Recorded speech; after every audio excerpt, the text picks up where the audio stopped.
Welcome back, my family.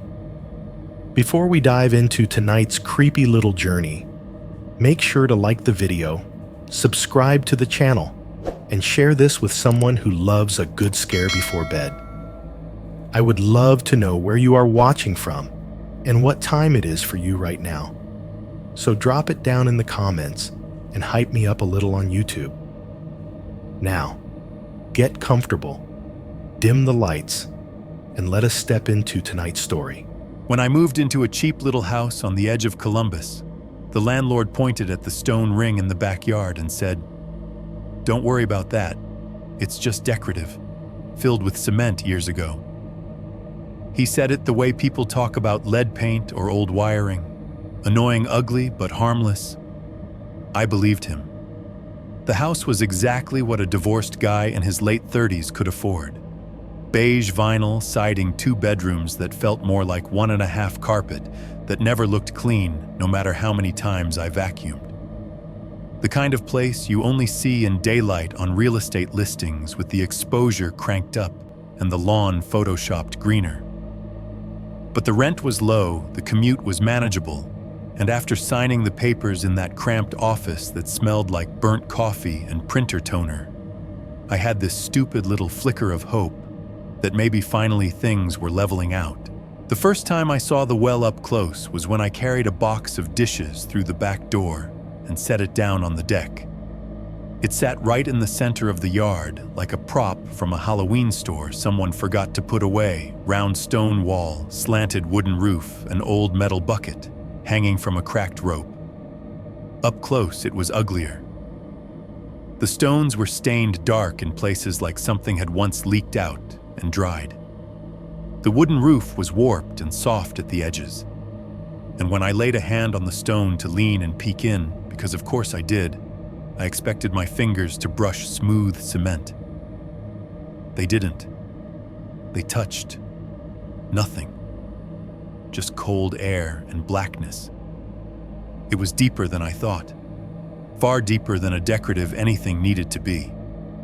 But when I cleared my throat and asked the landlord about it again, he didn't even come down off the deck. He just smirked like I was being dramatic. "They poured cement down there back in the 90s, he said. "Kids used to mess with it. It's sealed. Don't drop your phone in and you'll be fine." Then he handed me the keys, wished me luck, and drove off. For a while, the well was just part of the background.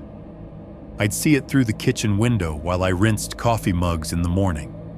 It showed up over my shoulder in a couple of selfies I took with my girlfriend on the back porch, both of us squinting into the sun, pretending we weren't exhausted. She joked about tossing a coin in and making a wish. I joked about wishing the foundation would stop creaking every time the furnace kicked on.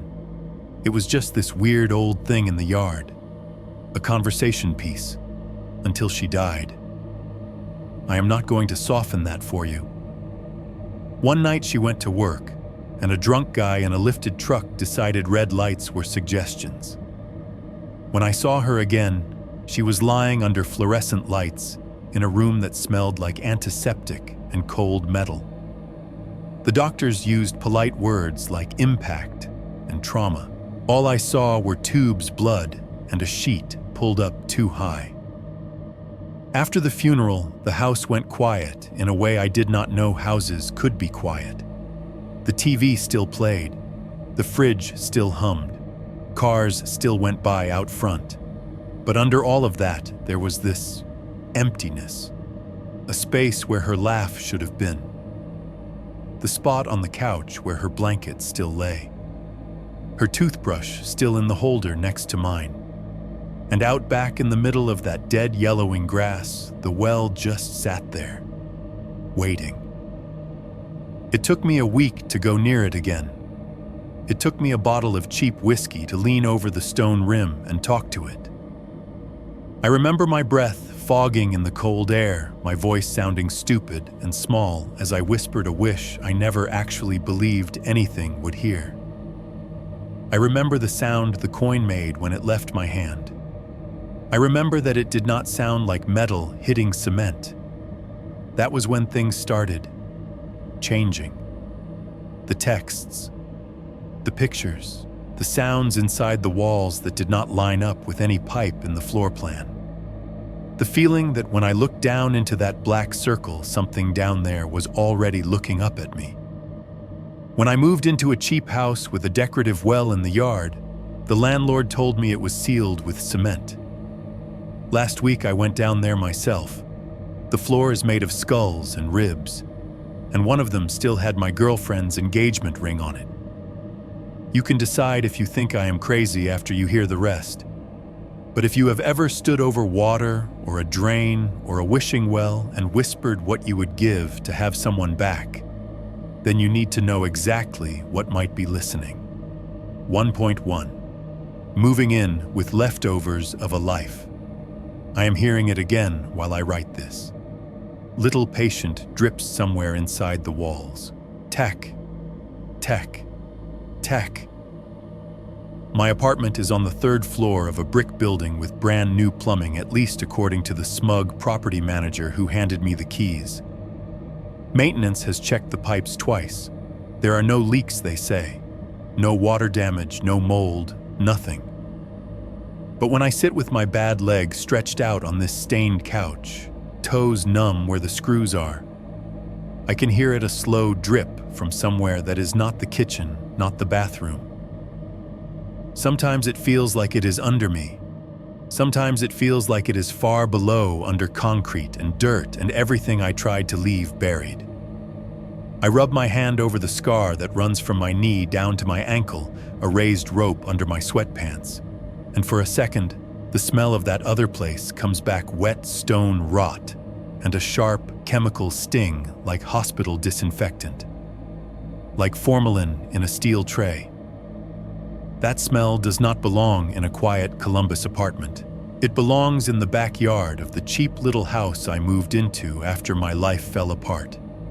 It started simple, not with skulls or dripping walls or phones ringing from under the ground, just with a U-Haul and a pile of cardboard boxes that still had my ex-wife's handwriting on them. Back then, the worst thing I thought I would ever go through was the divorce. We sat at the dining room table that was no longer ours and split a life into piles like we were doing taxes. She got the good pans, the wedding china, the decent couch. I got the older TV, the lumpy mattress, a microwave that smelled faintly of burnt popcorn no matter what you put in it. I remember carrying boxes out to the curb, orange Home Depot logos flashing in the afternoon sun, loading them into the back of the U-Haul one by one. The driver's seat still had a little greasy spot from the last person who rented it. The radio only picked up 2 country stations and a Christian talk show. It felt less like moving forward and more like being gently pushed off a ledge. For a couple of weeks, I lived on my brother's couch, scrolling through Craigslist and Zillow listings on my phone until my eyes burned. Every house in my price range looked like a dare. Stained ceilings, paneling from the 70s, carpet that had forgotten its original color. Cozy was realtor code for you can hear your neighbor cough in the next room. Then I saw it, quaint 2-bedroom, large backyard decorative well. Quiet neighborhood, pet-friendly, low rent. The pictures were overexposed, like somebody had cranked the brightness to hide the flaws, but it did not look terrible. A low 1-story place with beige vinyl siding, a narrow driveway, a little porch, and a backyard that actually had grass instead of just dirt. And sure enough, in the middle of that yard, there was a round stone ring with a wooden roof over it. A postcard well, the kind kids throw cartoon coins into. The rent was $200-300 cheaper than anything else in that zip code. I should have paid closer attention to that. The day I went to see it, the sky was a flat, hazy gray that made everything look washed out. The neighborhood was one of those in-between places on the edge of Columbus, where the city gives up and the country hasn't really started yet. A couple of houses had pickup trucks in the driveways, some of them clean, some with rust eating the wheel wells. A Dollar General sat 3 blocks down on the corner, glowing yellow through dirty windows. A Walmart supercenter was about a 10-minute drive away, its blue sign hovering on the horizon like a promise and a threat. The guy who met me there wasn't the owner, just some middle-aged property manager who smelled like coffee and cigarette smoke. His shirt had a permanent sweat stain at the collar. "Place has good bones," he said, as he opened the front door like he was required by law to say those words. Inside, the air was stale, but not disgusting. The living room was small, the carpet patched in one corner. The kitchen cabinets were that cheap laminate that swells if you look at it wrong. Still, I had seen worse. I had slept on worse. I walked through the rooms on autopilot, measuring imaginary furniture with my eyes. 2 bedrooms, 1 bath, a narrow hallway where sound would bounce in the middle of the night. It felt empty in a way that hurt, but it was a neutral kind of hurt. A blank ache that could be filled up with new problems. When I stepped out the back door onto the small wooden deck, the first thing I saw was the well. Up close, it looked less like something from a children's book and more like a leftover piece of some older life that no one had been able to throw away. The stone wall came up to about my waist, the rocks dark and uneven, mortared together in lumpy seams. The wooden roof sagged a little in the middle, shingles curled and soft at the edges. From a simple crossbeam hung an old metal bucket, its sides dented and flaking with rust, suspended by a rope the color of old bones. I put my hand on the stone without really thinking, meaning to lean in and peer down. It was cold. Not just cool from the shade, but cold enough that it felt like it had been sitting in a basement freezer. The hairs on my wrist stood up. The property manager stayed near the back door, not bothering to come down the steps. "Cute, right?" he called. "The well's just for looks. It's sealed. They filled it with cement back in the 90s. Kids used to mess with it. Do not mess with it. Liability and all that." His voice had that bored edge like he had said the same line 100 times. Sealed, cement, decorative, a non-thing. I believed him, or told myself I did. Still, when I leaned over and looked into the circle of shadow, I did not see a smooth gray cap a few feet down. I saw black. Pure, flat black. Like someone had cut a hole in the world and forgotten to put a bottom on it. My eyes tried to adjust. I thought maybe I could see the curve of the wall continuing down, but whatever was below a certain point swallowed the light before it got there. There was no gleam, no reflection, nothing to tell me there was water or concrete or any substance at all. I pulled back, and for a stupid second, gave the stone wall a light knock with my knuckles, like you do when you are checking if a wall is hollow. The sound that came back wasn't a dull, solid thud. It was a hollow, drum-like thump that seemed to go down rather than out, trailing off, as if it was being carried away into a larger space. "See," the manager said. "Old thing. But it's fine. Don't drop your phone in and you'll be all right." He handed me the lease papers on the kitchen counter, the cheap pen catching on the thin stack of forms. I signed without asking more questions about the well. I asked about trash day parking, whether the stove worked. Normal things. The things a normal person worries about. That night, after we finished the walkthrough, I slept on an air mattress in what would be my new bedroom. My belongings were still in the U-Haul in the driveway. I lay there in the dark, listening. The house had its own language. The refrigerator in the kitchen cycled on with a low, buzzing hum. The heater kicked in with a soft, mechanical clunk and a whoosh of warm air through the vents. Somewhere down the street, a dog barked at nothing.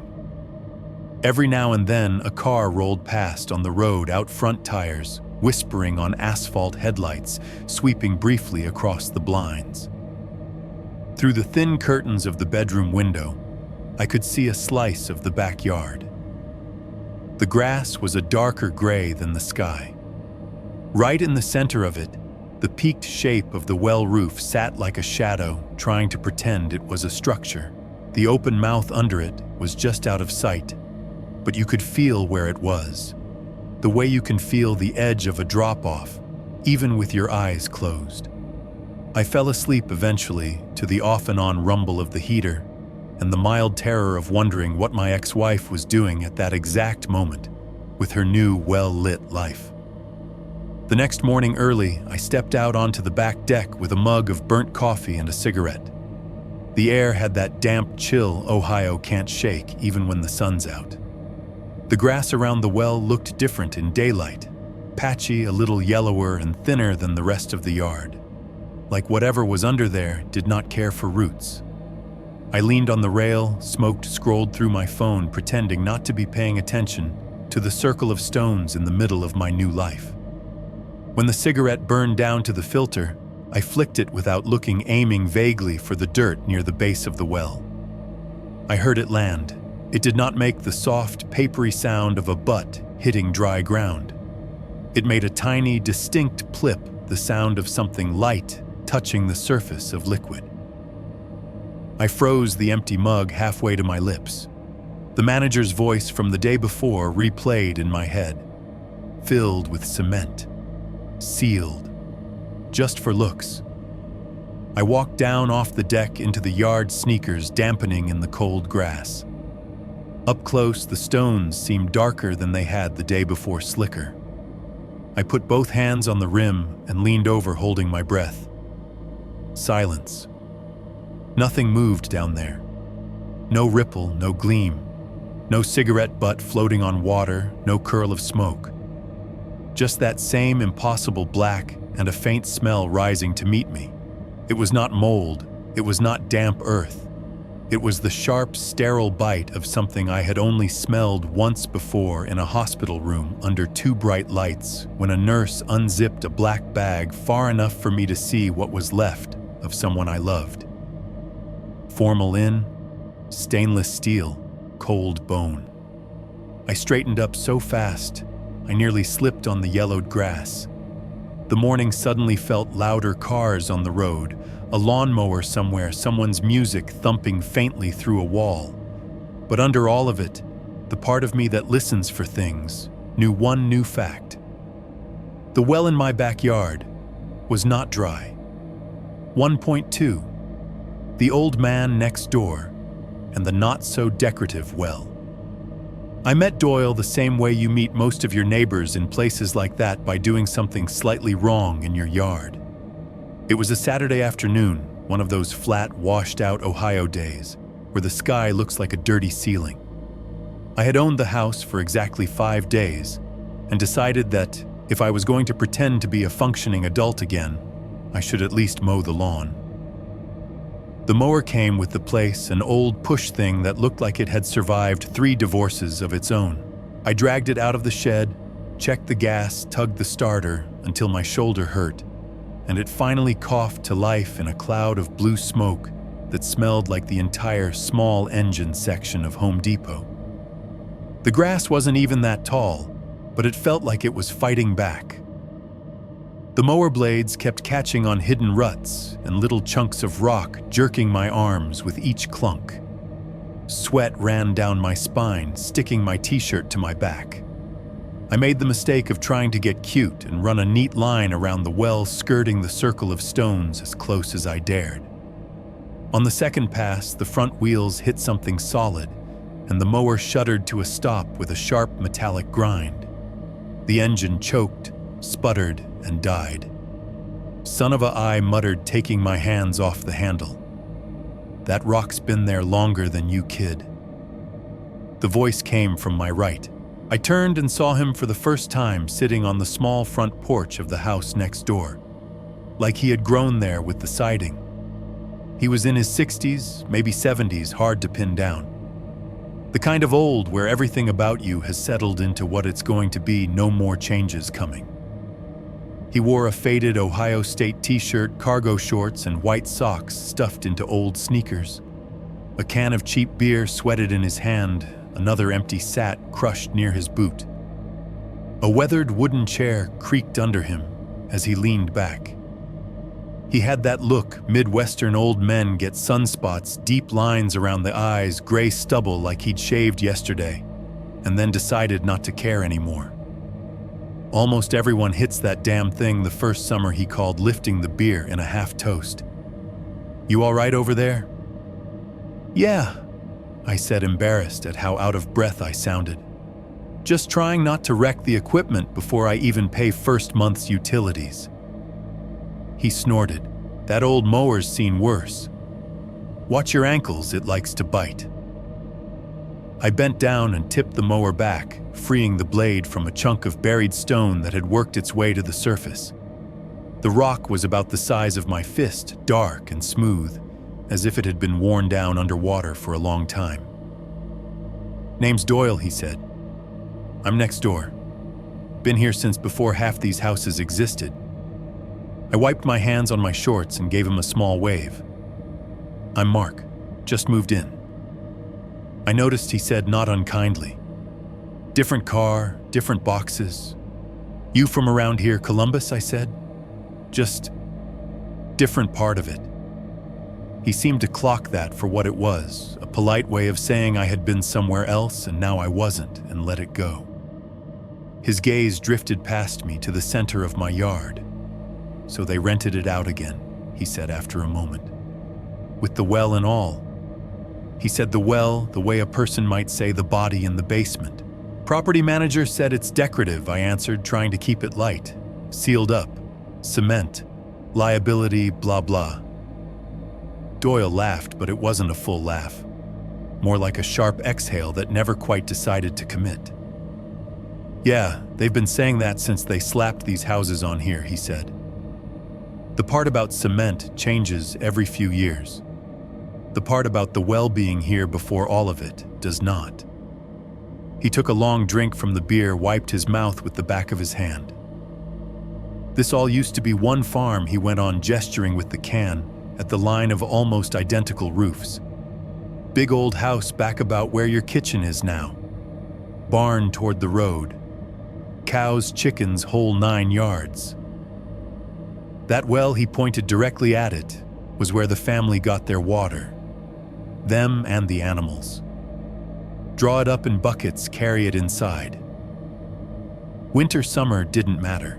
I looked at the stones and the grass, suddenly able to imagine boots grinding mud into the same ground, aprons flapping, kids running with tin pails. The picture didn't match the vinyl siding and satellite dishes, but it fit the well. "What happened to the farm?" I asked, because it seemed like the right question. "Time," he said. "Same thing that happens to everything else. Old man died, kids didn't want to keep it going. Land was worth more chopped up into slices and sold off than it was with cows on it. They knocked down the house, bulldozed the barn, filled in the troughs, paved over half the field. Only thing didn't go was that." He nodded at the well again. Why not his beer can made a small metallic click as his fingers tapped it. "Superstition," he said finally. "Or good sense, depending on how you look at it. Don't fill in your water, you might need it later, that kind of thing. First builder wanted to brick it up. Old folks in the area pitched a fit, so they compromised. Put up that little roof, called it a feature. Told everybody it was sealed whether it was or not. Easier than arguing with ghosts." He grinned at me like it was a joke, but his eyes stayed serious.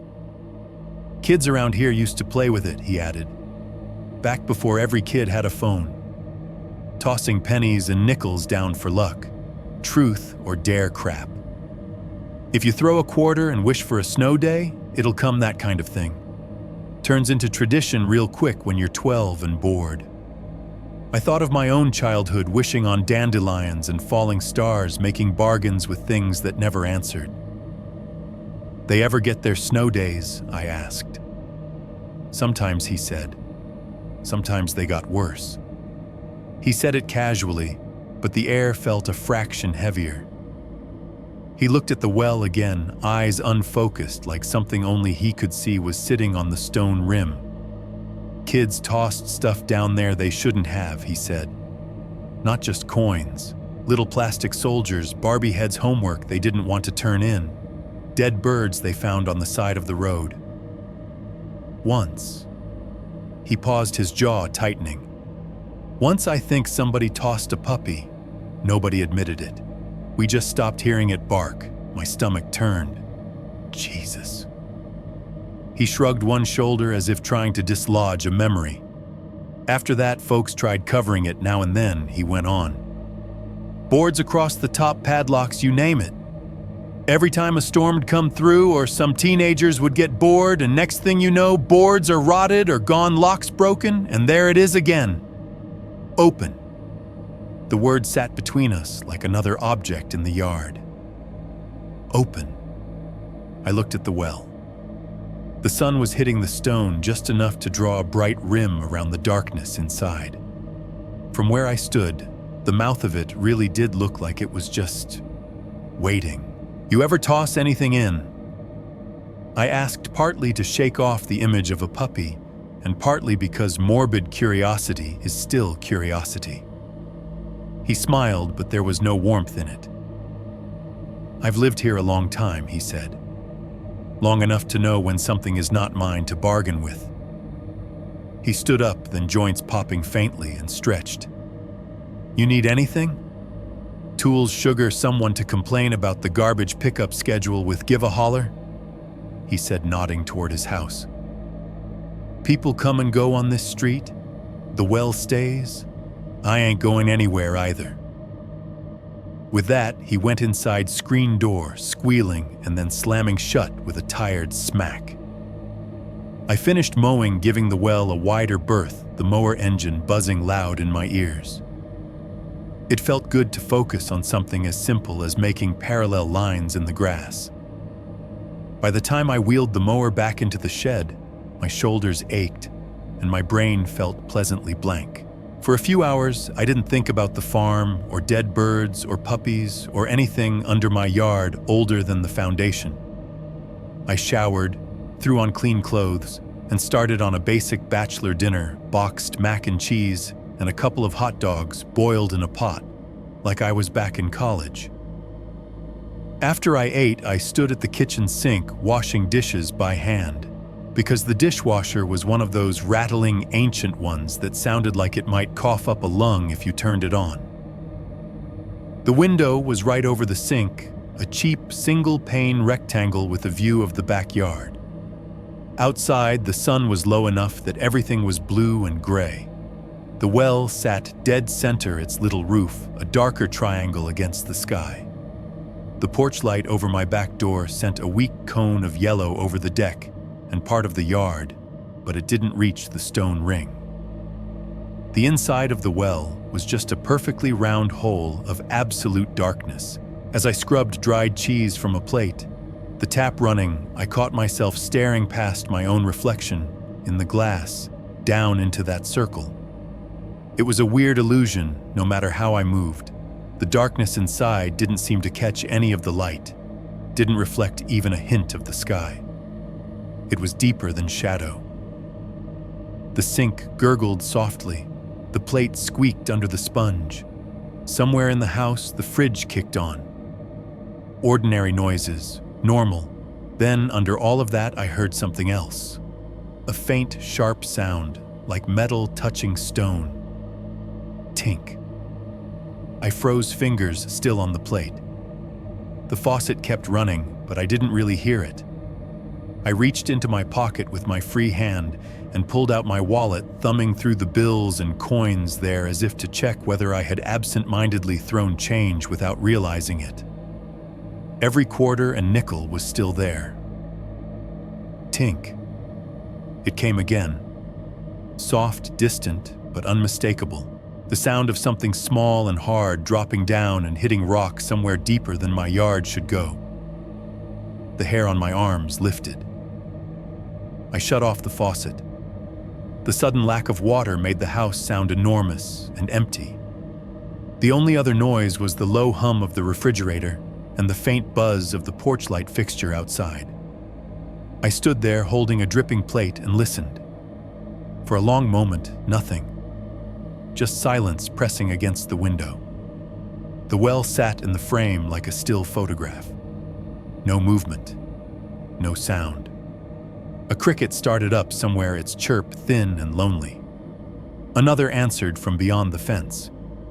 I set the plate gently in the drying rack and wiped my hands on a towel without looking away from the glass. That was when it happened.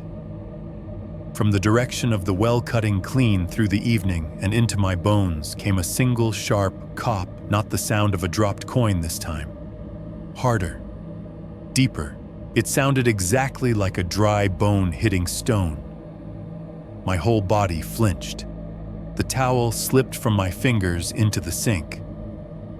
For a few seconds, I told myself it had been something else. A car door slamming down the street. A neighbor dropping a tool. A branch snapping. Any of 100 harmless earthly things. But the angle was wrong. The timing was wrong. The echo was wrong. It came from the center of the yard, from the circle of stone I hadn't been able to stop staring at since I moved in. I forced myself to move. Walked to the back door, unlatched it, and stepped out onto the deck. The night air was cooler now, brushing against the sweat at the back of my neck. The yard lay still. The well stood where it always had. No bucket swinging, no rope moving in the faint breeze. The only sounds were the chirp of insects in the weeds along the fence, and far away a siren wailing somewhere in Columbus that had nothing to do with me. The well gave me nothing. No second sound, no movement. It just sat there open. 1.3, Lauren the Normal, part of the story. Before things got weird enough that I started counting the drips in the walls, there was a stretch of time where my life almost passed for normal again. If this were any other kind of story, that would be the whole point. Guy gets divorced, guy gets cheap house, guy meets better woman, happy ending, roll credits. Her name was Lauren. We met the modern way through an app where everybody lies a little. Her profile said she was a nurse at a hospital in Columbus, chronically tired, caffeine dependent, perpetually covered in other people's bodily fluids. Swipe right if you like French fries and horror movies. She had a crooked smile in every picture, like she was always on the edge of laughing at something and trying not to. Our first date was at a chain restaurant near the interstate, all sticky tables and sports on mute above the bar. She showed up in jeans and a hoodie with the hospital logo on it, hair twisted up into a messy bun that was losing the fight. There was a faint, permanent shadow under her eyes that didn't make her look sick, just seasoned, like she had already seen too much of what people's bodies could do to betray them. She listened more than she talked. That was the first thing that got me. I told her about the divorce in the vague, skirting safely around it way you do when you barely know someone. She made me feel like I wasn't boring her. She didn't ask for details, didn't try to fix anything. Just nodded, made a dry comment about exes and the word closure that made me laugh hard enough to almost spit out my beer. She took the nice couch, I said at one point. Left me the TV and the microwave. Well, Lauren said, spearing a fry, you can't sit on a TV, and a man with a microwave never starves. Sounds like she set you up for survival, at least. I do not know the exact moment I went from, this is a decent date, to I need this person in my life. But it was probably somewhere between that line and the way she wiped spilled ranch off the table with a napkin, like she could not help cleaning whatever was in front of her.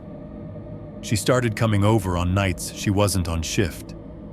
Because she worked mostly nights in the ER, our schedule was upside down half the time.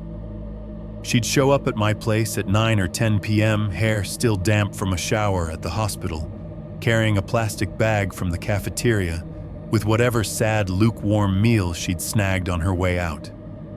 We'd sit on my thrift store couch, Netflix rolling through shows neither of us were really watching, and eat out of paper containers. The house smelled like reheated fries and hospital food and her shampoo, Sometimes she would fall asleep with her head on my shoulder 10 minutes into an episode, and I would sit there perfectly still, letting my arm go numb because moving would have felt like a crime. On weekends, when her schedule gave us a break, we did the most ordinary American things you can imagine. We wandered Walmart aisles, half shopping, half people watching, laughing quietly at late-night shoppers in pajama pants with no shame. We went to Target for one thing and came out with $50 worth of garbage we did not need. Scented candles, throw pillows, a mug shaped like a fox that she loved, and then forgot at my house for weeks at a time. We made at least 3 completely unnecessary trips to Home Depot, pretending to be grown-ups who cared about paint swatches and mulch. She'd push the flatbed cart while I stacked bags of soil we never used, both of us sweaty and flushed under the warehouse lights. In those moments, life shrank to errands and coupons and the comforting boredom of shared tasks. The backyard with its patchy grass and its well became part of our routine too. We bought a cheap little charcoal grill and a set of metal skewers that came with a free pair of tongs. On warm evenings, we'd stand out there on the deck with beers, flipping burgers, while the sun sank behind the neighboring roofs. The well sat there in the middle of it, all round and patient. In some of the selfies, we took her leaning against me. My arm outstretched, the sky pink over our heads. You can see the roof of it in the background just over her shoulder. At the time, it was just scenery, part of the set dressing of my new life. One evening after we'd eaten and were just lingering outside because the air felt good and neither of us wanted to go in yet, she turned and rested her elbows on the stone rim of the well. "You know," she said, "looking down into the darkness, we should make a wish, see if it still works." I was standing behind her, close enough to feel the warmth from her back. The word wish made something tighten in my chest, in a way I didn't want to examine too closely. "The landlord says it's sealed," I told her. "Cemented over, just for looks." She made a face without looking at me. "That's depressing. What kind of monster seals up a wishing well?" "Probably the same committee that killed off playground merry-go-rounds," I said. "Safety first." She dug into her scrubs pocket. She wore them even on off days, sometimes out of habit, and pulled out a quarter, holding it up between 2 fingers. "Come on," she said. "Don't you want to see if you get like a creepy echo or a ghostly hand or something?" "I would prefer 0 ghostly hands," I said, but I stepped closer anyway. We leaned over together, shoulder to shoulder, our faces reflected faintly in the round of black below. It didn't show us clearly. The darkness swallowed most of it. She closed her eyes theatrically. I wish she whispered for a full 8 hours of sleep and a raise in that order. She tossed the quarter. We both listened. There was no splash, no musical echo like in the movies, just metal on stone, a dry, dull clink, then another as it bounced, and then silence. "Lame," she said, opening her eyes. 0 stars. Worst well ever. She pushed off the stones and turned toward me, looping her arms around my waist. For a moment, the world narrowed to the feeling of her weight against me, the smell of charcoal smoke in her hair, the faint, hospital-clean smell of her skin. Somewhere behind her, from the direction of the well, I thought I heard a soft rattle like the bucket shifting on its rope or something, nudging it from underneath. More vibration than sound. I glanced over her shoulder. The bucket hung still in the dark. Wind, I told myself, even though the air on my neck was barely moving. Lauren pulled back just enough to look at my face. Sometimes she said almost idly, "It feels like someone's listening when you talk out here." You know, I tried to turn it into a joke. "That's just Doyle," I said. "Old guy hears everything." She shook her head. "Not like that. I mean, like when you're in a patient's room and you know they're out, but you can still feel them listening to you under the drugs." She shrugged it off with a smile. Whatever. Maybe I'm just paranoid. Occupational hazard. I didn't say it out loud, but she was the reason I hadn't put my fist through a wall since the divorce. She was the reason I didn't drink myself into oblivion more than once a week. When she was there, the house felt less like a place I'd been exiled to, and more like somewhere that could be ours. When she wasn't there, everything echoed. The night before she died was ordinary and stupid in the way big nights usually are. There's no dramatic music to warn you, no subtitle that says this is the last normal evening. She texted me mid-afternoon, they're short-staffed again. I'm picking up part of another shift. I was already mentally pacing the floor by the time I got home from work. I had this picture in my head of making dinner, her walking through the door at 11 US, actually going to bed before midnight for once. Instead, the messages came in drips, might be later than usual, sorry, you can start Netflix without me. I sent back something petty. Not cruel, just small, cool. Enjoy babysitting drunk college kids. 3 dots blinked, disappeared, blinked again. Hey, I know it sucks. I'll be there around 2 a.m. Warm up something for me, okay? I stared at that line longer than I should have, thumb hovering over the keyboard, thinking of a dozen snarky replies and not sending any of them. Finally, I just typed, fine. Text me when you're on your way. She sent a single heart emoji and then nothing for a while. Around midnight, my phone buzzed again. This time it was a picture. Lauren in the hospital locker room from the look of it.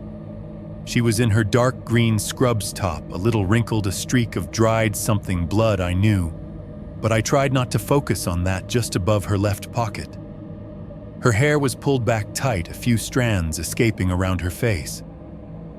She was holding up her phone with one hand, giving the camera that tired, crooked grin, with the other flashing a peace sign. The caption under it said, "Still alive. One more round, then I'm out?" Fries, I smiled in spite of myself, the irritation dimming. I texted back fries, always fries. Then I tossed the phone onto the coffee table and went back to whatever show was mumbling on the TV, telling myself that in a few hours I'd hear her key in the lock. The soft thump of her dropping her bag, the way she always sighed, before she actually walked into the room. I did not know then that was the last time I would see her alive. Later, much later, when the house had gone silent in a way that had nothing to do with the heater or the fridge, I would open that selfie again and again, zooming in until the pixels blurred. Past her face, past the tired smile and the smear on her scrubs, past the row of metal lockers behind her, there was a rectangle of glass at the very back of the frame. A narrow window in the door that led out to the hospital parking lot. In that little pane, if you squinted and jacked the brightness all the way up, you could see a small, perfectly round circle of darkness on the asphalt far away. No detail, no reflection, just a hole of black in the middle of the gray. Back then, I didn't notice it.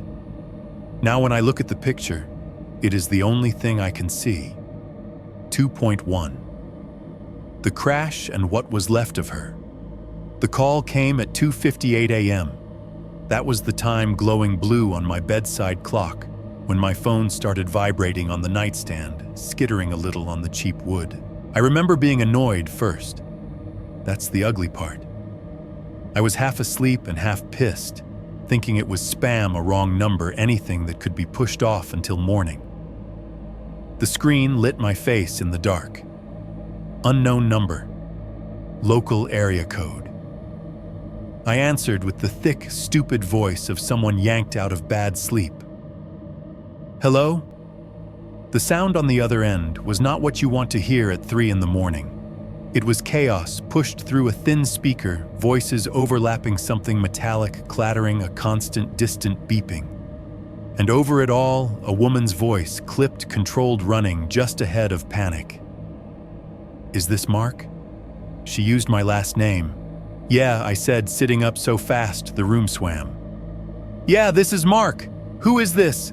This is Jenna. I'm a nurse at Riverside ER, she said. Are you Lauren's emergency contact? My chest went cold and hollow in 1 second flat. Yes, I said. I was already swinging my legs out of bed, groping for jeans on the floor. Is she okay? What happened? She took a breath that crackled faintly over the line. Behind her, a monitor beeped in a too-fast rhythm, and somewhere a voice on the overhead speaker called Code Blue Bay 4 in that flat hospital tone. There's been a motor vehicle collision, Jenna said. She was a restrained driver. Other driver appears intoxicated. She's in critical condition and headed to surgery.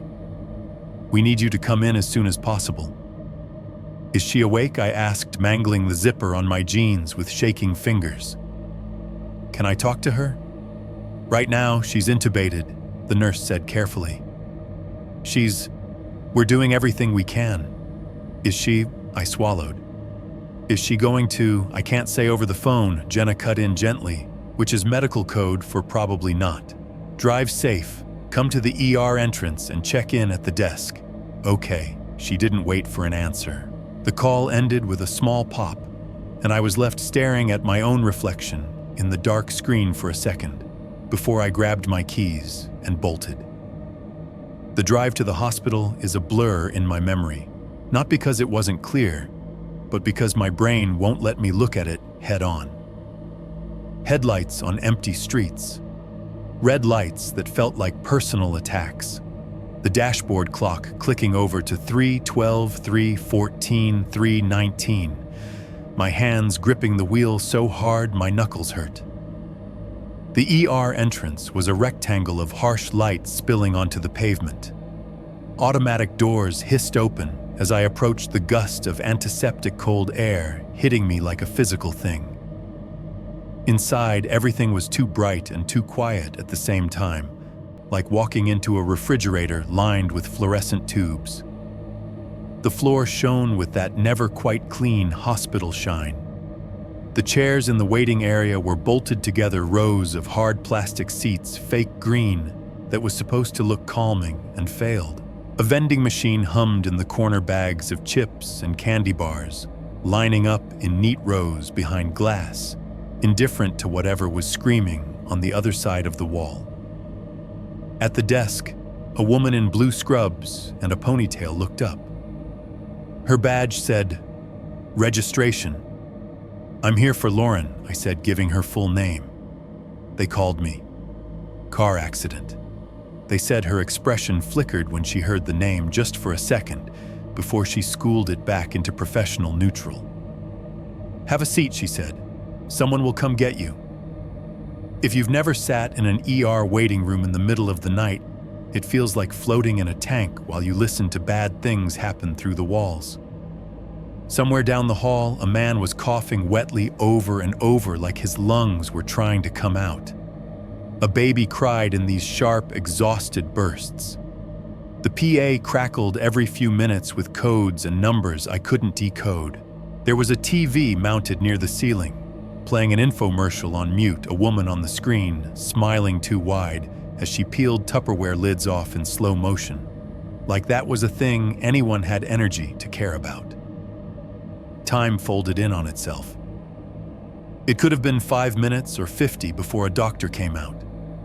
He was in his 40s, short hair, dark circles, almost purple under his eyes, white coat over scrubs. He said my name in a way that made my stomach drop. "Can we talk over here?"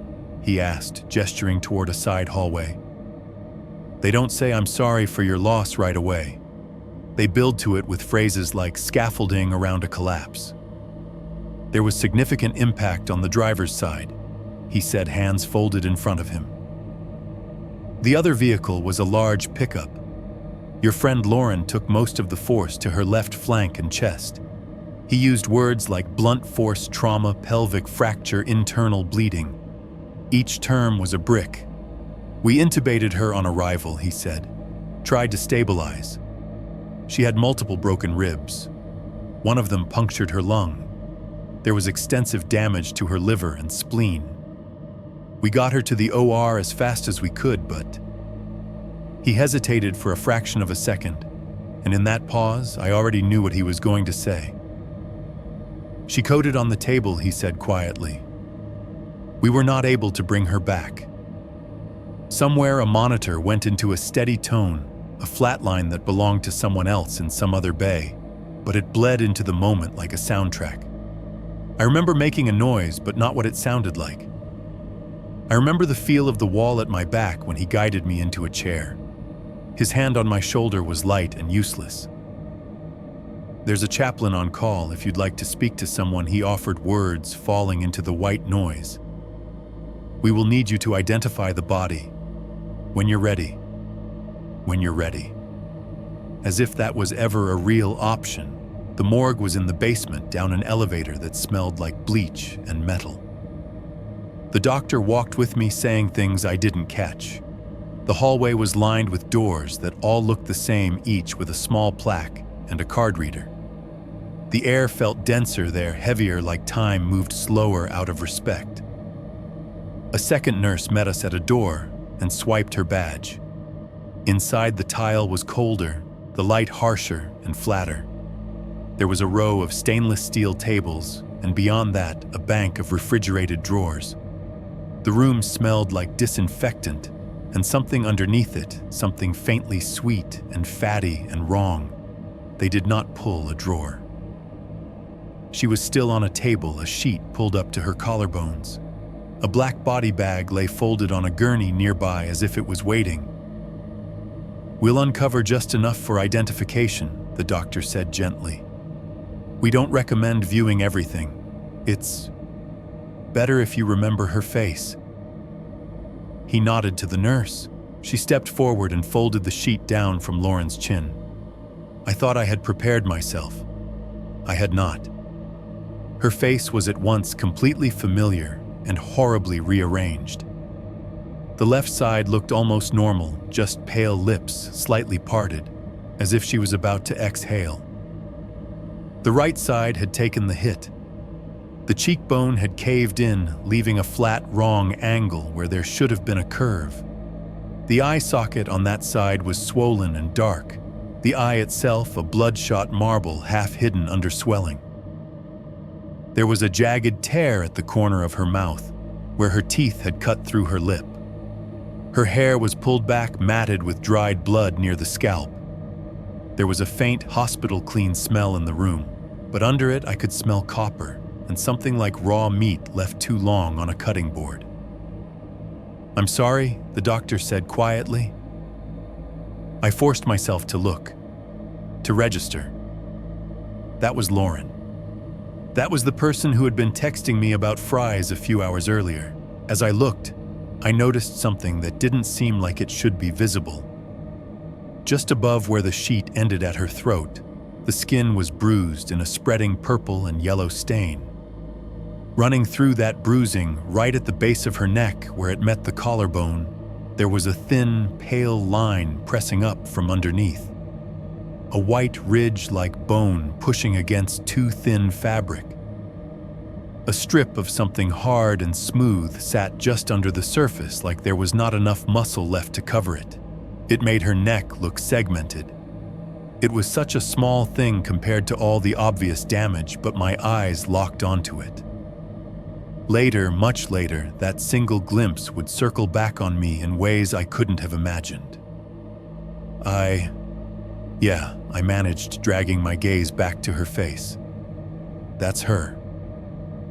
The nurse nodded and pulled the sheet back up, closing that last half-inch of exposed skin as if she were tucking someone in.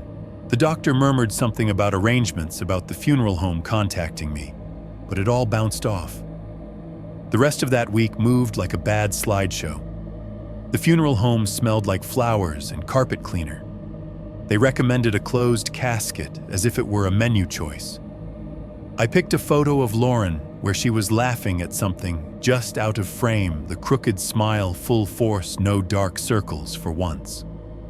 They printed it and propped it up on an easel next to the polished wood box that held what was left of her. At the service, people filed into the small church in their best uncomfortable clothes. The organist played those thin, reedy hymns that feel like they've been photocopied too many times. Wooden pews creaked softly under shifting weight. People sniffed blue noses into tissues, whispered to each other in the back. Someone's kid asked in a stage whisper when it would be over. I sat in the front row and watched my own hands clench and unclench in my lap, a loop of motion I couldn't seem to stop. Every time I blinked, I saw her on the table again, the angle of her jaw, that ghost of bone along her neck. When it was done, when the box was lowered into the ground at a cemetery, I couldn't describe to you now. If my life depended on it, everyone said the things people say. She's in a better place. At least she isn't in pain. If you need anything, call. Then they got in their cars and drove back to their intact lives, their unhaunted kitchens and bedrooms, leaving me standing by a rectangle of turned earth and a temporary plastic marker with her name spelled correctly and her dates already complete. Going back to the house was worse than the funeral. The moment I opened the front door, the scent of her hit me, not as she was in that sterile room, but as she had been in my life. Her shampoo, her lotion, the ghost of her perfume in the hallway. The coffee mug she'd used last time she was there still sat on the counter, a dark ring dried at the bottom. Her hoodie hung over the back of the couch sleeves, twisted like she'd just slipped out of it. Her toothbrush stood next to mine, and the bathroom cup bristles still slightly flared. All of it proof that there had been a before, and that this was after. I moved through the rooms like I was underwater, touching things I didn't want to move, because moving them would be an admission she wasn't coming back to use them. At some point, my body overrode my brain and steered me to the kitchen. Grief doesn't know what to do with itself, so it often defaults to ritual: open fridge, grab beer, swallow. I tugged the refrigerator door open with more force than necessary. Cold air breathed out, fogging the stainless steel for a second. I reached for a bottle on the middle shelf, fingers numb. That was when I saw it. A thin line of water was running down the inside of the fridge door, starting near the seal and dripping over the edge onto the floor. There was nothing inside that should have been leaking. No bag of ice melting, no broken carton. The shelves were mostly empty, leftover takeout condiments, a jar of pickles. The water ran down in a small, steady trail, dropped onto the linoleum with soft, neat splats, and then continued. I stepped back and followed it with my eyes. The droplets formed a dotted line across the kitchen floor, each bead catching the overhead light. They led from the fridge to the end of the counter, then turned arcing gently toward the back door. By the time they reached the mat in front of the door, they had thinned out the last dot, soaking into the fabric, right where you'd stand to look out the small pane of glass at the yard. When I glanced up through that window, the well sat in its place, a dark circle in the dying grass. If you had told me someone had come in soaking wet and walked barefoot from the fridge to the door, I would have believed you. There was that kind of pattern to it, like footprints without feet. But the door was locked. The house was empty. There was no sign of water anywhere else. The line started at the fridge and ended at the door, as if something cold and dripping had stepped out, hesitated there for a moment, and then gone. I stood there listening, heart pounding in my throat. The house was quiet. The heater was off. The fridge hummed softly to itself. Out back beyond the glass, the well faced the house like it always had, its mouth hidden under the shadow of the roof. There was no one in the kitchen with me. But the floor between the refrigerator and the back door shone faintly with a path of water that had no business being there. 2.2. Whiskey the backyard and the wish grief doesn't hit like in the movies. There's no single moment where the music swells and you collapse on the floor. It comes in slow, stupid waves broken up by paperwork and phone calls, and people asking if you've eaten something today, like that's going to change anything. One day blurred into two after the funeral. I called in to work and mumbled something about needing time. My boss said all the right things in that careful HR voice and told me to take as long as I needed, which meant in translation 2 or 3 days before this becomes a problem. I didn't go outside. I didn't open the blinds. The world narrowed to the living room, 4 beige walls, the second-hand couch, and the TV that never turned all the way off.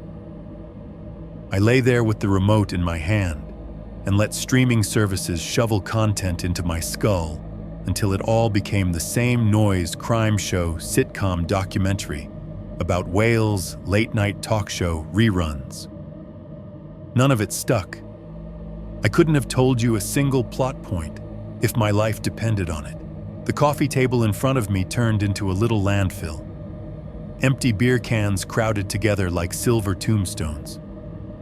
A cheap bottle of whiskey, the kind that comes in plastic instead of glass, sat on its side. The cap lost somewhere in the cushions. A half-eaten box from Domino's slumped open, a slice of congealed pizza, stiff in the middle, cheese gone rubbery and slick with cold grease. Outside the walls, life went on like it had the nerve. The TV droned. A neighbor shouted at his dog through the thin drywall. "Will you shut up already?" followed by a short burst of barking and the smack of a door. Somewhere in the distance, a police siren rose and fell, that high looping wail that always sounds like somebody else's emergency until it doesn't. At some point, afternoon leaked into evening without my permission. The room went from gray to darker gray.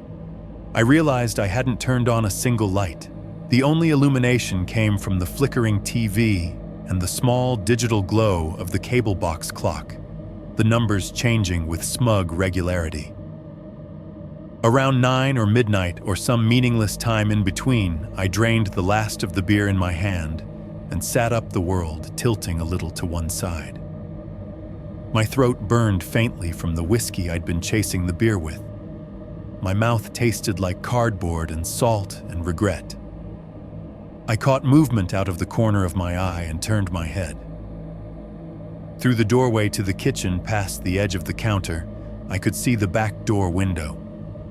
Beyond that, framed in a small rectangle of darkness, was the yard. And in the center of the yard, barely visible in the dim light, bleeding from the porch fixture, was the outline of the well. Just a darker circle of dark. A ring of stone, a peaked roof, a mouth I could not see but could feel. For the first time since the funeral, my brain made a connection. It had been too numb to put together the line of water droplets from the fridge to the back door, stopping right where you'd stand to stare out at that thing. Like someone had stepped out of cold storage, left a trail, and paused at the threshold. Like something that had never been in the house before was learning its way around. My heart started to pound, not fast, but deep, like it was trying to punch its way out of my chest, one deliberate blow at a time. I told myself it was the alcohol, the lack of sleep, the way grief crawls under your skin and messes with your senses. On the TV, a laugh track exploded for a joke I hadn't heard. Lauren had stood in that exact doorway once, elbows on the counter, her reflection sharing space with the shadow of the well behind her. "We should make a wish," she'd said, rolling that quarter between her fingers. "See if it still works." I pushed myself off the couch. For a second, my knees didn't want to cooperate.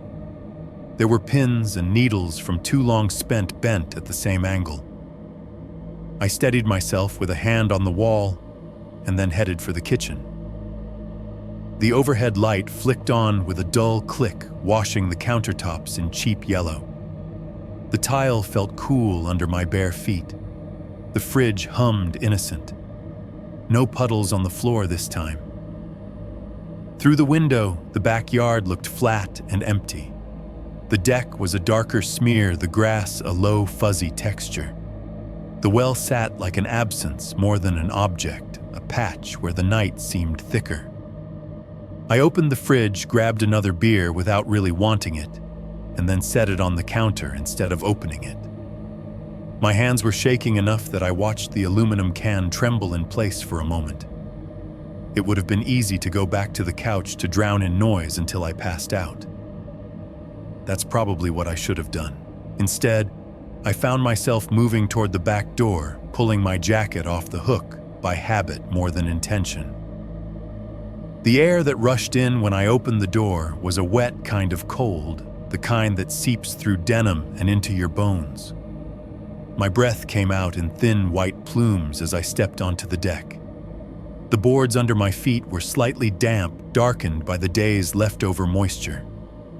They flexed and creaked softly, familiar old bones of wood complaining under my weight.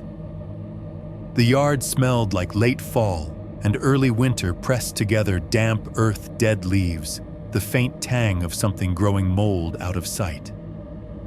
From the road beyond the houses, the sound of occasional tires on asphalt floated in a low, distant hiss. Somewhere a dog barked once and then shut up. Out here, the lights of the house seemed too bright and too far away, even though the open door was only a few steps behind me. The bulb over the back door sputtered weakly, casting a small yellow circle that did not quite reach the well. I picked up the beer from the counter before I'd stepped outside and carried it with me now, the metal cold against my fingers. I didn't drink it. It felt more like a prop, a thing to occupy one hand, while the other did something much worse. When I walked down the 2 steps from the deck to the grass, the sounds changed. It was subtle. 1 second I could hear the burble of the TV inside, some canned laughter, and a high, bright voice from a commercial. The next, as my foot hit the thin, stiff grass, it was like someone had turned a dial and everything slid a notch down. The TV became a muted murmur. The hum of the fridge faded to a background vibration I could feel more than hear. Even the distant traffic thinned out, edges smoothed. I wasn't deaf. I could still hear, but there was a sense of stepping into a soundproof room, the way you can feel quiet press against your eardrums. In the center of that muffled world was the well. Up close in the dark, it was worse than during the day. The stones looked black, the edges between them deeper shadows. The wooden roof above leaned at a tired angle, one corner sagging shingles soaked through with years of rain. The bucket hung perfectly still from the rope, a matte silhouette against nothing. I walked right up to it until my thighs touched the cold stone rim. The chill seeped through denim into skin. I set the beer down on the grass without taking my eyes off the mouth of the well. It was just darkness, but it was a concentrated kind of darkness, like the difference between shade and a hole. My hand went reflexively to my back pocket. My wallet was there, flattened from years of sitting on it. I pulled it out, fingers clumsy, and flipped it open. Bills, a crumpled receipt, a few coins in the little zippered compartment. I fished out a quarter by touch. It felt heavier than it should have. The ridges bit into the grooves of my fingerprints. Standing there with my hand over that circle of black, I almost stopped. Some thin, rational corner of my brain screamed at me that this was insane, that this was a pathetic, drunk, magical thinking move, that at best I was talking to myself, and at worst I was talking to something that did not have my well-being in mind. But grief is louder than reason. My throat felt tight when I spoke.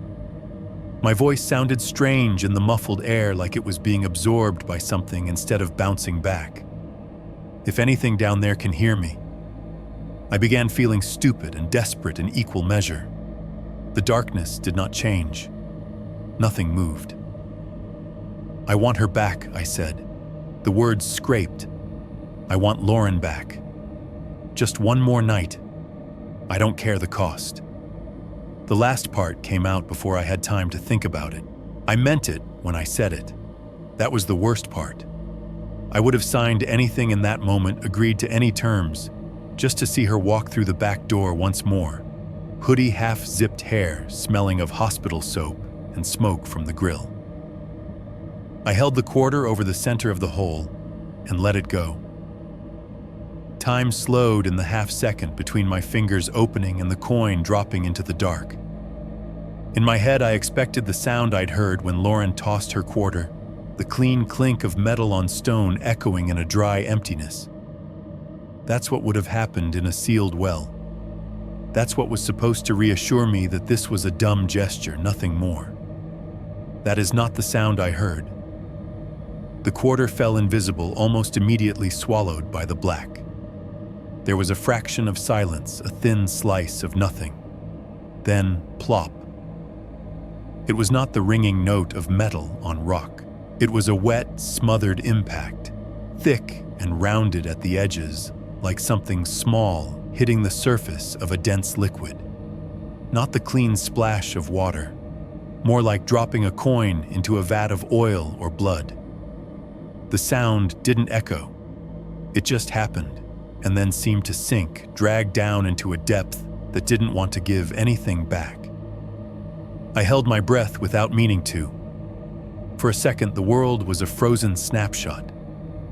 Me hunched over the rim, my breath hanging white in front of my face, the cold seeping through my jeans.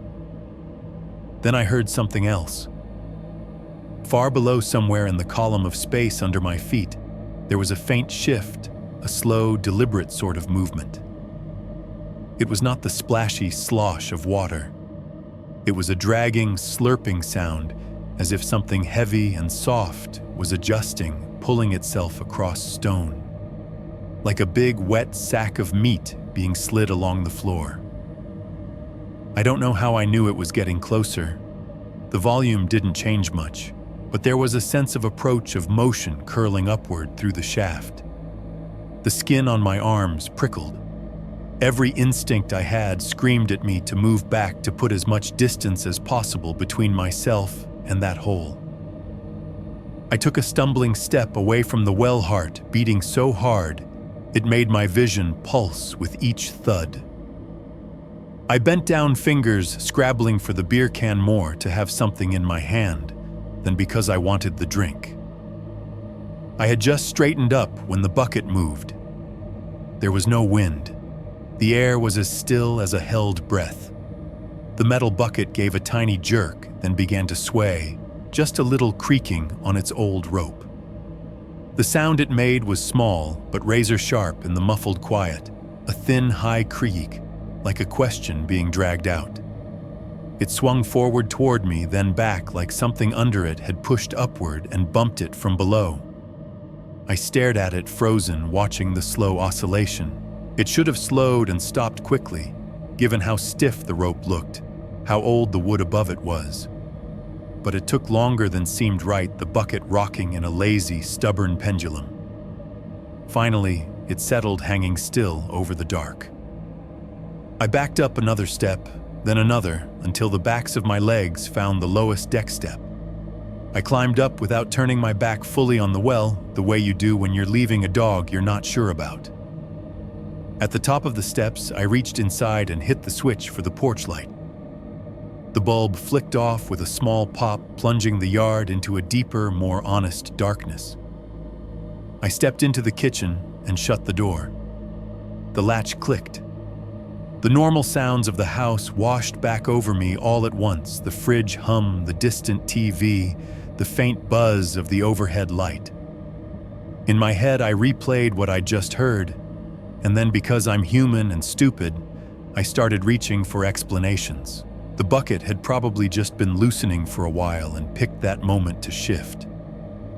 The sound at the bottom wasn't real. It was my imagination filling in the blank. I told myself I was drunk. I told myself I was grieving. I told myself that words whispered into a hole in the ground don't go anywhere.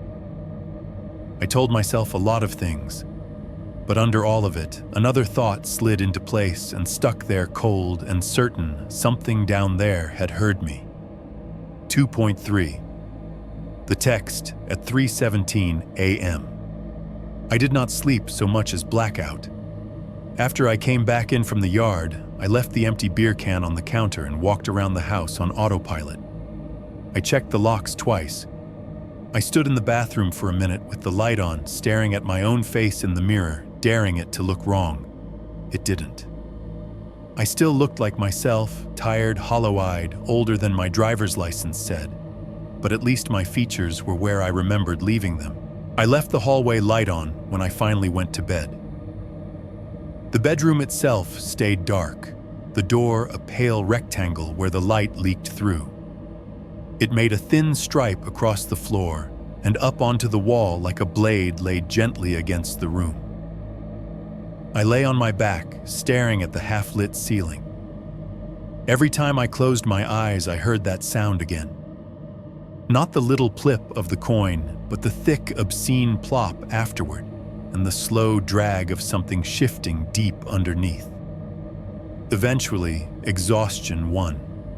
My thoughts dissolved, my body sank, and the next thing I knew, I was somewhere between asleep and awake in that unpleasant middle place where your limbs are heavy, but your mind won't stop generating worst-case scenarios. The red digits of the clock on the nightstand were the only thing in the room with any certainty. They burned into my peripheral vision 3:16. My phone was face down next to it, screen dark. I remember thinking I should flip it over just in case of what I couldn't say. Instead, I rolled onto my side, pulled the blanket up, and let the hallway light trace a line over my shoulder. I must have drifted off because when the phone started to vibrate, the sound and movement shot through me like an electric jolt. The little rectangle skittered a fraction of an inch on the wood. I snapped fully awake. The clock said 3:17. There are numbers that feel like nothing until they don't. From that night on, that particular arrangement, 317 would take on a weight in my mind that no amount of logical explanation could shake. The screen lit up my face in a washed-out blue. My pupils shrank. For a second, all I saw was the brightness. Then my eyes focused. A text notification glowed at the top. Lauren Hay. My heart didn't so much race as slam. One enormous, painful impact inside my ribs, then another. Sweat broke out at the back of my neck so suddenly it felt like someone had poured cold water down my spine. The room seemed to shrink. The walls leaned in a fraction of an inch. My hearing went weird too, like I was underwater. The hum of the heater, the distant refrigerator buzz, they all slid away, leaving only the soft, insistent pulse of my blood in my ears. For a full 3 seconds, I could not make my thumb move. Part of my brain insisted that I was dreaming. Another part was already hauling itself up, trying to shove concepts like SIM cloning and spoofed numbers to the front of the line. I unlocked the phone with clumsy fingers and opened the message. The contact name was exactly as I'd saved it when we first started dating Lauren. The syringe emoji had been a joke about her job. I had never changed it. Below it, the text bubble, "Hey, no punctuation. No emoji." Just 3 letters that made my skin crawl. My thumbs floated over the keyboard, useless. I realized my hands were shaking when I saw the little tremors in the light from the screen. I wiped my palm on the blanket and forced myself to type. "Who is this?" My finger hovered over send. I hit it before I could overthink it. For a second, the message sat there with the little sending indicator. Then it slid into place with the others. Almost immediately, the 3 dots appeared. The little typing bubble, that stupid neutral animation I'd seen 1,000 times, blinked to life at the bottom of the screen. They vanished. Then they came back. Disappeared again. I realized I was holding my breath, lungs burning, chest tight. Finally, a new bubble popped up. "Are you awake? I'm so cold." My eyes ran over the sentence 3 times like the words might change on the 2nd or 3rd pass. They didn't. The world snapped back into focus all at once. My heart was pounding so hard it made my vision fuzz at the edges. But now I could hear things again, the heater clicking faintly, the distant buzz of some transformer outside, and underneath it all something else. Drip. A tiny neat sound like water falling from a height onto a hard surface. Drip. It wasn't coming from the bathroom. It wasn't coming from the kitchen. I knew the voices of those pipes already. This was slower, more deliberate.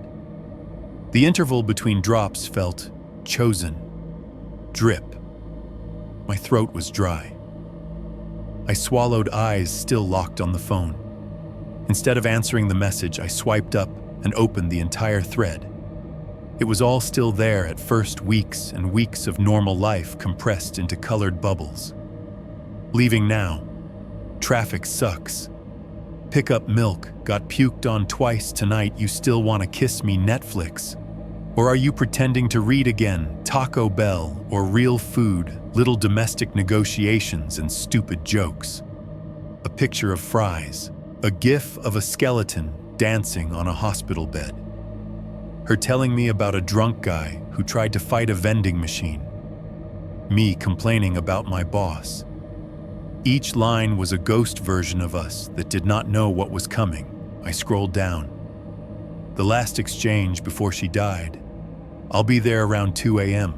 Warm up something for me, okay? Fine. Text me when you're on your way. After that, the thread had gone silent.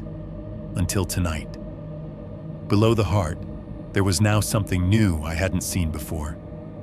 A small gray square with a blurred preview and a paperclip icon. An attachment. No text label, no explanation. Just a file. My thumb hovered over it. Every instinct screamed at me not to touch it. That old childhood superstition, if you do not look at the monster, it cannot see you. Then another drip sounded closer this time. Somewhere inside the house, water fell again, patient and steady. I tapped the attachment.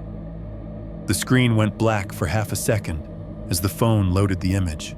Then a picture filled the display. It was grainy, full of digital noise, like it had been taken in near total darkness with a camera that wasn't built for the job. The colors were mostly shades of black and gray-greenish, where the phone tried to guess what the light wanted. The angle was wrong. It took my brain a second to realize what I was looking at, because it was flipped from every memory I had of the yard. The stone wall of the well was there, but instead of seeing it from the outside, I was seeing it from below. The circular opening framed a slice of night sky, a lopsided ring of rock around it. The inside of the stones was slick, darker in patches like they were damp. Around the ring, I could see faint silhouettes, the jagged teeth of dead grass at the edge, the blacker blocks of nearby fences and houses, all warped by the fisheye distortion of the lens. What fixed me in place, what made the breath lodge in my chest, was near the bottom edge of the image. Pressing up against the inside curve of the stone, partially submerged in darkness, was the blurred suggestion of a face. It was not fully emerged. The lower half seemed lost in shadow or something thicker. But above that vague line, the shapes were clear enough, a forehead, cheeks, the bridge of a nose. The skin was wrong, too smooth, too swollen looking, like it had been soaked for a long time in water that wasn't clean. The eyes were the worst, or rather the suggestion of eyes. Two pale orbs, almost colorless, no pupil I could make out. Just a cloudy white that shone faintly in the minimal light, like boiled eggs shoved into sockets. Where the light caught it, the surface of the skin shone with an oily sheen as if it were still wet.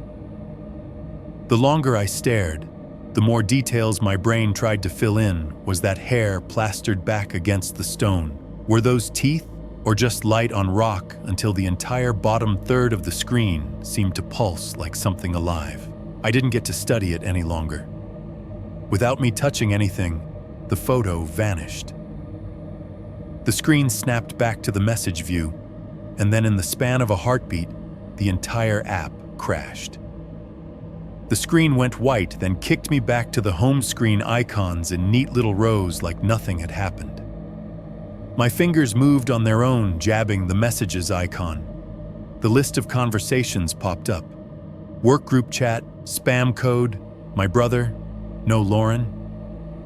I scrolled faster and faster, nothing. Her name, her emoji, the entire thread, it was gone as if it had never existed.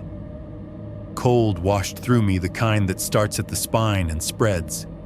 I opened contacts, typed her name, no results. My thumb slipped. The phone almost fell. I caught it against my chest, heart hammering underneath, like it was trying to push it away. While I stared, stunned, the phone vibrated again in my hand.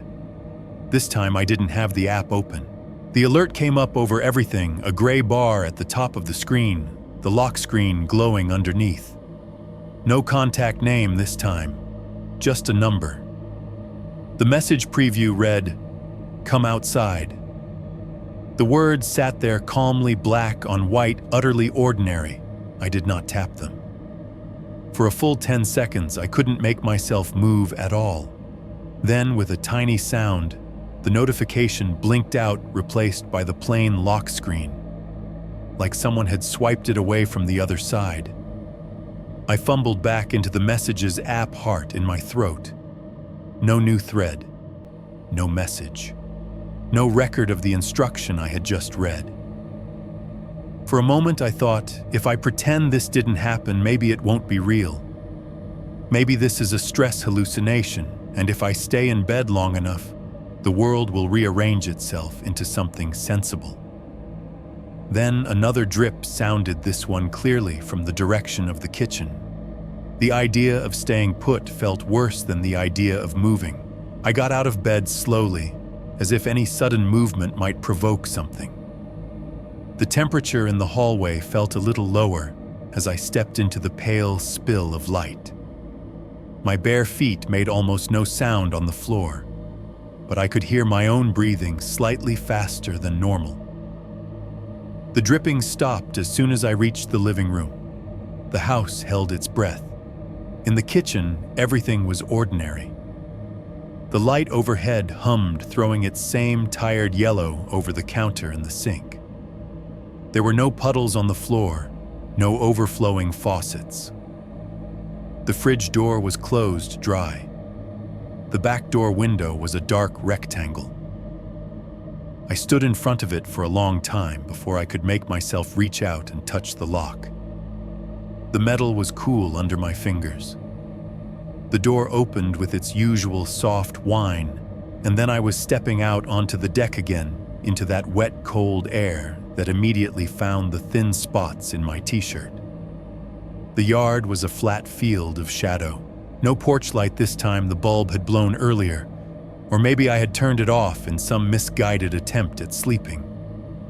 The only illumination came from distant street lamps and the ambient glow of the sky. For the first 30 seconds, I couldn't see much of anything beyond the deck, just gradients of gray.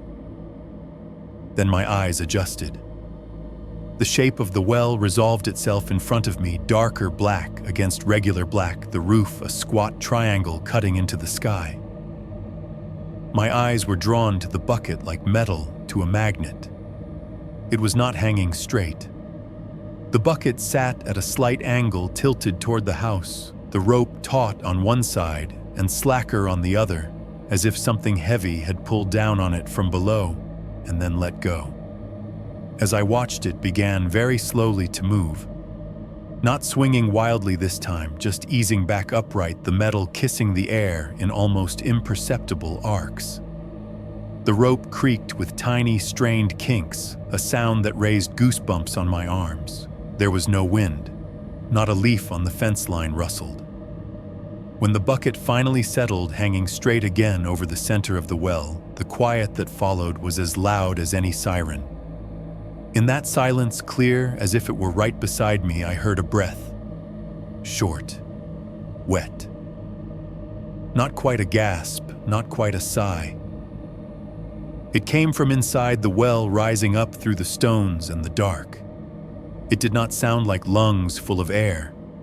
It sounded like something trying to remember how to imitate breathing through fluid and broken parts. Then it was gone. No echo. No follow-up sound.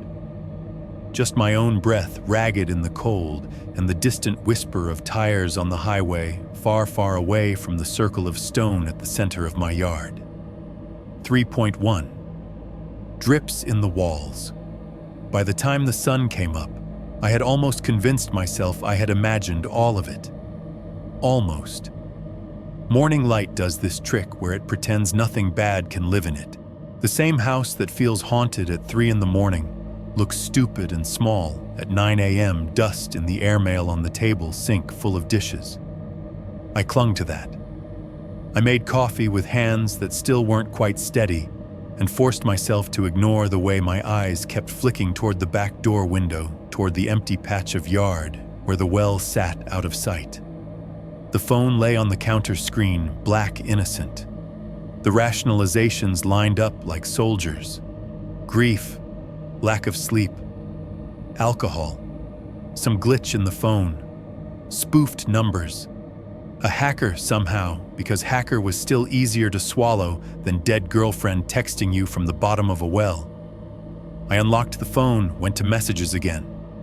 No Lauren, no thread, no pictures, no late night hey, no are you awake, I'm so cold, no instruction to come outside.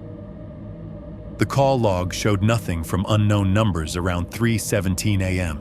Either my brain had fabricated an entire UI experience or whatever had reached for me knew how to clean up after itself. I decided to bet on the first option. Around 10, after staring at the phone for so long, the icons started to blur. I finally did the thing normal people do. I called the carrier.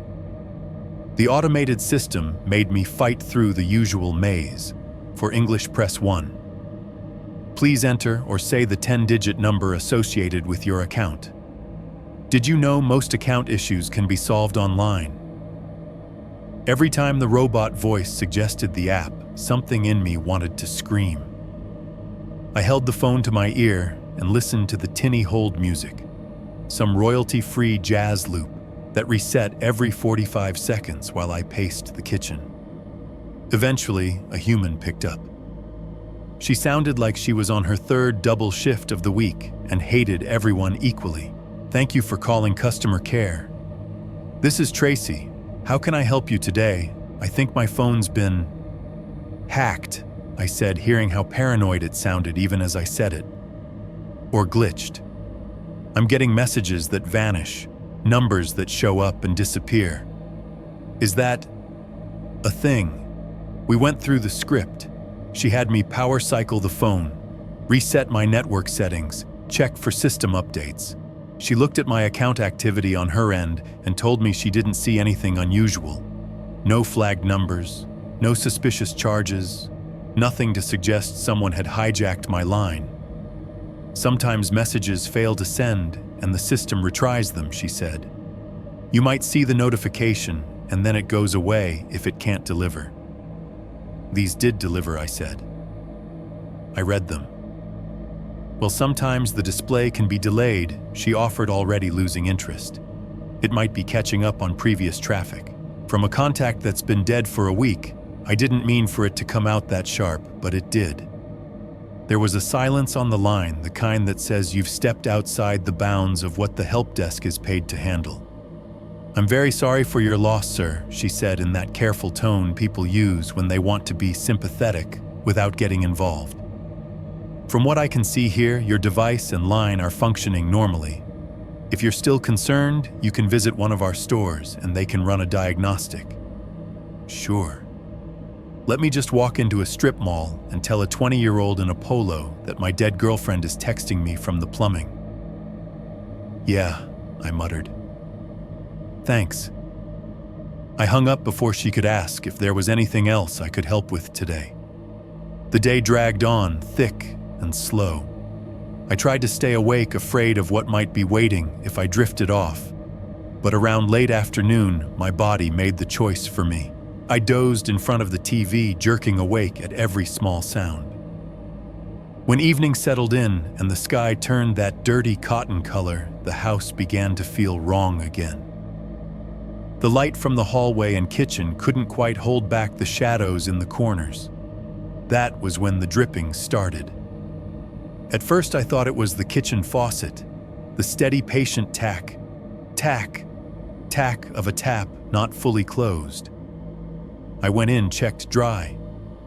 I stood over the sink and listened. The sound wasn't there.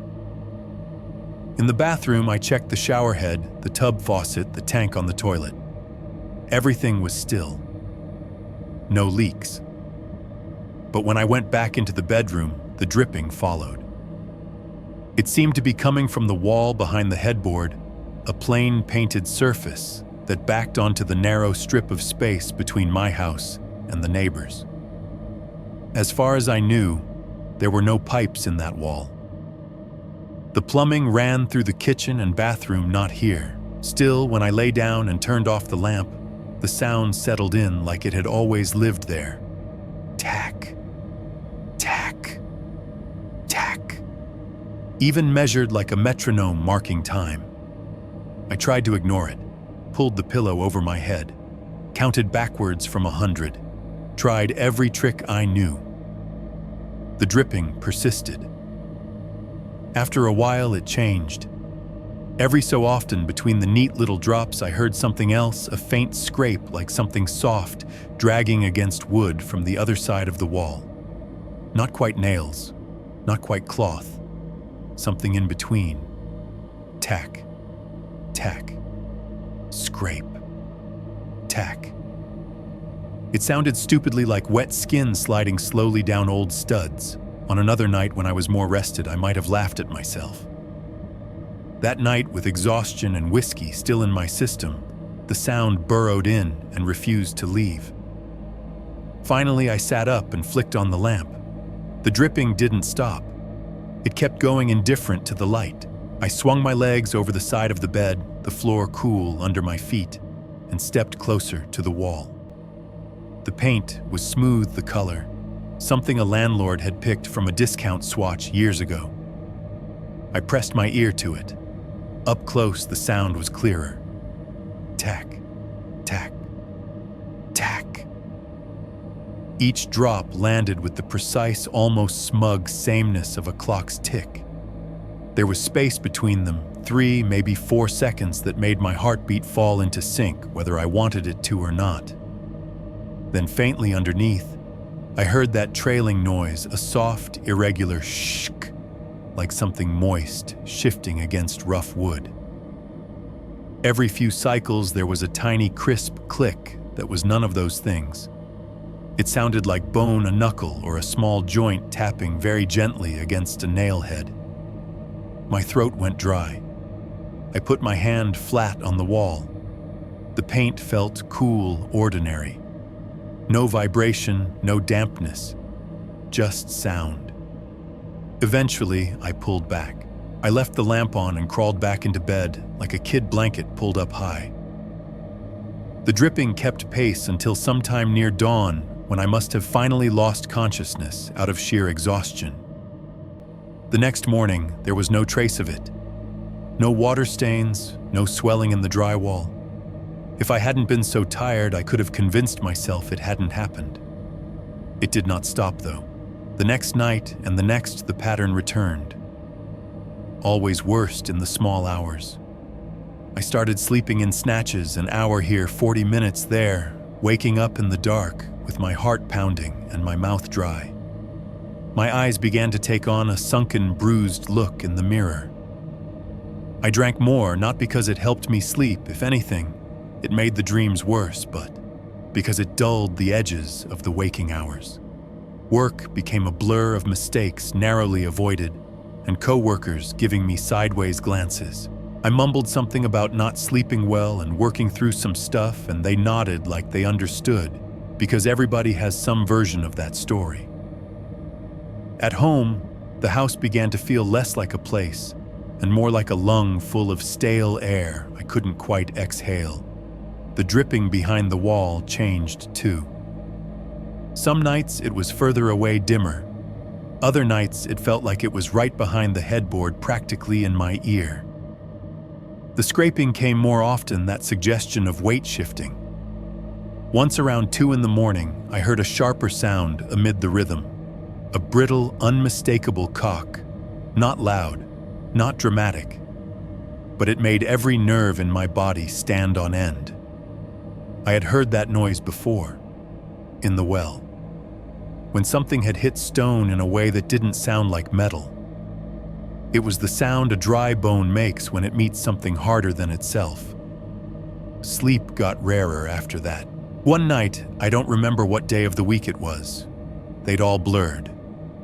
I lay in bed facing the wall the way people do when they're trying not to think about how much empty space there is behind them. The hallway light was on, door cracked a strip of pale gold painting a shape on the carpet. Behind me, the mattress dipped where my hips were. The far side, closer to the center of the room, was empty. Or supposed to be. The dripping had been going for a while, a steady, cruel tack. Tack. Tack that I was doing my best to ignore. I had one hand tucked under my cheek, the other holding the edge of the blanket like a lifeline. Then very gently, I felt the edge of the mattress at my back shift. It was a small movement, but unmistakable, a subtle downward pull, like someone had set their weight on the bed behind me. The kind of give that happens when another person sits down. The hair on the back of my neck rose. The dripping stopped. The sudden absence of that sound was almost worse than its presence. It was as if someone had hit pause on the whole house.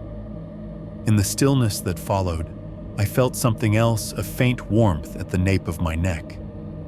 It was not the ambient warmth of the room. It was focused like a small patch of breath against skin. A low, damp exhale brushed the tiny hairs there, moist and deliberate, as if whatever was behind me was leaning close enough to smell what I'd eaten that day. My own breathing faltered. I went rigid, every muscle locking. For a long, thick second, there were only 2 breaths in that room, mine shallow and stuttering, and the one behind me slow and wet. I snapped the lamp on with a slap of my hand, half rolling as I did, heart slamming so hard it hurt. The light flooded the room, harsh and sudden. There was nothing on the bed, no one sitting behind me, no indentation where a body might have been. Just the wrinkled sheet and my own twisted blanket. But on the wall, right where my face had been inches away moments before, there was a mark that had not been there earlier. A pale, wet handprint bloomed on the paint fingers, splayed palm flat. It wasn't crisp like a bloody smear in a horror movie. It was blurred at the edges, as if made by skin that had spent too long in water. The ridges of the fingertips softened. Clear droplets gathered at the lowest points and began to slide downward. Thin rivulets of moisture crept toward the baseboard, leaving faint trails as they went. I watched, unable to move, as one drop let go and ran, cutting a crooked path through the center of the ghostly palm. 3.2. Faces in shiny surfaces. After the handprint on the wall, I started avoiding mirrors without even deciding to. It was automatic. I would walk past the bathroom and feel my eyes flick toward the medicine cabinet, and then away, like there was something radioactive about the little rectangle of glass over the sink. I brushed my teeth with my head tilted down, eyes on the faucet, the drain, anywhere but my own reflection. The problem is, once you start trying not to look at yourself, you realize how many things in a house are built to send you back at your own face. It is not just mirrors. It is the black screen of the TV, when it is off, the dark glass of a laptop in sleep mode, the vague smudge of yourself in the stainless steel of the fridge door. It is the oven window, the microwave, the glass in the back door, the shiny spots on a polished table. Every reflective surface felt like a trap door waiting for me to look down. The first time it happened was with the fridge. It was late. The kind of late where the clock is technically still part of the same day, but your body knows better. The house was quiet except for the low hum of the heater and the faint buzz of the kitchen light. I wasn't even hungry, but grief has a way of sending you to the refrigerator, just to open it and stare at the shelves as if answers might be hiding behind the condiments. I tugged the door open, and the interior light came on with a soft, tired glow. For a second, I just stood there, the cool air spilling out, washing over my bare arms. The smell of cold leftovers and plastic-wrapped food hit me. My eyes flicked from a jar of pickles to a carton of eggs to the half-empty bottle of cheap orange juice.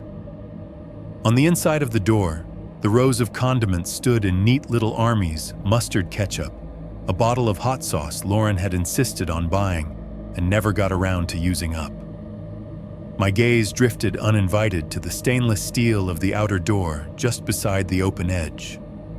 The surface was not perfectly polished, little streaks from the last half-assed wipe fingerprints smudged here and there, but it was reflective enough that standing close I could see myself in it.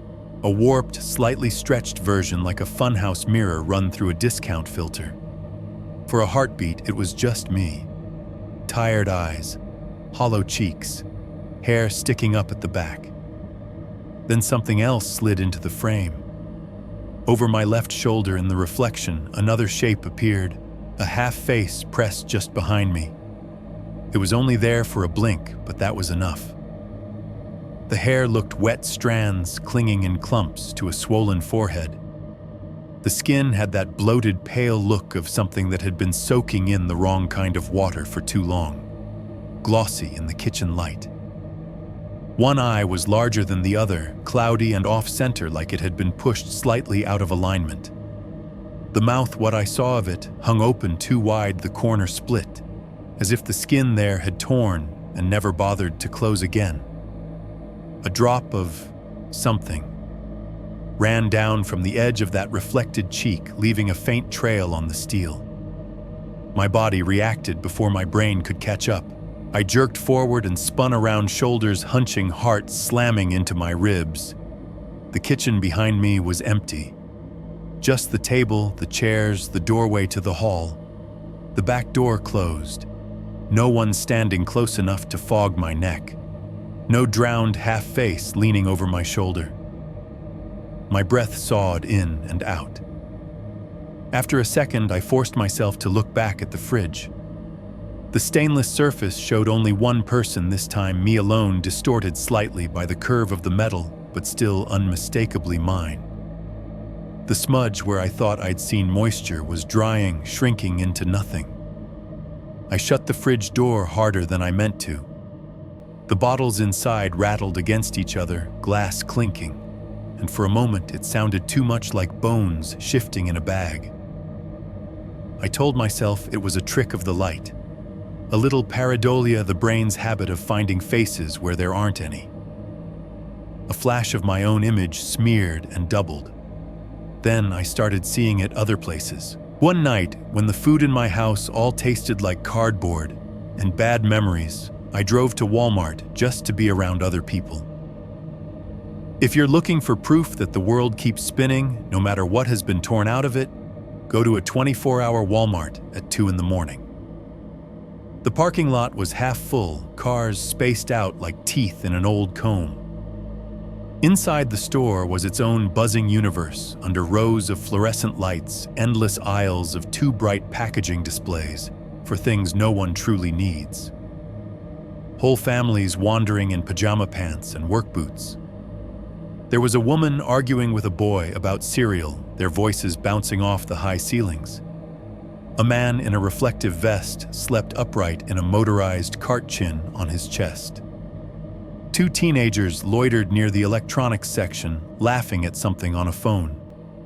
I grabbed what I needed: milk bread, a frozen pizza, a bottle of dish soap, and headed to the self-checkout, because talking to a human felt like too much effort. The machines stood in a row, little islands of screens and bagging areas.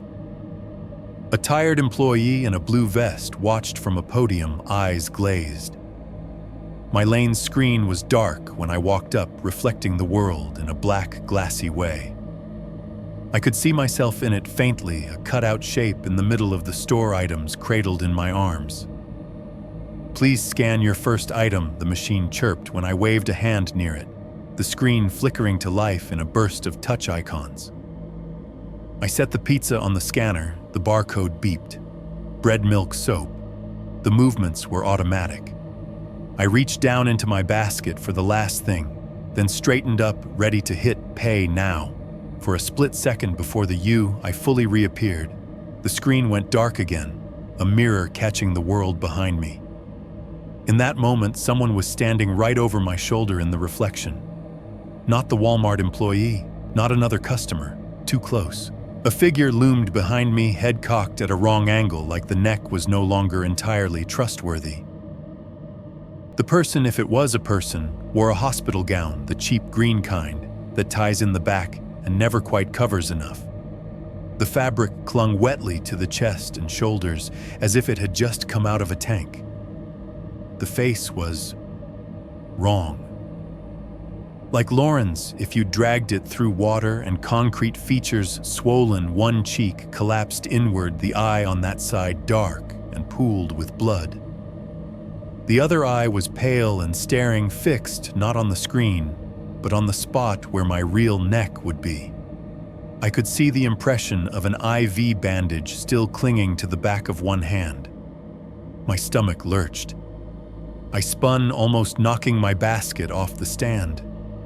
Behind me, the aisle was clear.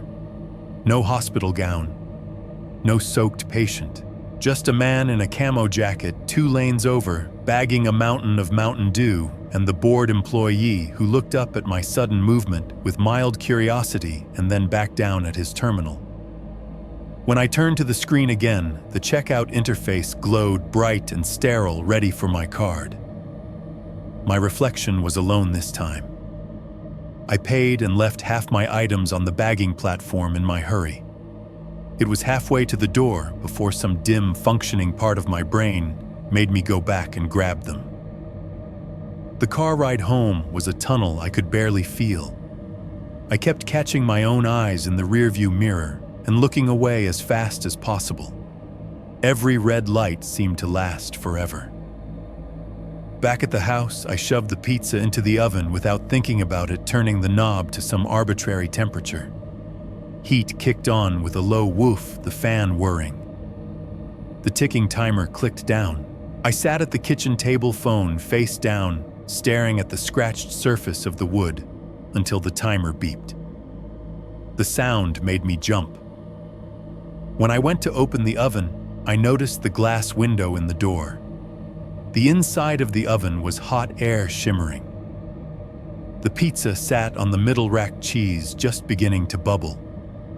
But what drew my eye was the mark on the glass. From the kitchen side, it looked like a smudge, a cloudy patch in the center of the window. It took me a second to realize the shape wasn't random. It was a handprint. Palm and fingers splayed, pressed against the inside of the glass, as if someone trapped in the oven had braced themselves there. The print wasn't made of grease or soot. It was translucent, made of condensation, like someone very cold had touched the hot surface and left a map of moisture behind. Tiny droplets beaded along the longest parts of the fingers, merging, then beginning to run. One rivulet slid downward in a thin line, leaving a trail that stretched the handprint, smearing it, as if the fingers were being pulled slowly toward the bottom of the door. I yanked the oven open so fast the door rattled on its hinges. Heat rolled out hot enough to sting. The pizza sat there exactly where I had left it, crust pale cheese half melted. No sign of anything else. No objects, no food burned into the floor. Nothing that would have made that shape. The inner glass was clear, but when I shut the door again, the outer surface still bore the faint outline of the hand. The droplets had streaked down farther, leaving long, thin drag marks almost to the edge of the metal. They took a long time to dry, even in the heat from the oven. Longer than made sense. After that, I stopped trusting anything that showed me more than the most necessary parts of the world. I shut off the TV at the outlet, so its dark screen wouldn't catch me in the corner of my eye. I closed my laptop when I wasn't using it. I angled picture frames so the glass didn't reflect the room. Of course, the one reflective thing I couldn't quite abandon was the one I carried in my pocket. It was a week or so after the Walmart incident I had lost track of exact days when I accidentally opened the photo gallery on my phone. I hadn't meant to. I was just trying to find an old text, my thumb moving faster than my brain, and suddenly I was looking at a grid of little squares, random screenshots, a picture of a receipt, an old photo of Lauren laughing at something off camera. Rays of sunlight hit her face just right in that one, turning her hair into a halo. My chest hurt so sharply, I almost closed the app. Instead, some masochistic impulse made me swipe, scrolling through the images. That was when I noticed the recently deleted folder. It sat at the bottom of the albums list, gray trash can, icon. The little subtitle, deleted photos and videos, are kept for 30 days. The number beside it said there were 4 items inside. I couldn't remember deleting anything recently. For a long moment, I hovered over it. Then I tapped. The folder opened on 4 thumbnails. 2 of them were almost identical shots, a ring of stone at the top of the frame, night sky beyond, taken from down low looking up. The other 2 looked like shots of a person from chest height, the angle wrong, as if the photographer had been lying on the ground or crouched at someone's feet. My hands went cold. I tapped the first stone ring image. It expanded, filling the screen. The photo was grainy, dark, but unmistakable. The inside of the well looking up. The stones slicked the circle of the opening framed in the middle of the picture. Beyond that, a slice of Ohio night sky, a faint outline of my own roofline off to the side. It was almost the same view as the picture I'd received in the text thread that night. The one that had vanished when the app crashed. I checked the info on the photo with a swipe. Date. Time. Taken at 2:41 a.m. the night Lauren crashed. I stared, heartbeat thudding in my palms. I had been in bed at 2:41 a.m. that night, phone on my nightstand, dead asleep. The call from the hospital nurse hadn't come until 2:58.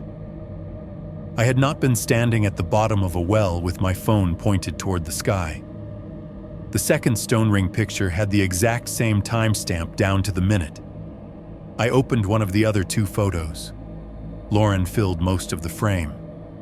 She was standing in her scrubs, the green fabric wrinkled from hours of movement, ID badge clipped, crooked near her collar.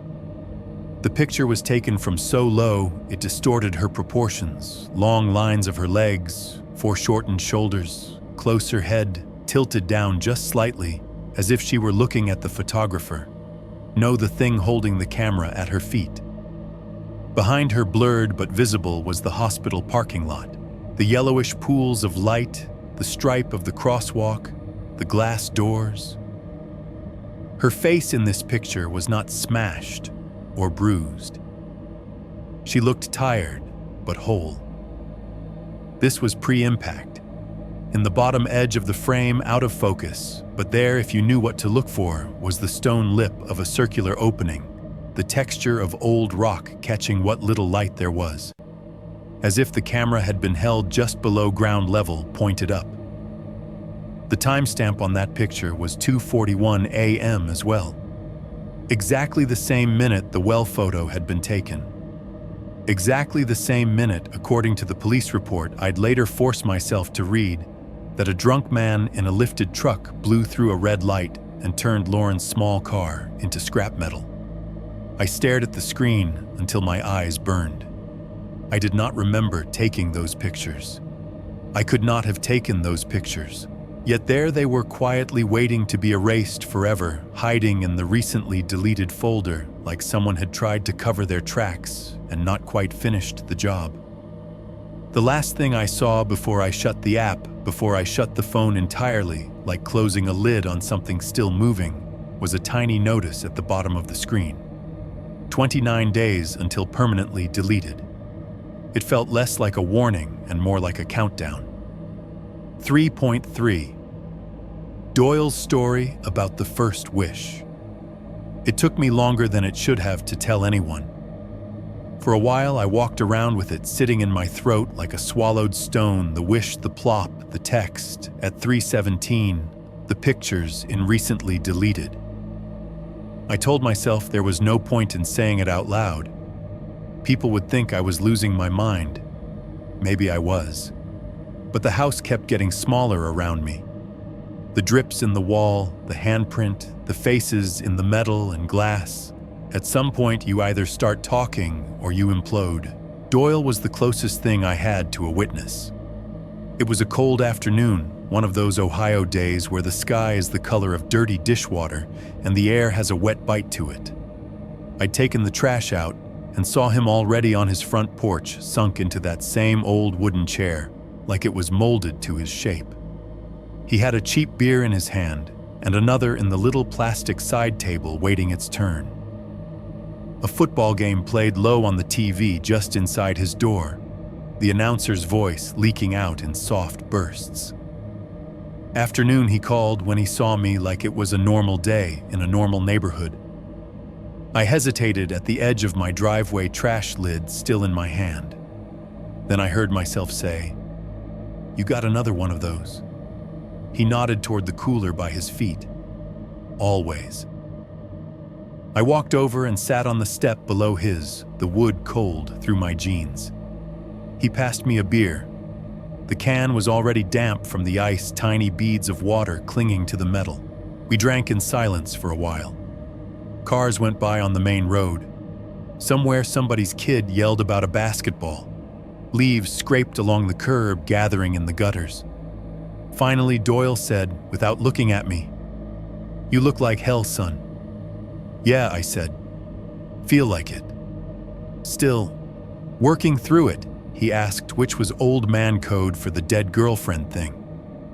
"Yes and no," I said. He glanced at me, then one eyebrow up. "That a yes, no you want to unpack? Or you just want to drink beer on a porch like respectable sad people?" If I hadn't been so tired, I might have laughed. Instead, I took a breath so deep it hurt and said, "You remember what you told me about the well? How the kids used to throw stuff in, how it's older than the houses." His eyes sharpened a little. "Sure." "I did more than throw a cigarette butt," I said. "I made a wish," I told him. "Not all of it, not right away. I started with the easy parts going into the yard, with the whiskey still in my system, quarter in my hand, saying the thing I should never have said out loud. The sound when the coin hit something that wasn't stone. The bucket moving on a calm night. Doyle listened, his face doing that careful blank thing old men do when they're trying not to spook you. "Grief'll make you hear things," he said when I paused. "Makes the world warp a little bit. You ain't crazy for talking to a hole in the ground. I've seen folks talk to gravestones." "It didn't stop there," I said. I told him about the text at 3:17 a.m. from Lauren's contact. The hay. The "I'm so cold." The picture from the bottom of the well and the way the thread and her contact vanished like they'd never been there. At that, his jaw tightened. The beer can in his hand made a soft crackle as the aluminum warped under his grip. And then I found pictures I went on. In my recently deleted, shots of the well from underneath and Lauren from low down, like something was looking up at her. Time stamped, right when the crash report says it happened. I heard how insane it sounded as it came out. Saying it out loud made it worse, more real, like chiseling it into stone. Doyle didn't laugh. He didn't say Jesus or come on or any of the things I had half prepared myself for. Instead, his whole face seemed to sag, the muscles around his eyes going slack in a way I hadn't seen before. 3:17, he asked quietly. "Yeah," I said. Why? He stared out at my yard. From his porch, he had a straight line to the well, its dark roof just visible over the fence. Sometimes he said slowly, "You hear the same stories enough times, it ain't just stories anymore." He took a long swallow of beer, throat working, and then almost like he'd decided something, he set the can down and leaned forward, elbows on his knees. "You think you're the first idiot to stand over that hole and ask for something back?" he asked. "You're not." "You," I said. He nodded once. "Me." The TV droned on about a first down, utterly uninterested in the way my stomach had just dropped. "I used to be younger," he said dryly. "Hard to believe, I know. Whole life ahead of me, all that crap. Met a girl, did the usual, married too quick. Thought love was enough to beat the mortgage and the job and the weather. We had a boy, his name was Eli." He said the name like it hurt his mouth. "Eli came out wrong," he went on. "That's what the old folks said. Doctors had fancier words. Congenital heart defect. Holes where there shouldn't be, walls too thin where they needed to be strong. First time they put him in one of those clear plastic boxes, I thought that ain't a crib, that's a terrarium. Little animal they're trying to keep alive." He rubbed his thumb along a crack in the porch railing, eyes somewhere far back in his head. "We spent more time at the hospital than we did at home that first year," he said. "You know the smell? Bleach and coffee and fear. Machines beeping like busted arcade games. Nurses with permanent crescent moons under their eyes.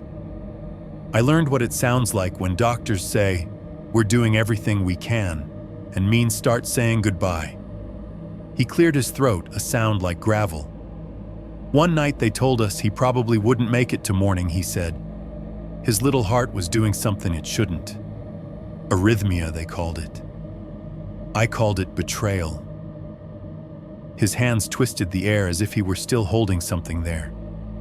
"My wife, ex-wife now though, we never did the papers. She passed out sitting in the chair next to his bed. Couldn't blame her. Body can't stay awake just because your brain wants it to. I went home to grab some clothes, some things. That's what I told myself." He looked at me then, and for a second, I saw a much younger man under the wreckage of time and beer. "But that's not why I really left," he said. "I left because I didn't want him to die while I was watching." Silence settled for a few seconds. The wind nudged a plastic bag down the street, making it hiss along the asphalt. "I got here and this place felt useless," he said, waving a hand at his house. 4 walls, bed, TV, nothing in it that could help him. Only thing in this whole yard that felt older than my problem was that damn well. He nodded toward my yard again. "It was late," he said.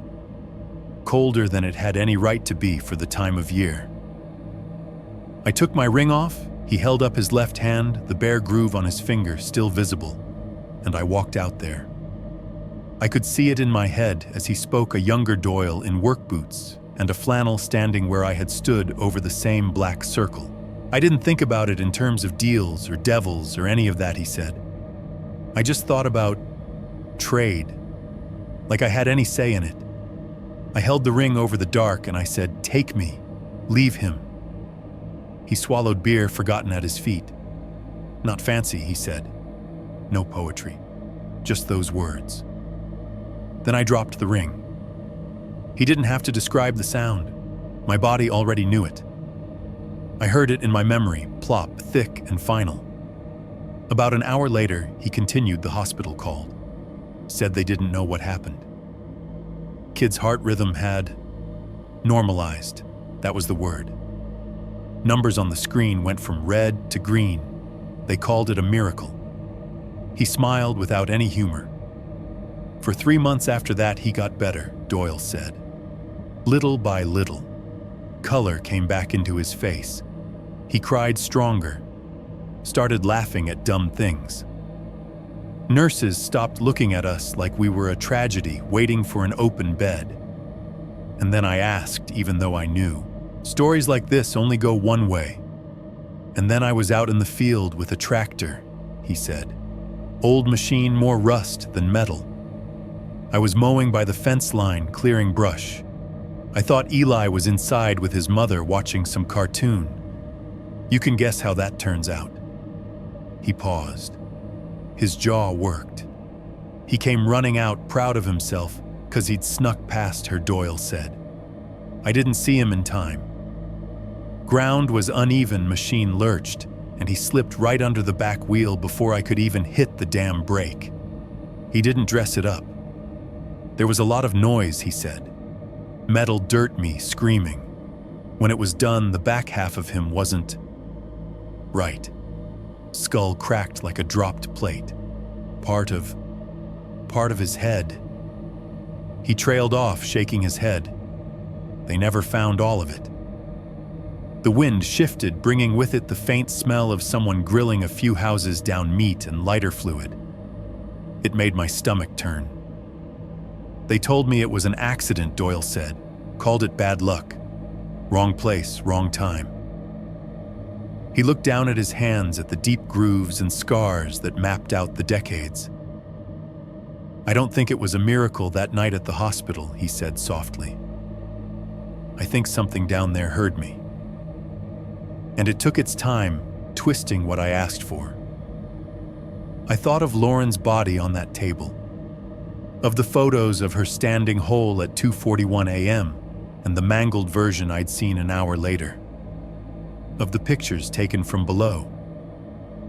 I thought of my own words over the well, I don't care the cost. Doyle turned his head and looked at me straight on his eyes, suddenly very, very clear.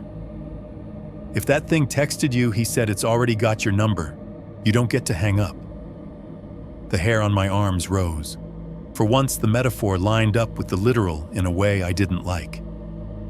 He leaned back in his chair, the wood creaking. For a moment, he looked tired in a way that had nothing to do with age. Funny thing, though, he added after a beat, almost as an afterthought. You know how the landlord tells folks it's sealed cement and all that? Yeah, I said. They tried, he said. Back in '92, the city got a wild hair about safety improvements. Brought a crew out, poured a whole truckload of cement down that shaft. Smoothed it over, nice like the top of a cake. He lifted his beer and took a final drink before continuing. Next morning, that nice smooth surface had cracks in it, he said. Long ones like something underneath had pushed up. Couple days later, whole chunk in the middle just dropped out, like a bad tooth. City guys came back, scratched their heads, said the ground must be settling. Poured more. Same thing. After a while, they stopped wasting the mix, threw a roof over it instead, and called it decorative. He gave a small, bitter smile. Some things don't want to be filled in, he said.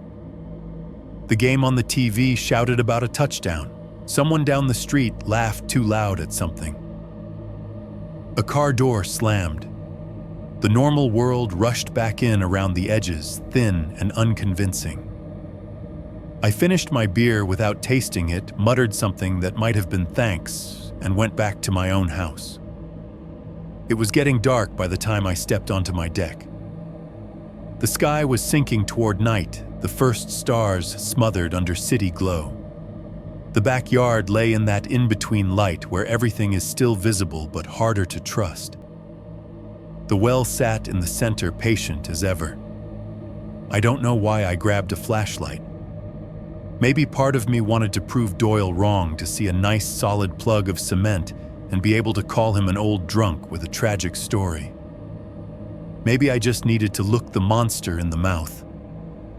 I walked down into the yard, every blade of grass whispering against my shoes.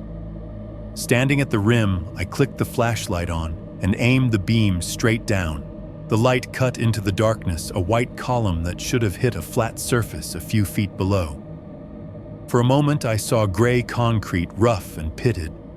I almost let out a breath I hadn't realized I was holding. Then my eyes adjusted. The concrete wasn't a floor. It was a ring of patched-over material clinging to the inner wall, a crust around the edges where someone had tried to seal it. Down the center, a jagged fissure ran wide enough for my hand to fit through. Beyond that crack, further down the beam, caught the old stone. Damp, darker, bulging outward in places like something beneath it had swelled. Hairline fractures spider-webbed out from a central point, the pattern disturbingly like a fracture I had seen on an X-ray of a skull once, even though I wasn't supposed to have access to those images. The light seemed to get swallowed faster than it should have. No matter how I angled the flashlight, I couldn't see the bottom. The beam just tickled the edges of moisture on rock, then went dull, eaten by something deeper. As I stood there, the cold from the stones crept up through my fingers and into my bones. Somewhere far below, I thought I heard the faintest suggestion of a sound. Not a drip this time. Not a scrape. A slow, thick breath drawn in through something that had no business breathing at all. 4.1. The gear and the rationalization. There's a point where being haunted stops feeling supernatural and starts feeling like a medical condition. By the time I decided to go down into the well, I had reached that point. The drips, the breath behind my neck, the faces in every reflective surface, the texts, the photos, they weren't just creepy experiences anymore. They were wearing grooves into my brain. I couldn't tell if I was being stalked by something in the dark, or if I was slowly grinding myself into a breakdown. So I did what anxious, half-broken men do in this country when they don't trust their own heads. I went looking for hardware. In my regular life, back when regular life meant something, I worked maintenance for a big distribution warehouse just outside the city. It was glamorous in the way clogged toilets and flickering ballast lights are glamorous.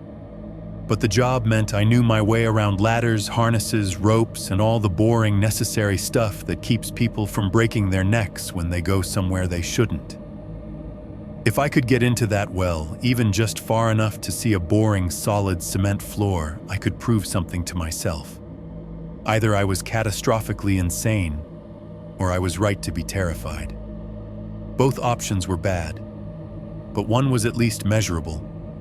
The plan, such as it was, formed slowly.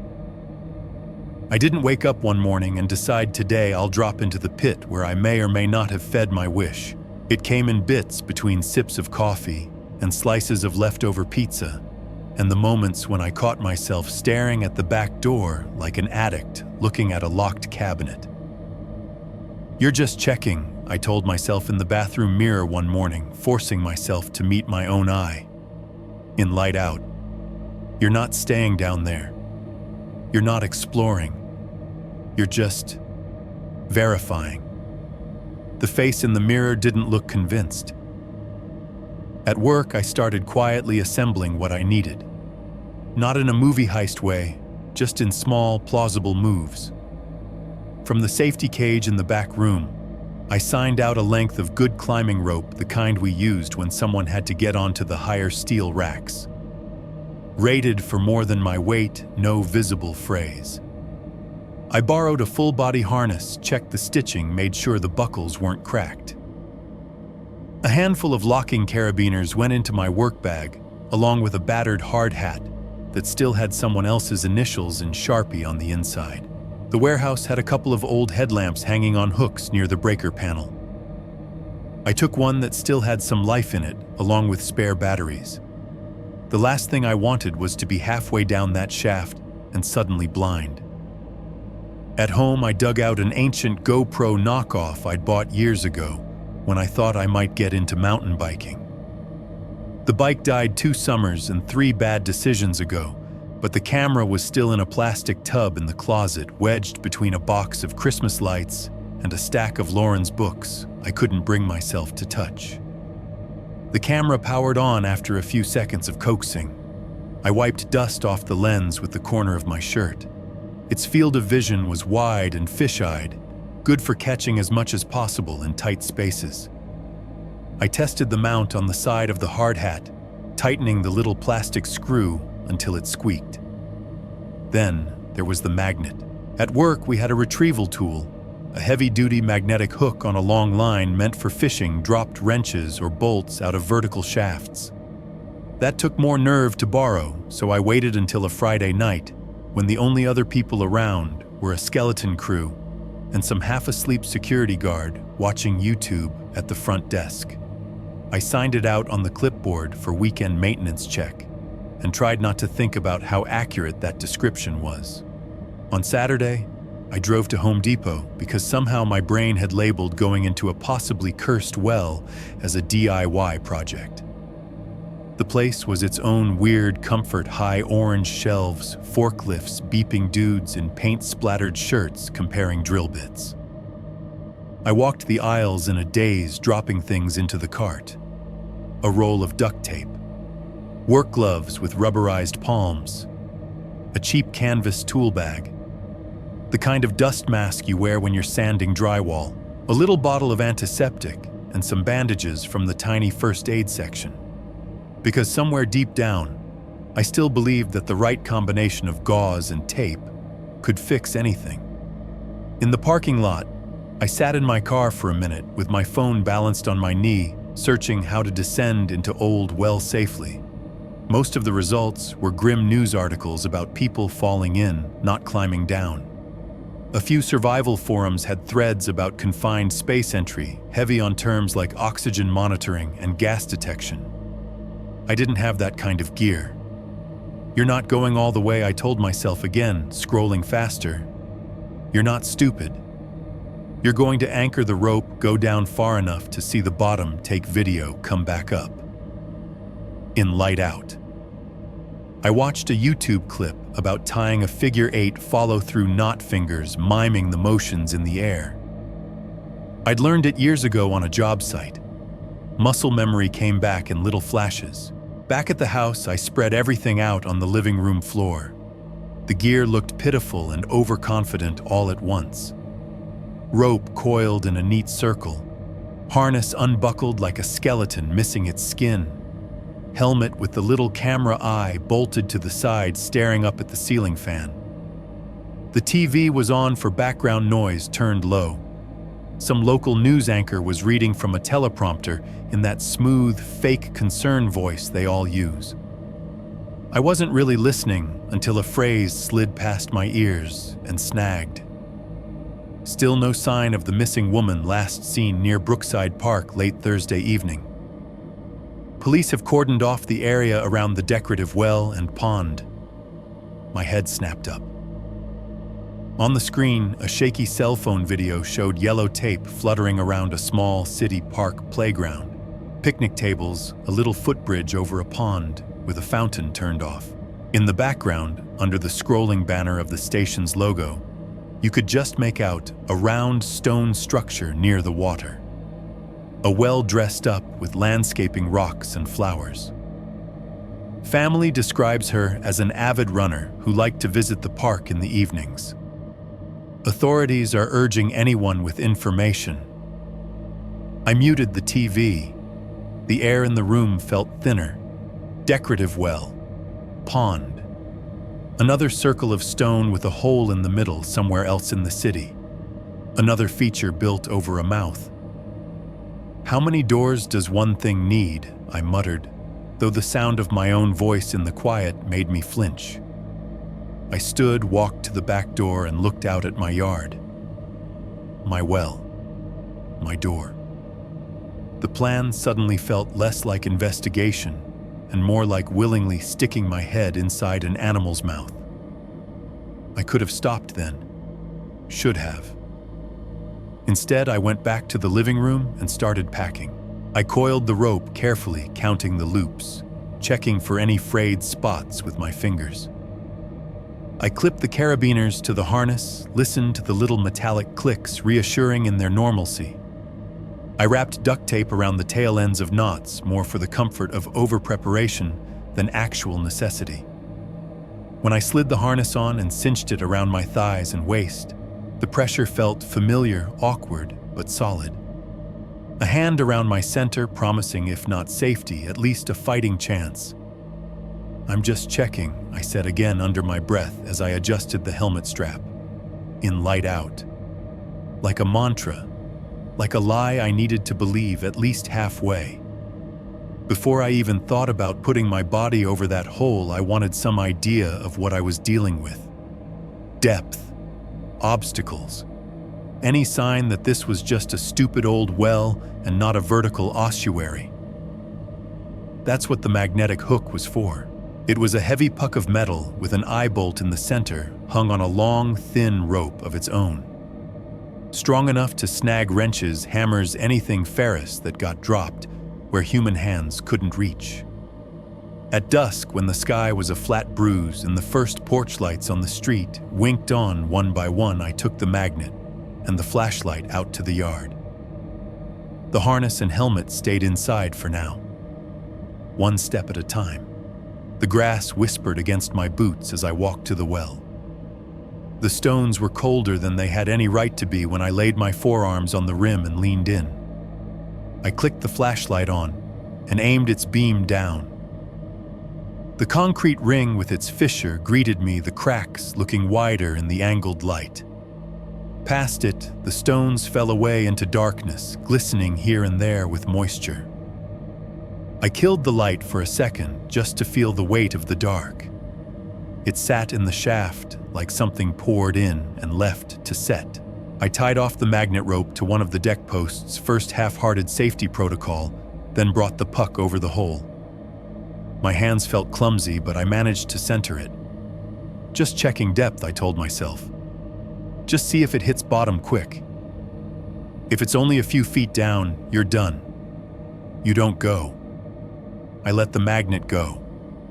The line hissed through my fingers as it paid out the thin rope, snagging against my calluses in little whispers. For a second, there was nothing, just the sound of it sliding. Then it tugged. Not the clean, firm stop of metal hitting stone. This was a strange, uneven resistance, like the rope had brushed against something that wasn't entirely solid. It went slack, then tight again in irregular pulses, as if whatever it had encountered was shifting away and then back. My stomach tightened. I fed out more line, half hoping it would clear the obstacle and swing free. Instead, the tension changed, becoming a heavy drag, the kind you get when you're pulling a sodden tarp through mud. I thumbed the edge of the rope, feeling its vibrations. Every time I shifted my grip, the line responded with a squishy sort of give, not the crisp feedback of rock. Finally, the rope stopped moving. Whatever the magnet had found, it had settled into it. I swallowed hard and started to pull. The line came back slowly, hand over hand, my shoulder complaining.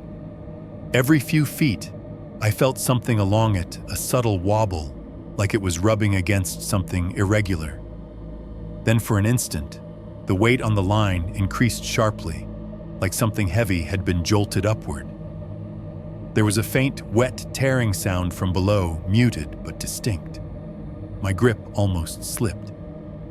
I tightened my hands and kept hauling breath hissing between my teeth. The first thing that broke the plane of the well's mouth was the rope itself, darkened and slick in patches, where it had come through moisture droplets flinging off in small arcs. Then the magnet appeared, swinging slightly, edges glinting in the flashlight beam. Something clung to it. For a heartbeat, I thought it was a tangle of cloth.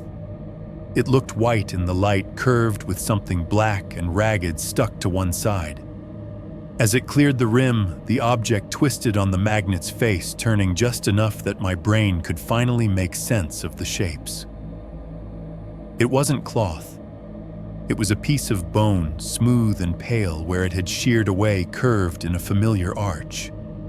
A rib, maybe, or a segment of something that had once wrapped around a chest. The black stuff smeared along one edge wasn't dirt. It was something like meat, but wrong, gelatinous, rotted to the point that it looked almost melted, clinging in stringy strips. The smell hit me a second later. Not just rot, something deeper. A heavy, sweet-sour stench that carried the tang of long-trapped fluid and decay, like an animal carcass that had been sealed up somewhere damp and only just given a chance to breathe. My stomach heaved. Before I could fully react, the magnet jerked. The rope snapped tight, then went slack as whatever force was on the other end yanked downward. The bone slid, the greasy black tissue smeared across the metal, and in one horrible slow-motion moment, the piece of rib slipped free and dropped back into the darkness. I heard it bounce off the stone on the way down 1, 2, 3 dry, hollow clacks, and then nothing. No splash. No echo. The magnet swung light and empty over the mouth of the well. Lines of something dark streaked its face where the bone had been. My hands shook on the rope. The rationalization, the YouTube knots, the hardware store logic, they all felt very far away. Whatever was at the bottom of that shaft, it wasn't cement. It wasn't dry, and it had not wanted to let go. 4.2. The first descent. Waiting for the neighborhood to go quiet took longer than rigging the rope. People do not realize how loud their lives are until you are standing in your backyard counting each sound and hoping it will be the last one. A TV laugh track next door. A car door slammed 2 houses down. Somebody's shower pump whining through the thin walls.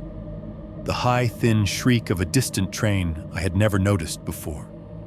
Little by little, the block wound down. Porch lights clicked off one by one. The hum of traffic on the main road dulled, then faded to the occasional whoosh of a stray car. Somewhere, a dog gave one last half-hearted bark and then shut up. By midnight, the only light in my yard was the faint glow leaking from my kitchen window and the sickly orange wash of the street lamp at the corner, cutting a crooked triangle across the fence. The sky was a low lid of clouds reflecting the city's light back down in ugly gray. The well sat in the middle of the yard, a darker hole in the dark. I'd anchored the rope earlier while there was still a little light. The thick line looped twice around one of the deck posts, then again around the main beam that ran beneath it, tied off with knots I'd triple-checked until my hands hurt. I'd leaned my full weight on it, bounced, jerked, done everything short of hanging myself off the deck like a test dummy. It held. Now suited up in the harness, I clipped in with hands that wouldn't stop trembling. The webbing bit into my thighs and hips, a tight embrace around the softest parts of me. The hard hat sat low on my forehead, the cheap headlamp strapped over it, its beam turned off for the moment. The GoPro knockoff was bolted to the side, little red light blinking to show it was recording. I didn't know if I ever wanted to watch whatever it was about to see, but some stubborn part of me insisted on evidence. "I'm just checking," I whispered, because if I said it out loud enough, it might become real. In light out. The well's stone rim was cold under my palms as I stepped up onto it. The rock had that ancient smooth feel in places where countless hands and feet had worn it down, and a rougher chipped edge where time and weather had taken bites out of it. Standing there with my toes hanging over the void and the rope at my back, I could feel air moving up out of the shaft. It wasn't a breeze exactly. More like a slow exhale, cool and damp, brushing my face in invisible strokes. It smelled like wet stone mold, something old and sour trapped in a basement too long. And underneath that, just the faintest ghost of hospital disinfectant. That sharp, bleached chemical tang. I flicked the headlamp on. The beam dropped into the hole, carving a white column down into darkness. The cracked ring of cement glowed a sallow gray, the hairline fractures like black veins running through it. Below that, the inner stones of the well wall disappeared into shadow. "You're fine," I told myself, voice shaking. "You are a grown man in a harness going down a hole. That's all." I turned around carefully, so my back was to the well heels, still on the rim toes, now on solid stone. The rope stretched away from my harness up to the deck post, taut and reassuring. Taking a breath that didn't feel like it went all the way in, I bent my knees, planted my feet shoulder width apart, and leaned back.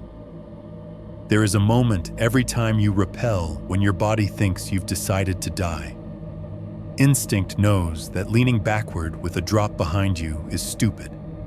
Every muscle in your legs screamed at me to straighten up. My fingers clamped around the rope so hard they hurt. Then the harness took my weight, and the mechanical logic of knots and friction devices overrode biology. I stepped off the rim. For a heartbeat, my feet found only air. Then the toes of my boots hit the inner wall, rubber against rough cement. The change in sound was immediate.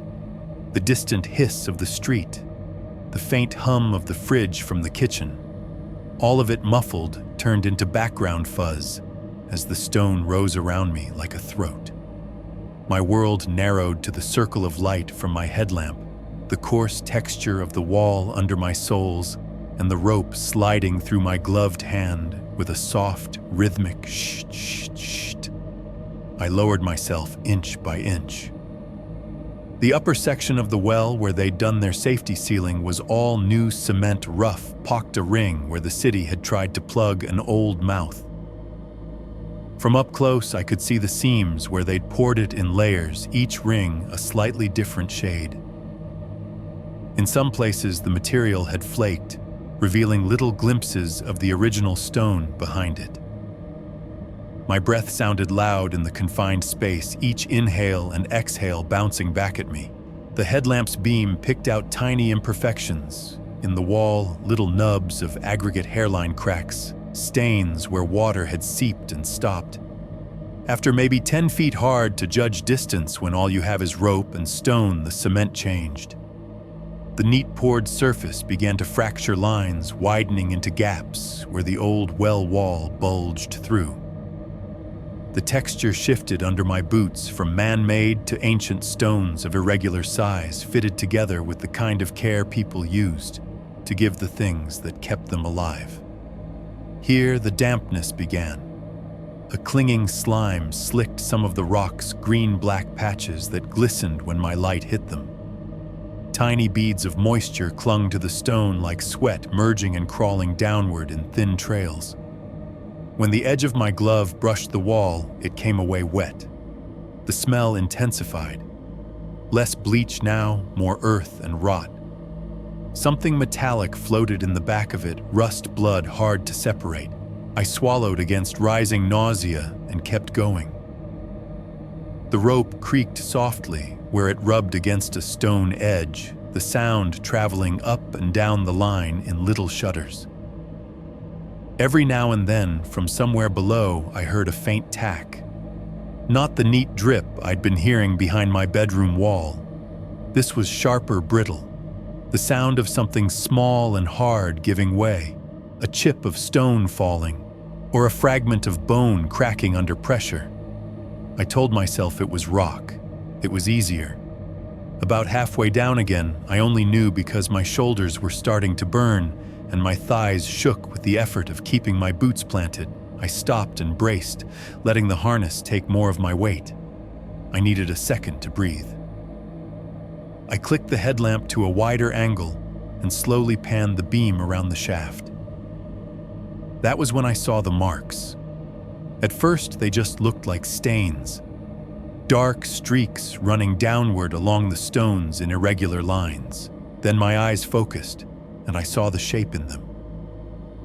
Along one section of the wall, something had smeared mud and something darker in long, finger-wide trails.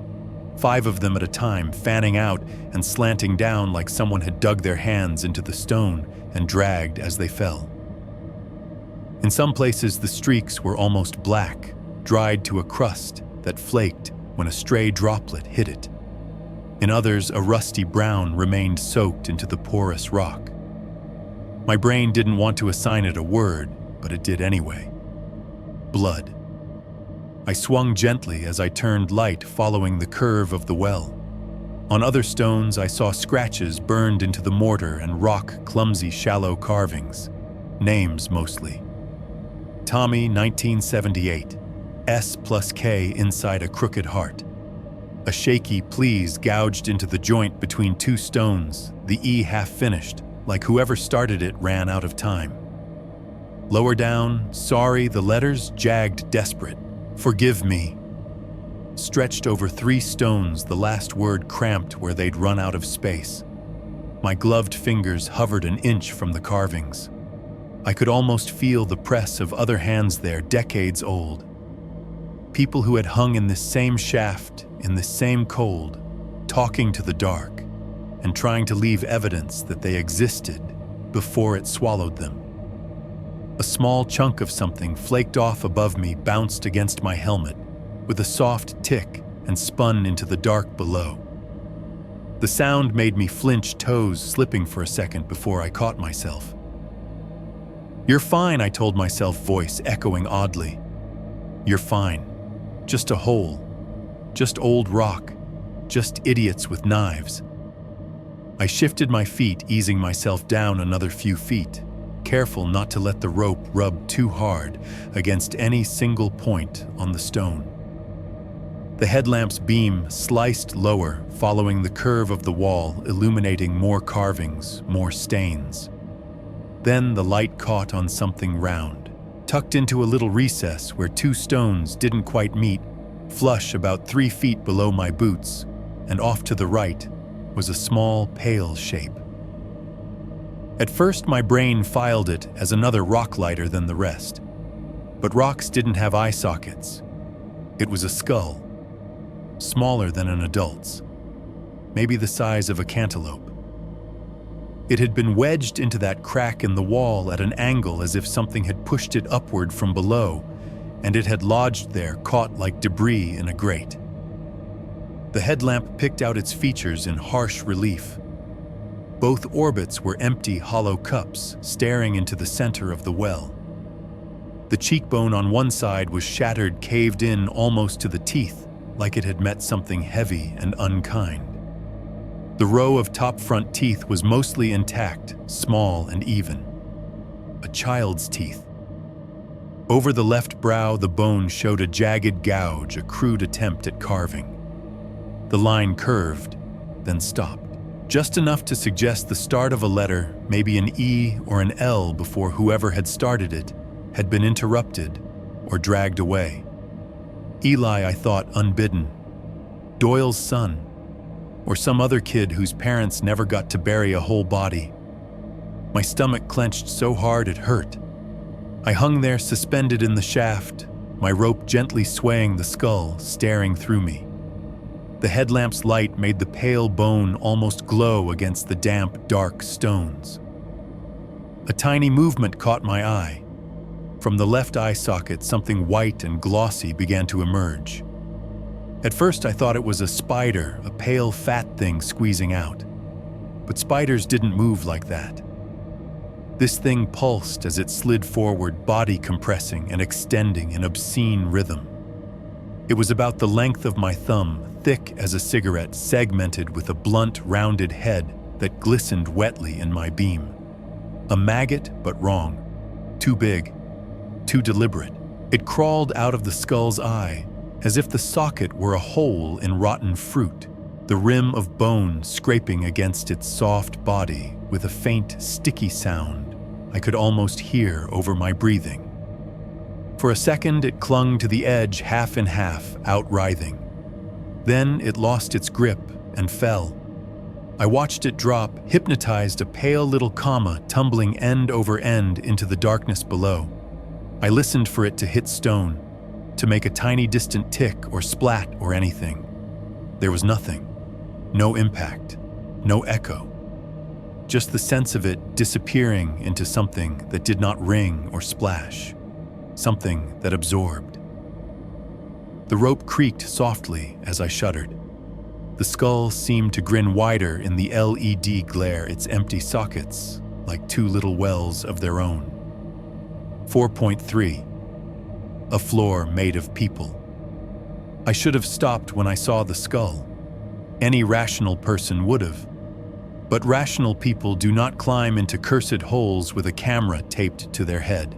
Hanging there beside that small, broken face lodged in the wall, I told myself I'd seen enough. There were bones in the well. Names carved in desperation. Stains that were not rust. That should have been the end of it. Climb back up, call someone, move, burn the yard down, whatever. Instead, I looked down. The headlamp's beam dropped past the skull, riding the curve of the stones. The light did not reach far. It just thinned and died in a thick layer of shadow. There was no bright patch where a neat cement plug reflected back at me. If this was going to stop haunting me, I needed to know what was at the bottom. My gloved hand tightened on the rope. My legs shook, not just from effort now, but from the simple wrongness of what I was doing. Just a little farther, I heard myself say, voice small inside the stone throat, "See the bottom. In, light out." I eased my weight down, boots walking the wall, friction hissing. The air got colder, wetter. It felt like descending into a lung-sick body, every inch closer to organs that had been festering too long. The smell grew heavier with each yard. Not just damp earth anymore, but rot, a sweet, cloying stench that had the sticky thickness of fat. Buried under it all was that faint antiseptic edge, like someone had once tried to bleach this place clean and failed. The tack of things cracking below came more often now. Tiny snaps and pops, like knuckles being flexed, like something under pressure shifting its weight. Finally, my boots hit something that did not feel like stone. I had been braced for solid rock, a satisfying, reassuring hardness. Instead, my feet sank. The surface gave under my weight with a wet, muffled crunch. It was like stepping onto a mattress made of mud and gravel, soft and yielding in some places, resisting in others, all of it slick. The harness went slack as my full weight transferred off the rope. Instinctively, I bent my knees, trying to find balance. Whatever I was standing on sucked at my boots. I glanced down. The headlamp's beam, now only a few feet from the floor, lit up a nightmare. It was not a floor. It was a layer. Directly beneath my soles, black water oozed up thick as oil, disturbed by my weight. It was only a few inches deep, pooling over a bed of something pale and irregular. The liquid lapped against my boots, slick as grease seeping into the seams. Beneath that, something hard shifted and scraped as I moved. The sound it made was all wrong, too dry in places, too solid, little clacks and grinds as edges met and parted. I took a tentative step. Under my left foot, something long and thin gave way with a tiny brittle snap. Under the right, something round rolled, then jammed, making my ankle wobble. My stomach clenched. I forced the headlamp beam down, widening its reach. White and yellow shapes stared back up at me from the black. Bones. So many bones. They lay in tangled drifts beneath the thin skin of water ribs curved like question marks. Vertebrae stacked and broken apart, long bones of arms and legs crossing in chaotic piles. Pelvises' hollow rings, smashed in places but still recognizable, pooled the dark liquid in their basins. Here and there, skulls rose out of the mess, some whole, some caved in, some split neatly in half, as if by a saw. One near my boot had a clean round hole bored into the top, about the size of a coin. A length of rusted wire passed through it, the other end disappearing into the pile, as if the head had once been hung from something and had simply slipped off into the rest. Another skull lay on its side jaw, gone jaw hinge, a ragged edge. The remaining teeth were stained a uniform brown, worn down like the person had ground them for years. Not all of it was clean bone. In places, shreds of tissue still clung to the skeletons. Waxen sheets of skin, gray-white and wrinkled like overcooked chicken, hung from femurs and scapulae pinned there by dried sludge. Tendons turned into stiff yellow cords crisscrossed the mess, holding clusters of smaller bones together. Something that might once have been a hand lay near my left foot, fingers mostly stripped, but still attached, curling inward, nail beds black and empty. Every step I took, something else shifted. Bone knocked against bone with a hollow, porous sound, like someone tapping on an empty pantry shelf. The water wasn't clear. It was the color of used motor oil, flecked with pale particles that drifted lazily when I moved. It soaked into the laces of my boots and climbed my socks, cold and disgusting. The walls here, close enough to touch without stretching, were different too. The stones were slick, darker than above, stained in irregular bands where the water level had risen and fallen over time. Closer to my face, about shoulder height, there were more carvings. Names stacked over names, letters cut deep enough to chip the stone. Some were just initials and dates. Others were longer, the kinds of messages people leave when they think there's a chance someone else will read them. Help gouged over and over, each attempt angrier, messier. It lies. Hear us. I'm sorry, God. One line read, no bottom, the second. O scratched over and over like the person had kept going until something stopped them. My beam caught a patch where the rock looked, etched in a more organic way. Little lines like scratches layered over and over until the surface was almost polished.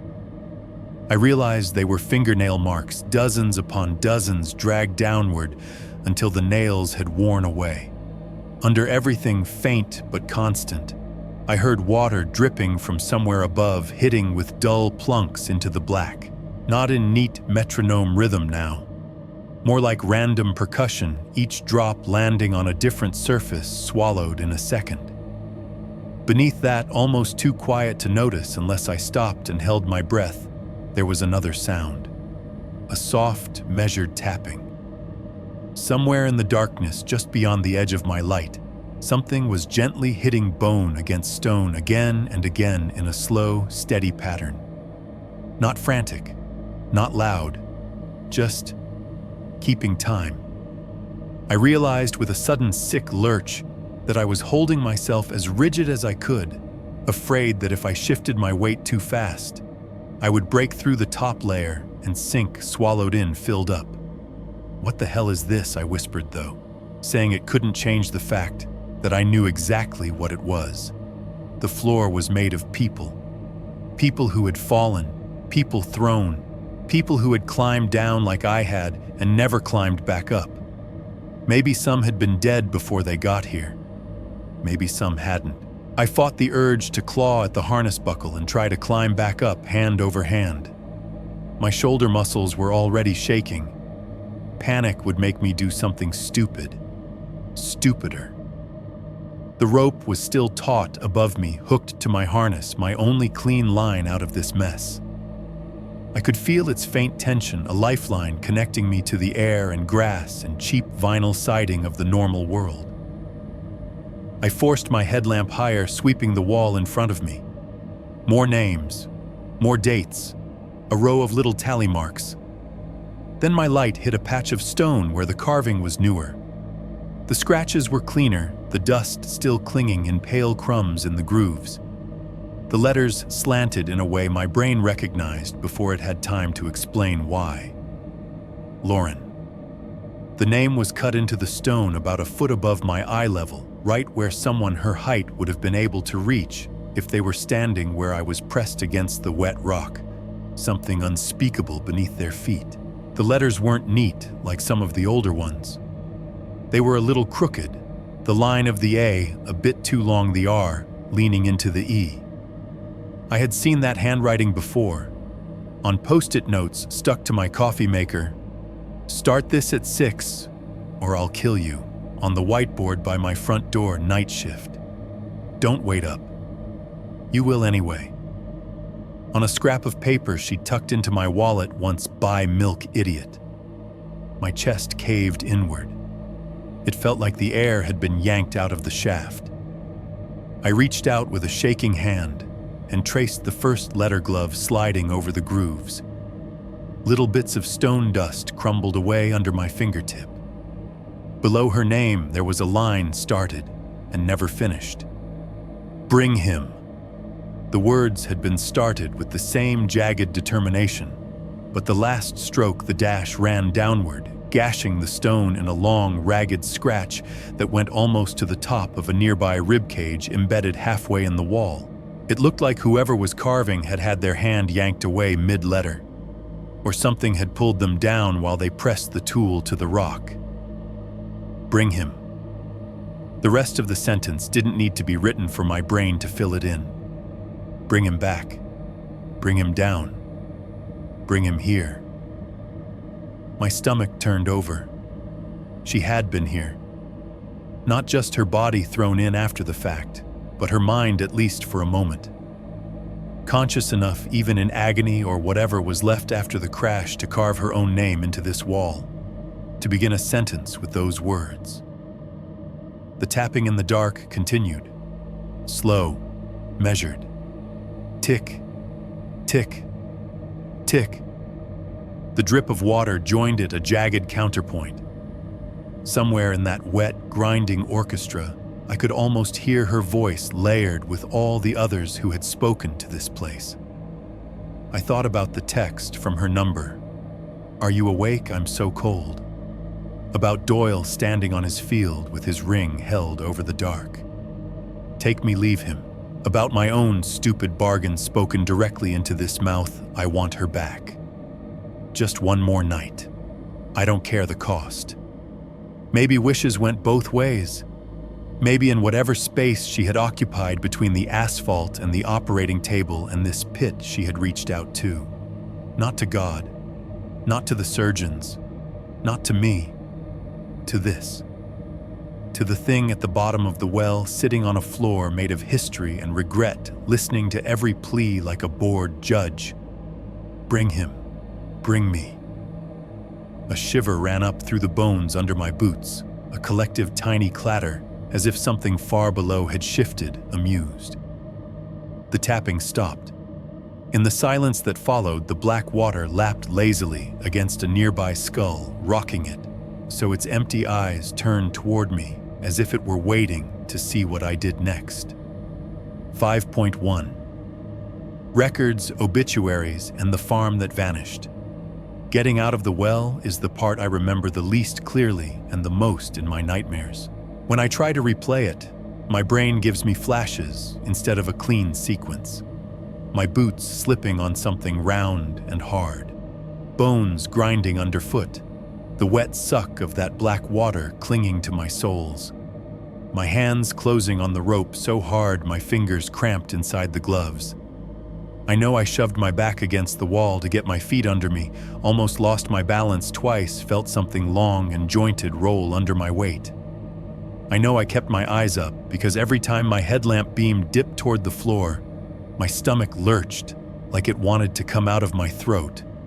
I climbed like the devil himself was under me, even though what was actually under me was worse because it was real. By the time my hands found the rim and I hauled myself over onto the grass, my arms were jelly. I lay there on my back, staring up at the sky harness, digging into my hips, the rope still clipped in the headlamp beam, skewed off into the hedge. For a few long seconds, I could not move. I just listened. My heart hammered in my chest. The night buzzed with insects. The distant sound of a car passed on the main road. Nothing clawed its way up after me. The well just sat there black and still, like it hadn't just let me walk on a floor made of people it hadn't finished with yet. When I finally staggered inside, I made it as far as the kitchen sink before my body mutinied. Whiskey bile and leftover fear came up in a violent rush. I clung to the counter until the dry heaves stopped, then turned on the faucet and watched water swirl everything away, trying not to think about other liquids circulating in other holes in the ground. I stripped in the hallway, peeling off the harness, the damp socks, the pants soaked to mid-calf in that black sludge. I stuffed everything into a trash bag with shaking hands, tied it in a knot, and shoved it into the outside bin, like maybe I could throw the last few hours away with the garbage. In the shower, I scrubbed until my skin hurt. The hot water ran gray for a long time, spiraling down the drain with little specks of something pale in it. I did not look closely at those specks. When I finally collapsed into bed, I did not sleep. My body was exhausted, but every time I closed my eyes, I was back down there, boots sinking skulls, turning to watch me, the name on the wall staring into my head. At some point, a numbness settled in. Not calm, just blank. Morning light leaking around the blinds found me still awake, staring at the ceiling. The rational part of my brain, the same part that had made knots and checklists and harness adjustments, stirred again. "You saw it," it said. "You know what's down there. Now what police?" What would I tell them? "Hey, officer, my decorative well is actually a vertical mass grave with a side hustle in demonic wish fulfillment. Even if they believed me enough to come, look what then, dig up the yard, rope off the entire block, put me in a psych hold, move sure. That would get me away from this particular mouth. But it would not do anything about what I had already said to it, or what Lauren had carved, or what Doyle had wished, or the texts that came back from a dead number. If I couldn't fix this, maybe I could at least understand it. People in horror movies never Google. That's always bothered me. So I made coffee with hands that still shook, sat down at the kitchen table with my laptop, and did the most American haunting thing I could think of. I opened a browser tab. I started simple. The address. Street name, city, zip. Real estate sites came up first, old and new listings, price estimates. Photos of the house from years I hadn't known it existed. Different couches in the living room. Different bad paint choices in the kitchen.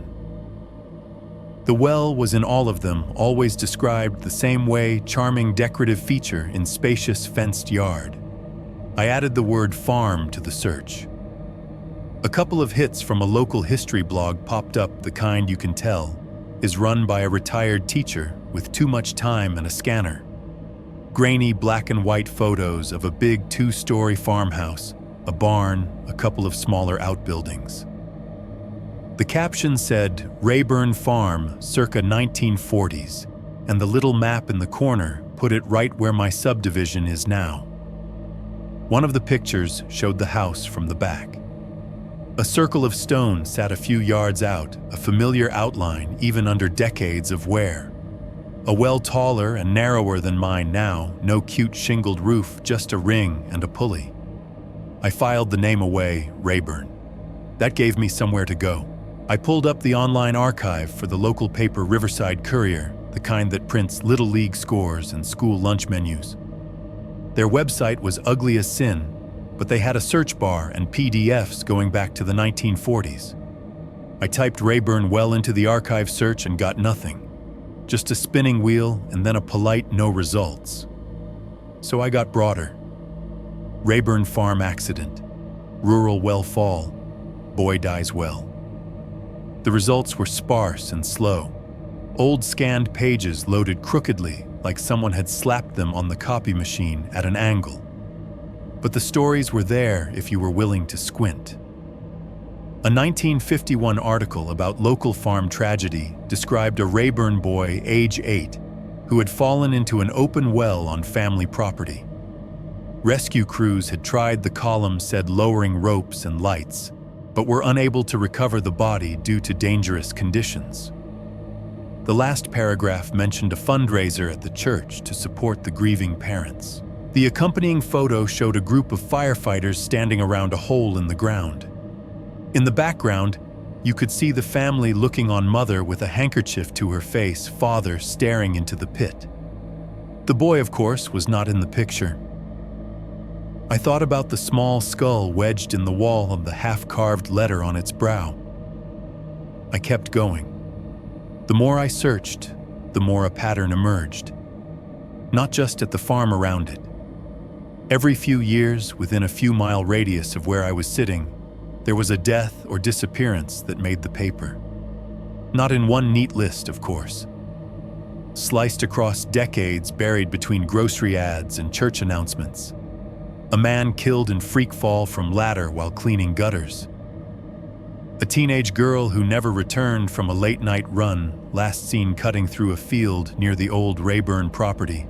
A toddler who wandered from a family picnic at a nearby park with a small pond and was presumed drowned when divers couldn't find him. A farmhand caught under an overturned tractor near the same intersection where Lauren died, his body pinned in such a way that a big chunk of him was unrecoverable. Over and over the wording changed. The details shifted, but the geometry stayed eerily consistent, circles of land overlapping a loose ring around one point. My house. More specifically, the well behind it. I dug deeper. A couple of letters to the editor from the late 70s complained about kids daring each other to go down to the old Rayburn wishing well and asked why the city hadn't filled in that death trap yet.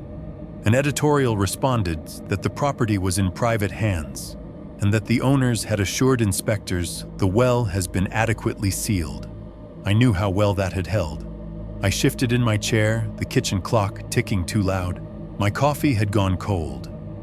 On a hunch, I switched from articles to classifieds.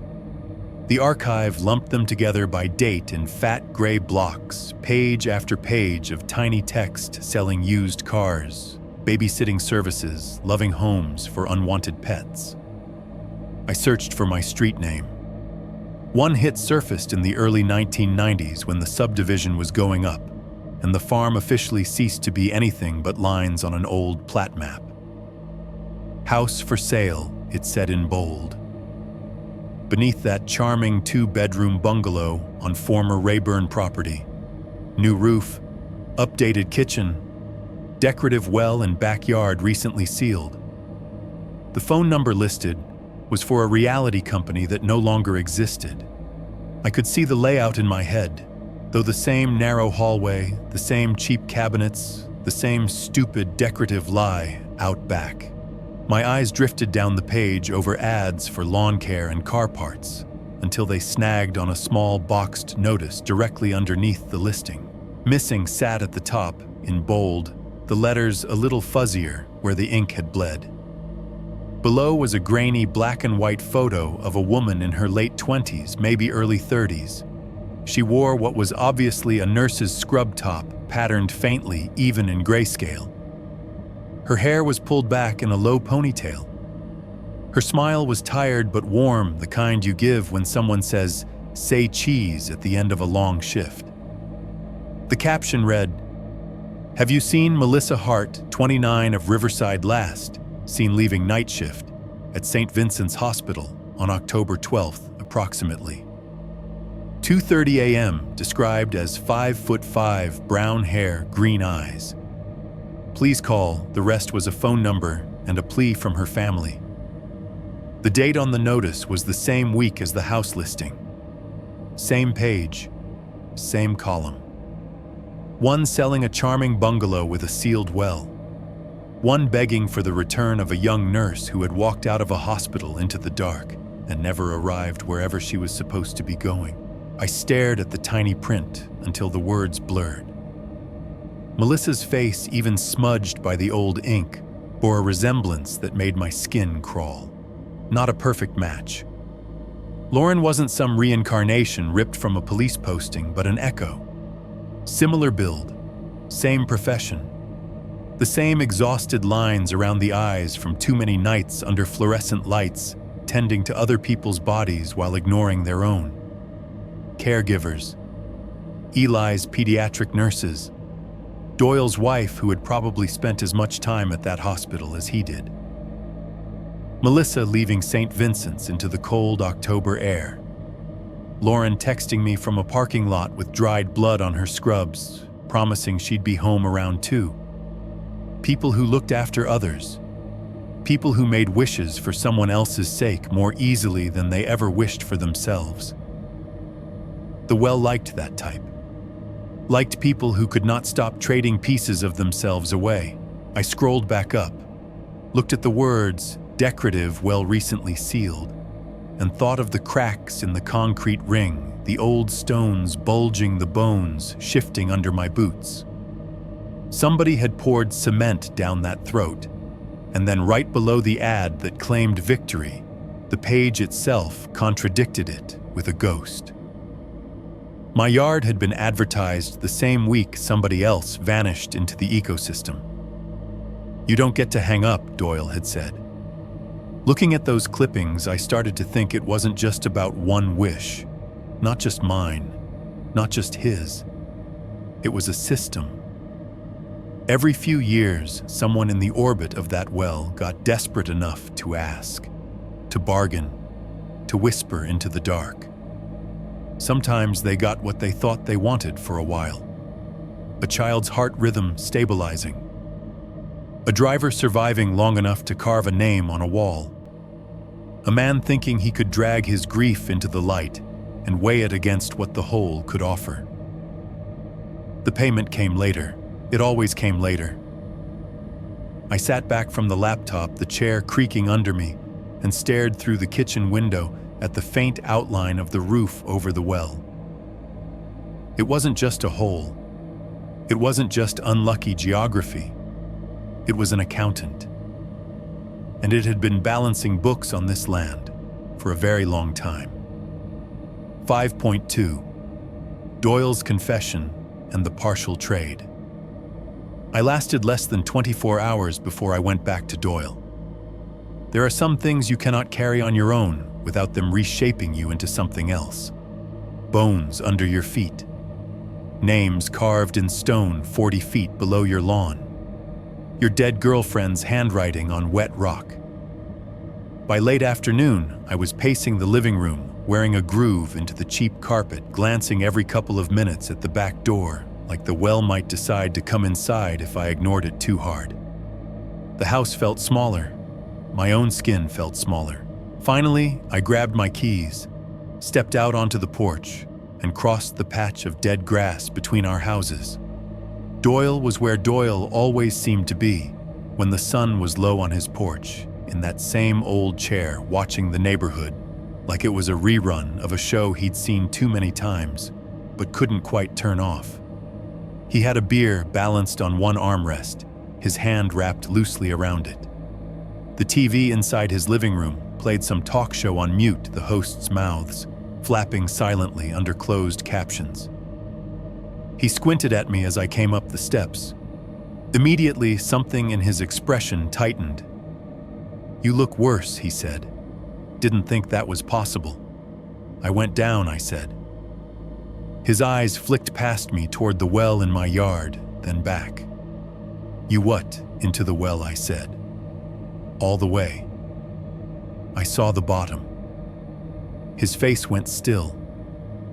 Not blank would have been better.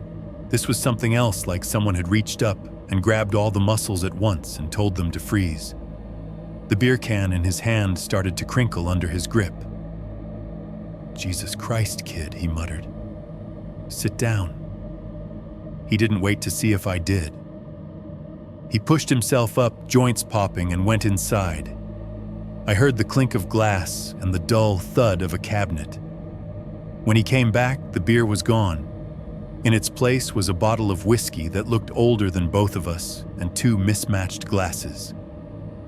He poured a generous amount into each. His hand shook just enough that a little sloshed onto the porch, darkening the wood between us. "Drink," he said. I did. It burned all the way down a rough, cheap fire that had nothing to do with flavor and everything to do with impact. "Tell me," he said after a moment. So I did. Not every detail there, wasn't enough air on that porch for all of it, but enough. The rope, the descent, the cracks in the cement and the old stones bulging through, the handprints in mud and darker things, the names carved in desperation. The child's skull lodged in the wall with the half-carved letter. The floor made of bones and meat and water that wasn't really water. The way it shifted when I stood on it. The wire through the drilled skulls.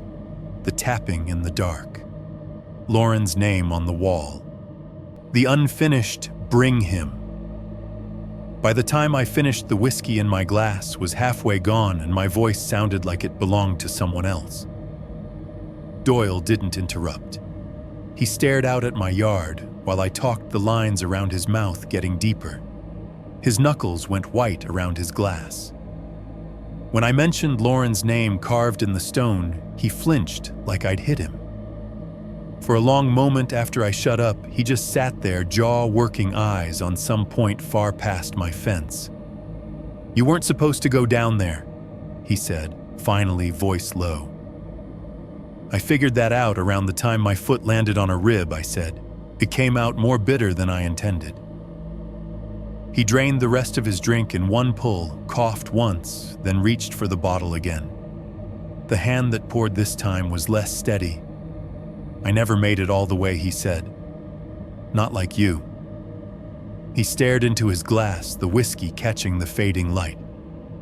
"After Eli died," he went on, "I couldn't stop thinking about that ring, about what I said over that hole. Kept turning it around in my head. Take me, leave him, take me, leave him.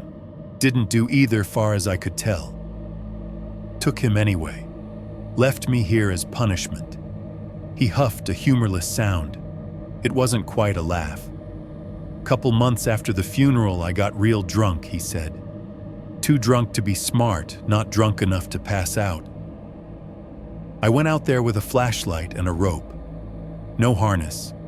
Just a rope tied around my waist like a damn cartoon." He shook his head at his past self. "I told myself I was going to bring him back," he said. "Like I could haul him up out of that place by force.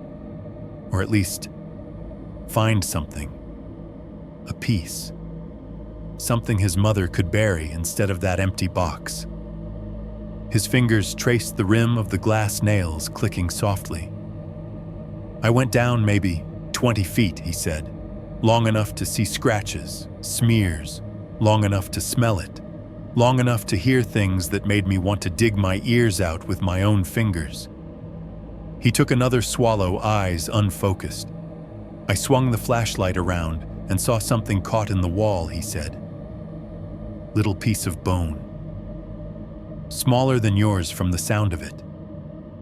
Like somebody had taken a spoonful out of a skull." His voice dropped, roughening. "There was a crack in it," he said. "This little spiderweb fracture on the surface. I knew that crack. Eli got it when he was 3, fell off the back step, and hit his head on a cinder block. We took him to the ER. They said he was fine, that kids bounce. But that little line in the bone was there in the X-ray, a faint ghost. The doctor showed it to us. Said it'd heal. I never forgot how it looked." He looked at me, then eyes shining wet in the corners. "It was the same damn crack," he said. "Same shape. Same place. I'd know it anywhere." The porch felt suddenly too small, the air too thin. "So I'm hanging there," he continued, half in and half out of the life I thought I had, looking at this piece of my boy stuck in a wall like bad mortar, and it hits me. He tapped his temple with one finger. "It never took my deal," he said. "It didn't do what I asked. It didn't take me instead. It just took. Took him when it wanted, had its accident, got its tragedy. Then it kept part of him. Like stock. Like it was shelving inventory." He snorted an ugly sound. "You ever worked in a butcher shop?" he asked. I shook my head. "I did," he said. "Summer after high school.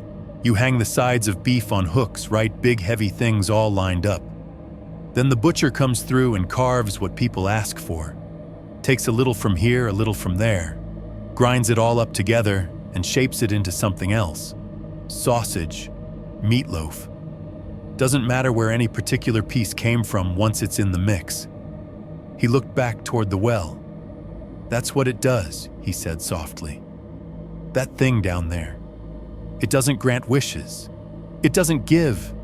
It reorganizes. You ask for someone back, or to spare someone, or to fix something, and it starts pulling pieces from everywhere to build something that fits the request, like a butcher making sausage. My stomach twisted.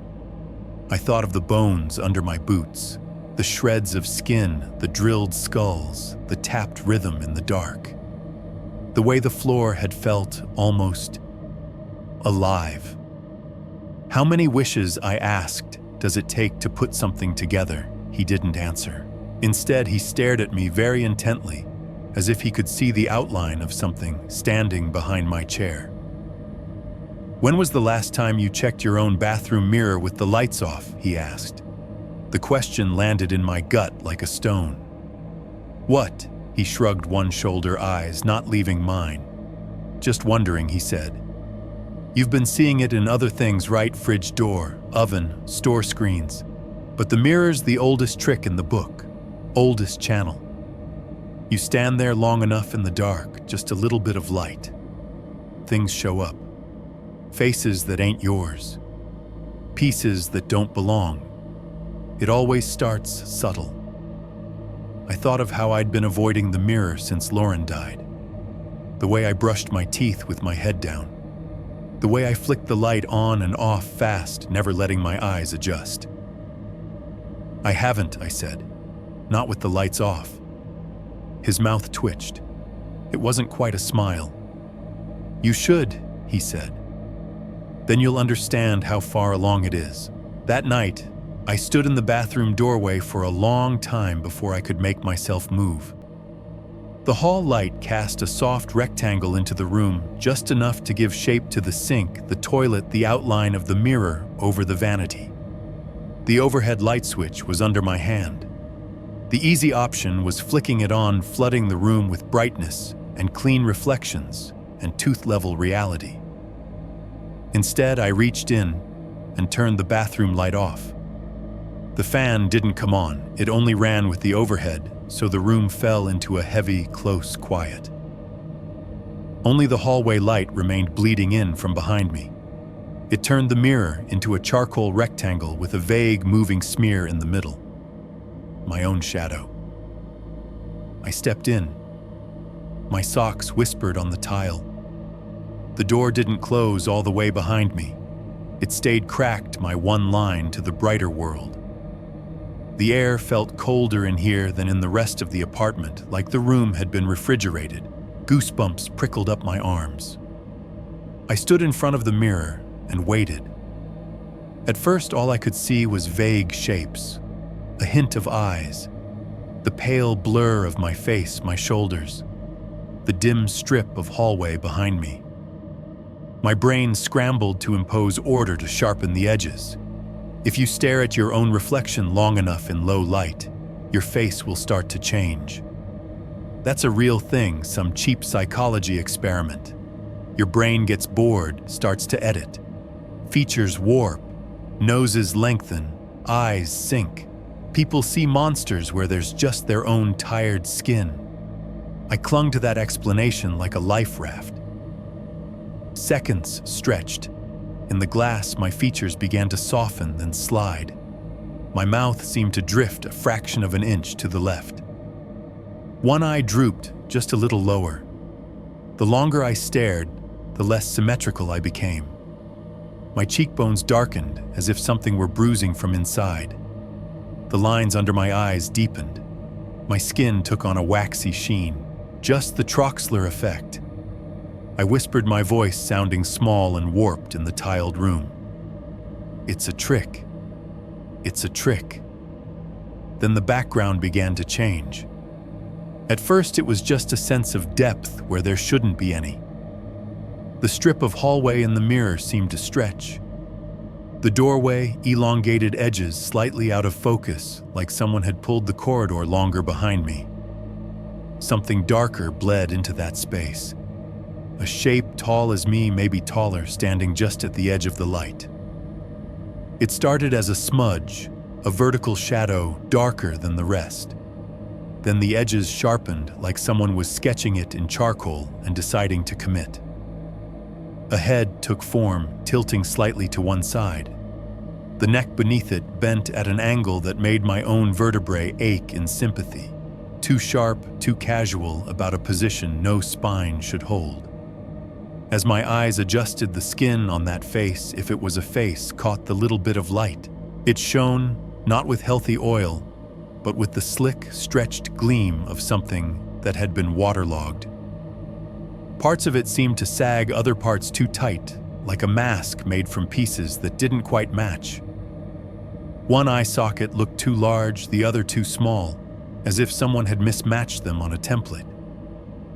I couldn't make out details, not fully. It was all suggestion and shadow. But the longer I stared, the more my brain filled in a hint of teeth behind parted lips, too many or not enough. The impression of sutures where bone plates didn't belong. The thing in the mirror did not move. But my reflection did, chest rising and falling, shoulders twitching with every tiny flinch. Its head stayed tilted, studying me. Something about the height of it, the angle of the shoulders, the slight inward curve of one knee, struck me with a horrible familiarity. It was my size, my outline, my general shape, but wrong. My own distorted template overlaid with something else. My breath fogged the glass in faint, quick bursts. Behind it in the dimness, the tall shape loomed closer without taking a step, like the space between me and it had shrunk. The air in the bathroom felt thick with moisture all at once, like the inside of a shower that had been running for hours. I could smell that faint, hospital-tinged rot again under the cheap soap and tile cleaner. I broke. My hand shot out, slapping at the light switch. Overhead bulbs flared to life, searing the room in too bright fluorescence. The mirror jumped from nightmare to banal. Just me. Just my exhausted pale face, eyes wide, pupils blown. Just my shoulders, my t-shirt, the faint outline of the hall behind me. No tall shadow, no broken neck. But on the glass, at about chest height, 3 small droplets of water slowly ran down the surface. They weren't from my breath. They were too big, too heavy. They clung together, then merged into a thin trail inching downward in a wobbly line that stopped just above the faucet, like something soaked had been standing very close on the other side, forehead or chest, pressed to the mirror watching. 5.3. Realizing what Lauren asked. For I started with the easy things. If there is such a thing as an easy thing when you are trying to figure out how your dead girlfriend may have asked a hole in the ground to drag you into a mass grave. Her stuff had been there the whole time, scattered around the house like landmines I kept stepping over and pretending were just rocks. A hoodie on the back of a chair. Her favorite mug with a chipped handle still in the cabinet. A hair tie on the nightstand, stretched and dusty. I had been walking around all of it with my eyes half closed. Now I went hunting. I started in the bedroom because that was where she had felt most like herself, bare feet on the carpet. Netflix glow on her face, her laugh bouncing off the walls. The top drawer of her nightstand still stuck a little when you pulled it. Inside, everything was exactly where she'd left it. Lip balm. A half-used pack of gum wrappers crumpled. A pen with the hospital logo. A cheap paperback romance with the spine cracked in 3 places. Underneath those, in a manila envelope folded once, was a stack of paperwork. I pulled it out and sat on the bed, the mattress dipping under my weight. The envelope had that dry, old paper feel, edges starting to curl. Inside, discharge summaries, lab results, insurance forms. Not for her, for me. Hospital letterhead with my name at the top, staring back up at me in crisp black ink. Dates from a few years ago, right after the divorce. I'd had a bad winter that year. I remembered pieces of it. The insomnia, the panic, the way food tasted like nothing, the way the world felt like it had been drained of color. I had ended up in the ER once thinking I was having a heart attack. turned out to be a panic attack and a blood pressure reading that made the nurse purse her lips. I'd shoved most of the paperwork into a drawer and tried to forget it. She hadn't. Sticky notes in Lauren's handwriting clung to the corners of some pages. Follow up in 3 months. I made you an appointment. Do not skip. Ask about new medications. Side effects. On one printout about depression and risk factors, she had underlined whole paragraphs in pen notes snaking down the margins. Watch sleep call mom or me if he says, "What's the point?" again. He jokes about disappearing, not funny. I swallowed. Under those, there was a smaller notebook, the kind you can buy in a 3-pack at Target. Spiral-bound cover bent. Her name was scribbled on the front, along with shift notes and a badly drawn coffee cup. Inside, between medication reminders and scribbled diagrams of IV setups, were bits of her own life wedged into the corners of patient care. PT in 203, not gonna make it. Husband stayed all night. Reminds me of him. He says he's fine, but he's not. Stares at TV, not watching. Eats whatever I put in front of him. Worries me more than code blues. Underneath, circled twice, I am more scared of losing him than of anything here. I can fix bodies. What if I can't fix his head on another page? He joked today, maybe one day I'll just go for a drive and not come back. I smiled, but my stomach dropped. I can't let that happen. I just want to keep you safe forever, even if it means you're mad at me. I read that sentence 3 times. The ink had smeared in one spot a little crescent of blue where a tear had fallen and dried. I thought about all the times she had fussed at me for stupid things. Taking my meds late. Working too many overtime shifts at the warehouse. Drinking too much after a rough day. Driving when I was too tired. She always framed it as nagging, as joking, but under all of it was this same line, "I just want you around." Lauren wasn't the type to say prayers. She had told me that once, sitting on this very bed, her fingers tracing patterns on my arm. "I don't talk to God," she'd said. "I talk to monitors. They tell me the truth." But desperation makes you talk to anything that might be listening. When she died, my wish had been simple and stupid. I want her back. Just one more night. I don't care the cost. Standing over that hole, drunk and grieving, I'd poured it straight down the throat of whatever lived there. What had she said? I pictured her in those last moments. Side airbags blowing uselessly in a spray of glass and twisted metal. Dashboard crushed in headlights, smashed out radio still playing something cheerful into a cab full of blood. Maybe she never had time, I thought. Maybe it was instant. Maybe she never even knew what hit her. But the words on the wall said otherwise. Lauren, bring him. She hadn't carved, "Let me go." She hadn't carved, "Save me." Whatever she'd started to ask for, it wasn't for herself. Bring him. Bring him where the notebook gave me the rest. Toward the back, tucked between patient room numbers and hastily sketched hearts that she'd probably doodled on some slow overnight, was a page written entirely about me. No medical jargon, just her and her fear. He's getting better, she'd written. Laughs more. Eats real food. Not as many vanished jokes. But sometimes I still see this distance in his eyes, like he's standing on a cliff in his head.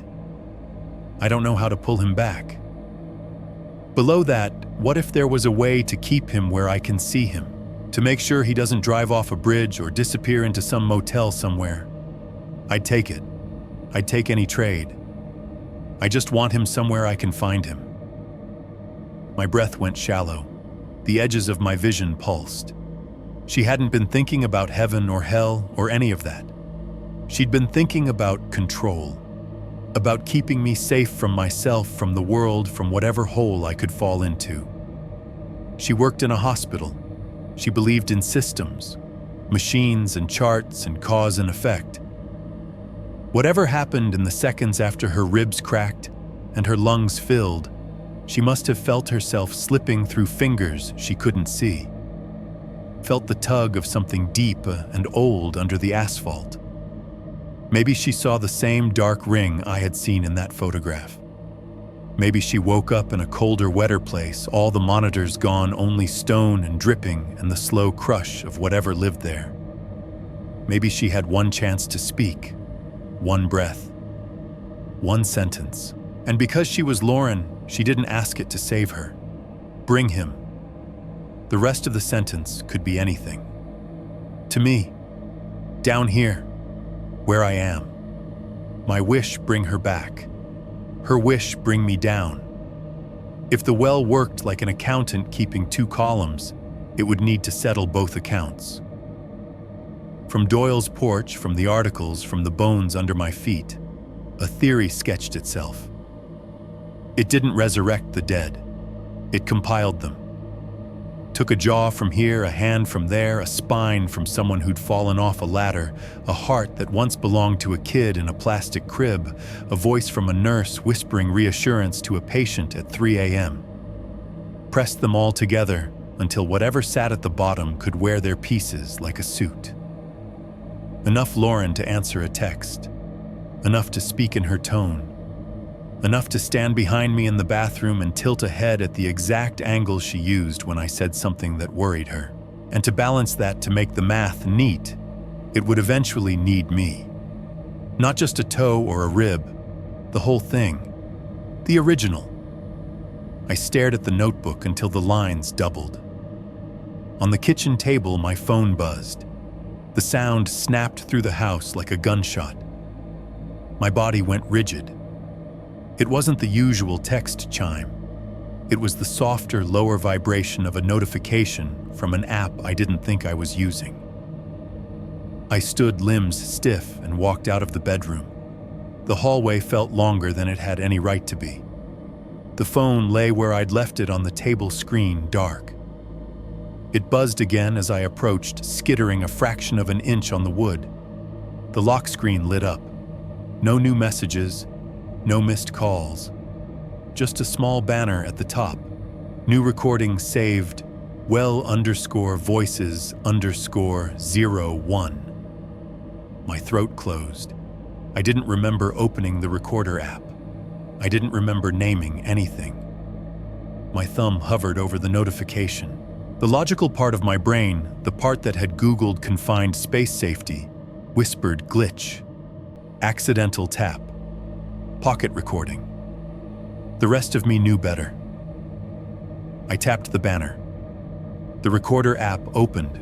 One file sat at the top of the list, time-stamped 3:17 p.m., right around when I'd been reading her notebook, thinking the words, bring him over and over. Well_voices_01. I didn't name that, I thought. I don't name things like a paranormal podcast host. The file duration read 27 seconds. My fingers shook as I hit play. For a second there was nothing, just the faint hiss of an open mic, the noise floor of silence. I realized I had been holding my breath and forced air into my lungs. Then I heard breathing. Not mine. Mine was ragged in my chest, too fast. This was slower, thicker wet around the edges, like each inhale and exhale had to force its way past fluid. In the background, something clicked softly at irregular intervals, small, sharp sounds like knuckles tapping on stone or teeth lightly knocking together. Beneath that, so low I almost missed it, was a faint slosh, as if something heavy were shifting in a shallow pool. A crackle of static. A subtle change in the room tone. Then a voice. Hey. Just that at first. Soft, close, like someone leaning in toward a microphone they didn't realize was there. If you had played it for me in a vacuum, I would have known it in an instant. Lauren. Not the gurgling, broken version I'd heard in my nightmares lying in a crumpled car. Not the mangled body on the slab. This was her, the alive one, the one who stole my fries and sang along off-key to whatever old song was on the radio. Her voice was clear, calm, a little tired. A rustle like fabric shifting, then another breath wetter this time with a faint burble under it. "I just want you here with me," she said. There was no background noise, no hospital monitors, no traffic, no TV. Just that sentence hanging in the dark, balanced perfectly between promise and threat. My chest clenched. For a second, some dumb, traitorous part of me wanted to answer, to say I'm trying, or I miss you, or anything that would fill the silence. The recording went on. A faint, distant drip echoed like it was falling a long way. Something heavier shifted the sound, like a sack of wet sticks being rearranged. Then, at the very end of the 27 seconds, there was a sound that cut straight down my spine. A hard, clean crack, sharp and sickening, like someone had grabbed a spine in both hands and snapped it in half. The recording stopped. The file interface sat there, little pause symbol still glowing, as if it were waiting for me to hit play again. Outside, the neighborhood carried on someone's car, alarm chirped as they locked it. A distant dog barked a siren, wailed a few streets over. Inside my house felt suddenly very aware of how many hard surfaces it contained. How many places a bone could hit and make that exact sound. The words on the wall, the words in her notes, the words in my own mouth all collapsed into one sentence. I just want you here with me. 6.1. Going down for real. This time, at some point later, stopped being an option. I tried to delay it. I really did. I went through all the normal avoidance rituals.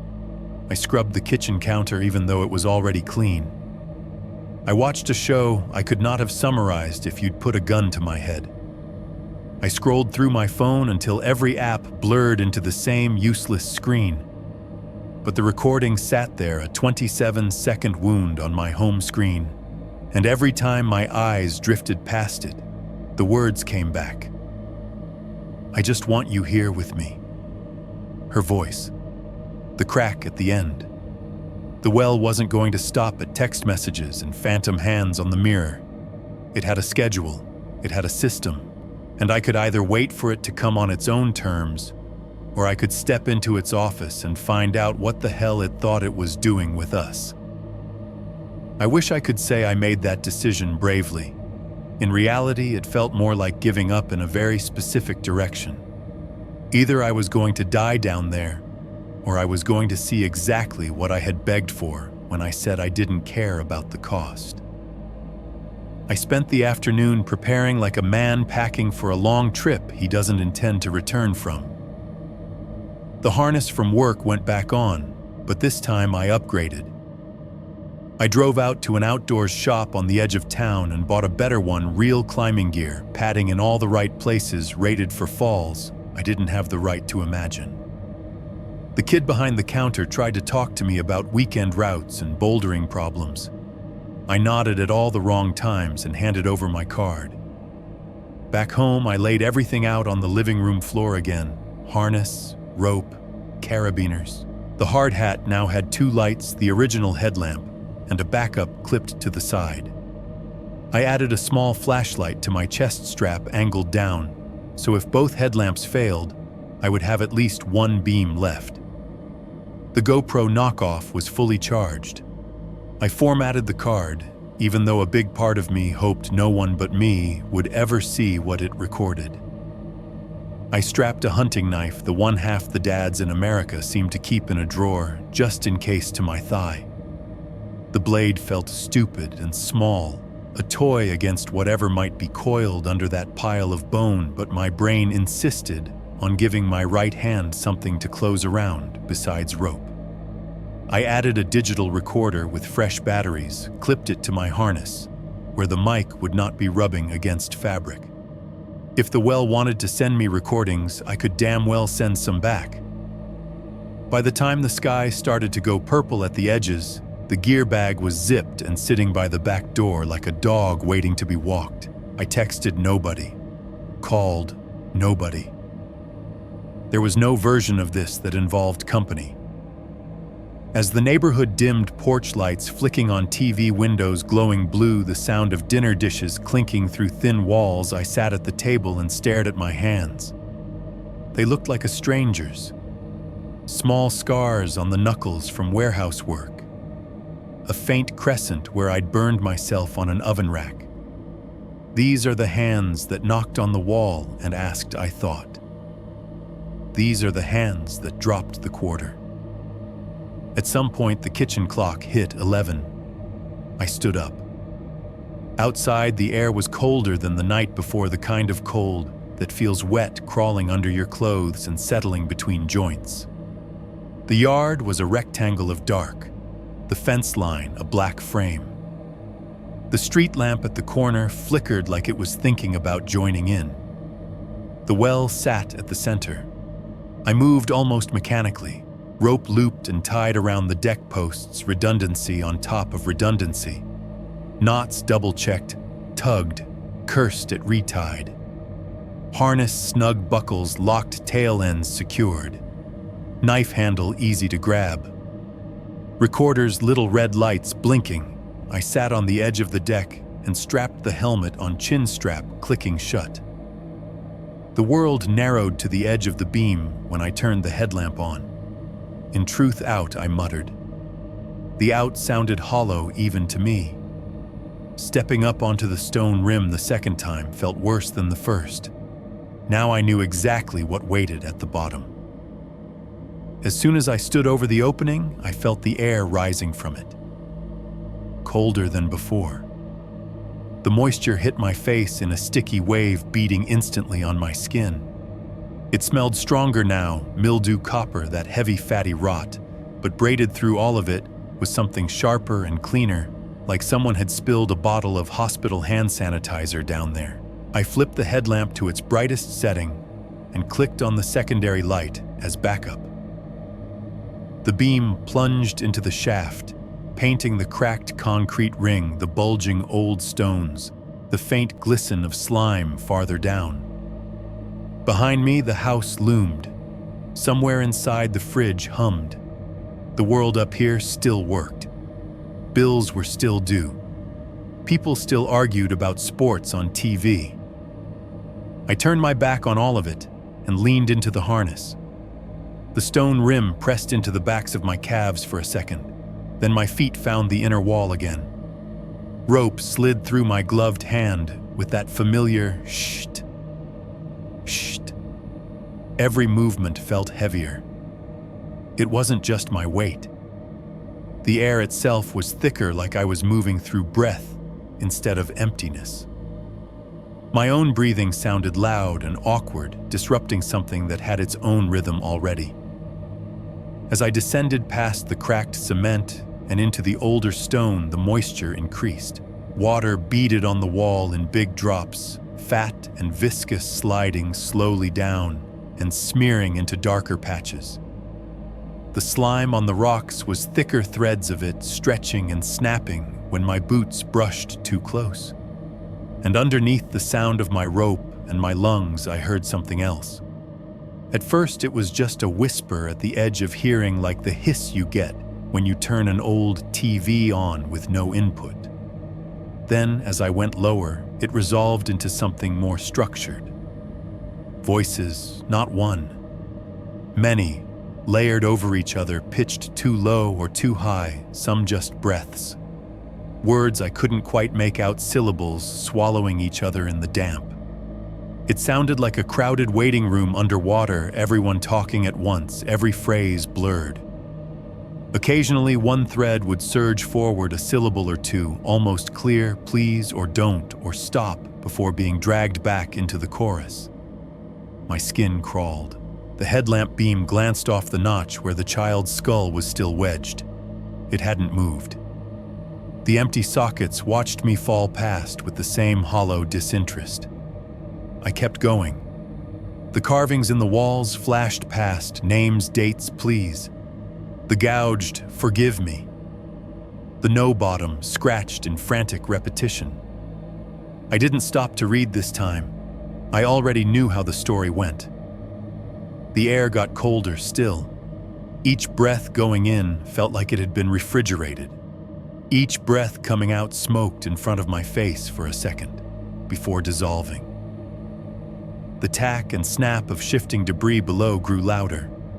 The voices were louder too now, a thin, desperate susurrus that crowded the inside of my skull. When my boots hit the floor again, it was like stepping into a nightmare I'd hit pause on and then unpaused. The give underfoot. The muffled crunch. The way something long and thin bent and broke under my weight, with a sound that was uncomfortably close to sorry. The black water surged up around my ankles, colder than ice creeping instantly into my boots. It hugged my calves like hands. I held the rope with one hand and spread my feet for balance, trying not to think too hard about what exact arrangement of femurs and spines was supporting me. Bones shifted, grinding with little clicks and scrapes. The smell at this level was a physical thing. It hit the back of my throat and stayed there thick and greasy, making each swallow a fight. I turned slowly in place, the headlamp beam sweeping around the base of the shaft. The piles of skeletons were still there, jumbled drifts of ribs and hips and skulls pressed against the walls. In some places, the bones were stacked almost neatly, like someone had tried to organize them. Long bones here, rib cages there, vertebrae strung on rusty wire like grotesque beads. In others, it was chaos, shattered pieces, slivers, shards mixed with clots of that waxen flesh that never quite let go. The voices rose a little when my light touched certain clusters, then fell away as I moved on. I almost told myself that was my imagination. Almost. Then I turned the beam toward a corner I hadn't seen last time. Last time I'd hit the floor, seen enough, and scrambled back up like a rat from a flooding sewer. I hadn't stayed long enough to let my eyes adjust to let the light really settle anywhere but the wall in front of my face. Now the headlamp washed across a recess where the stones bowed inward, creating a little alcove in the circular wall. Something was standing there. At first, my brain refused to assign it a category. It looked like someone had tried to assemble a human being from the available parts and hadn't been especially picky about matching sets. The spine was there at least, a column of vertebrae, some larger than others, stacked and fused with material that was not bone-hard, gray scar tissue that looked almost like melted candle wax holding the segments in place. At the bottom, the last vertebrae anchored into a pelvis, but even I could see it wasn't the original pair. One side of the hip was broader, the bone denser, the angle slightly off, like it had come from someone taller or with a different build. Two legs extended down from there, half buried in the bone muck. The right was long and pale, the shin bone smooth, the foot still mostly intact. The skin stretched thin and bluish over protruding tendons. The toes were narrow nails, yellowed and cracked, like they'd belonged to an older man. The left was shorter, thicker, darker. The skin tone was different, richer, warm brown turned gray in the bad light. The calf was more muscular, the ankle thick.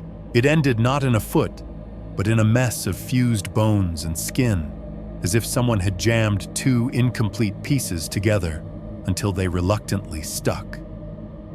The arms were worse. One hung two long elbow joints sitting a couple of inches lower than it should, forearm bones mismatched in length, making the hand hang at an odd angle.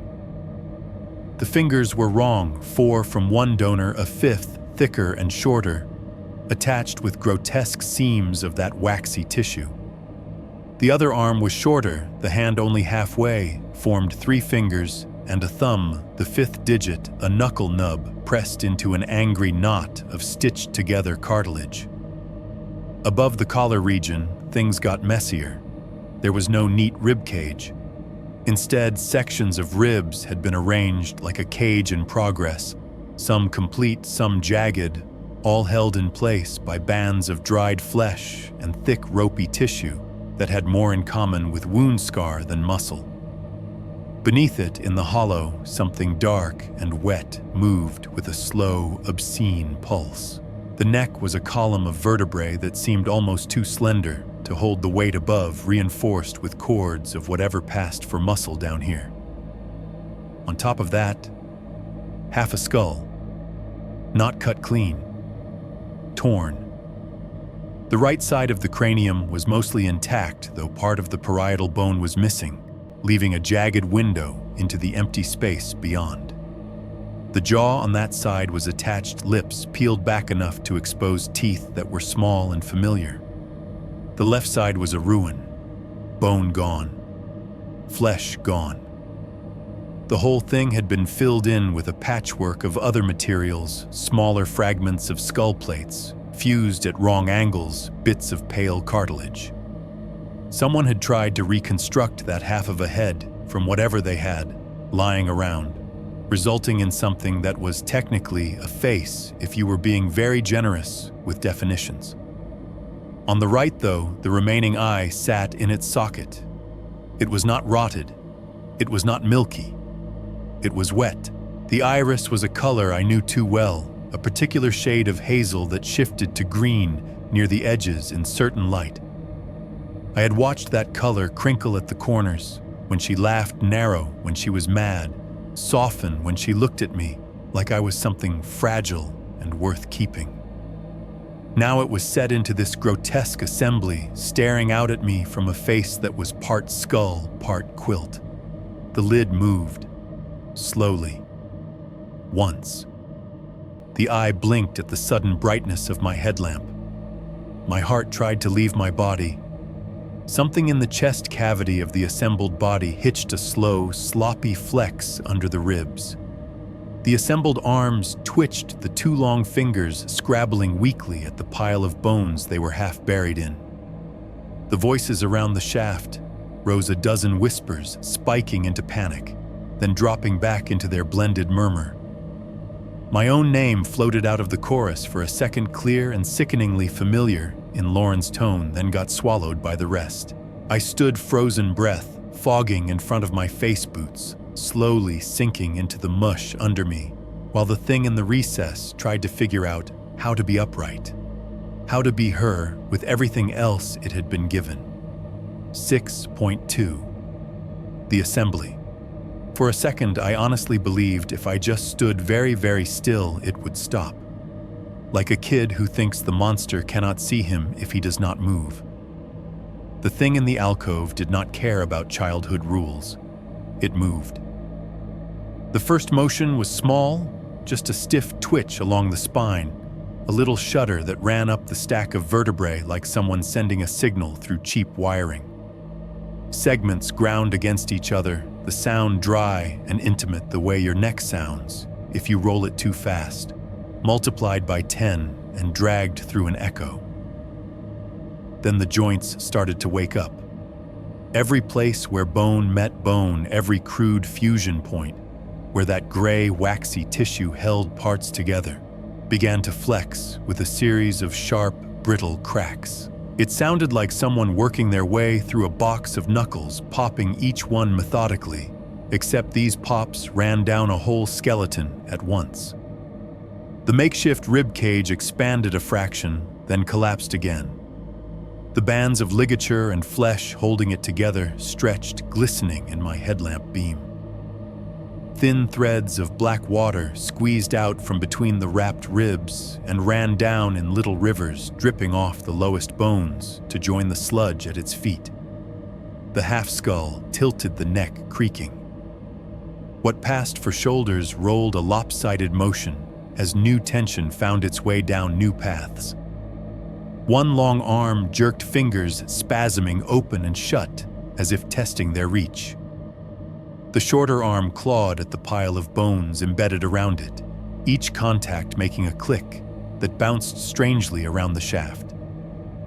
The floor beneath my boots answered that movement. Something shifted under me with a nasty collective scrape, like 1,000 little objects being dragged across tile in different directions at once.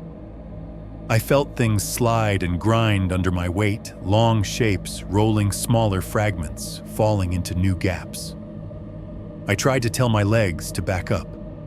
They did not listen. The half-formed torso pushed forward, separating itself from the heap it had been nested in. As it did, more of the black water welled up from underneath, pushing around shin bones and pelvis fragments, filling hollows, carrying with it bits of tissue that had been lying inert in the muck.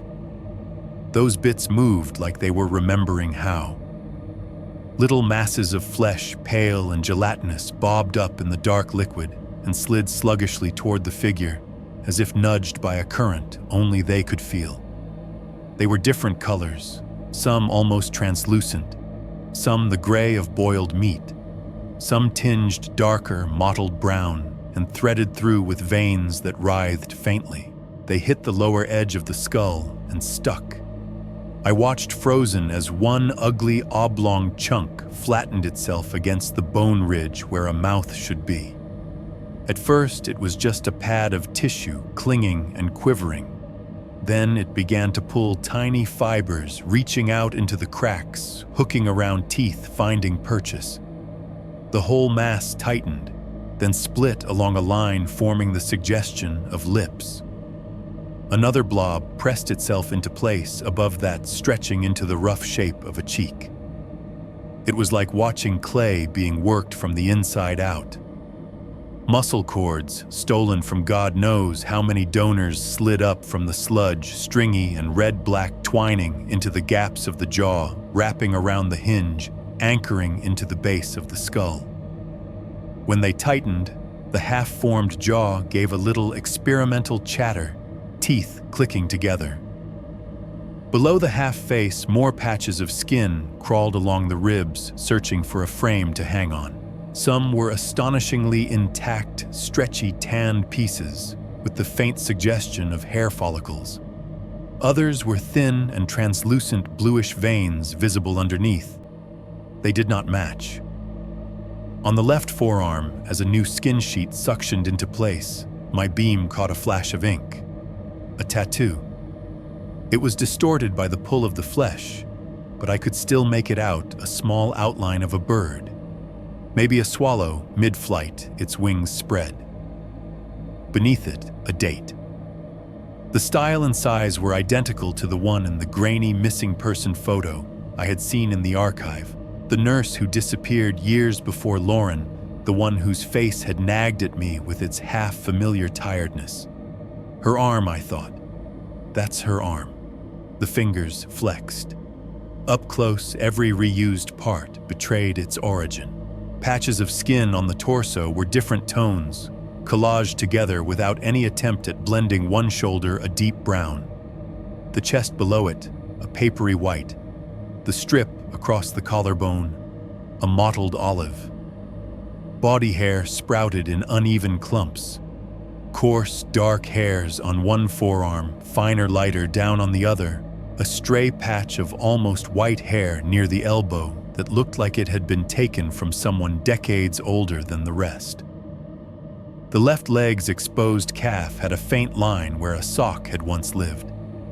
The right bore the ghost pattern of a tattoo lasered off long ago, the scar tissue glowing a pale raised lattice in my light. The soundtrack to all of this was a nightmare symphony. Bones knocked together as the thing shifted in its niche, making hollow ticks and clacks like someone drumming on a box of china. The internal fluids that kept all this mess sliding past itself leaked and dripped, each drop hitting bone or water below with a soft tack.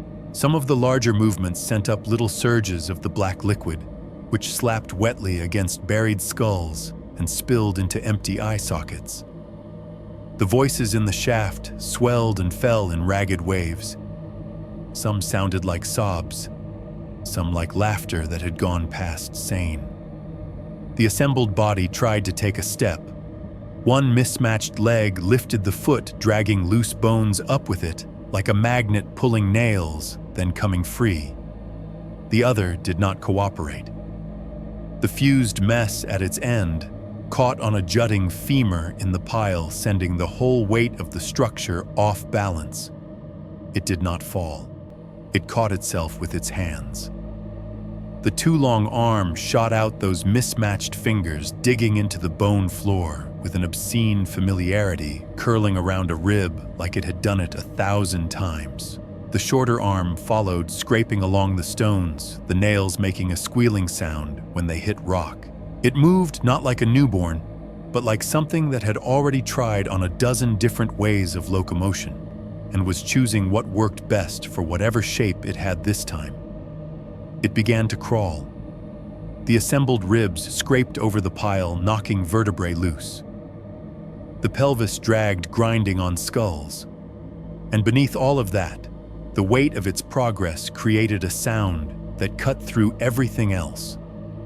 A wet drag, long and sticky, as whatever soft matter hung below slid across the top layer of bones and the thin water pulling strings of dark fluid with it. It was the kind of sound you'd hear if someone dragged a soaked rug full of meat across a tile floor. Each pull brought it closer. I wanted to climb. I wanted to grab the rope and haul myself hand over hand back into the relative sanity of my yard. My arms wouldn't move. My feet might as well have been bolted into the floor. If I shifted, I'd fall, and if I fell, I'd sink, and if I sank, I would become just more parts on the shelf. The thing's head turned toward me fully now, the makeshift neck adjusting to hold it at an angle that allowed the one good eye to really see. Up close, the differences between the two halves of the face were even more brutal. On the right side, where bone and tissue were mostly original, the shape was perfectly familiar, cheekbone curve, arch of the brow, the angle of the jaw. The lips, now more fully formed on that side, had the same little upward quirk at the corner. If I covered the left half with my hand, if I just looked at that right side, I could almost believe she was standing there alive, wet from the rain. On the left, it was like someone had tried to recreate her from memory and spare parts. The cheek was too full, the skin slightly darker, a sprinkling of freckles that had never been hers, trailing up onto a forehead that wasn't the right shape. The eye socket was off by a fraction, giving the impression that that side of the face was always squinting.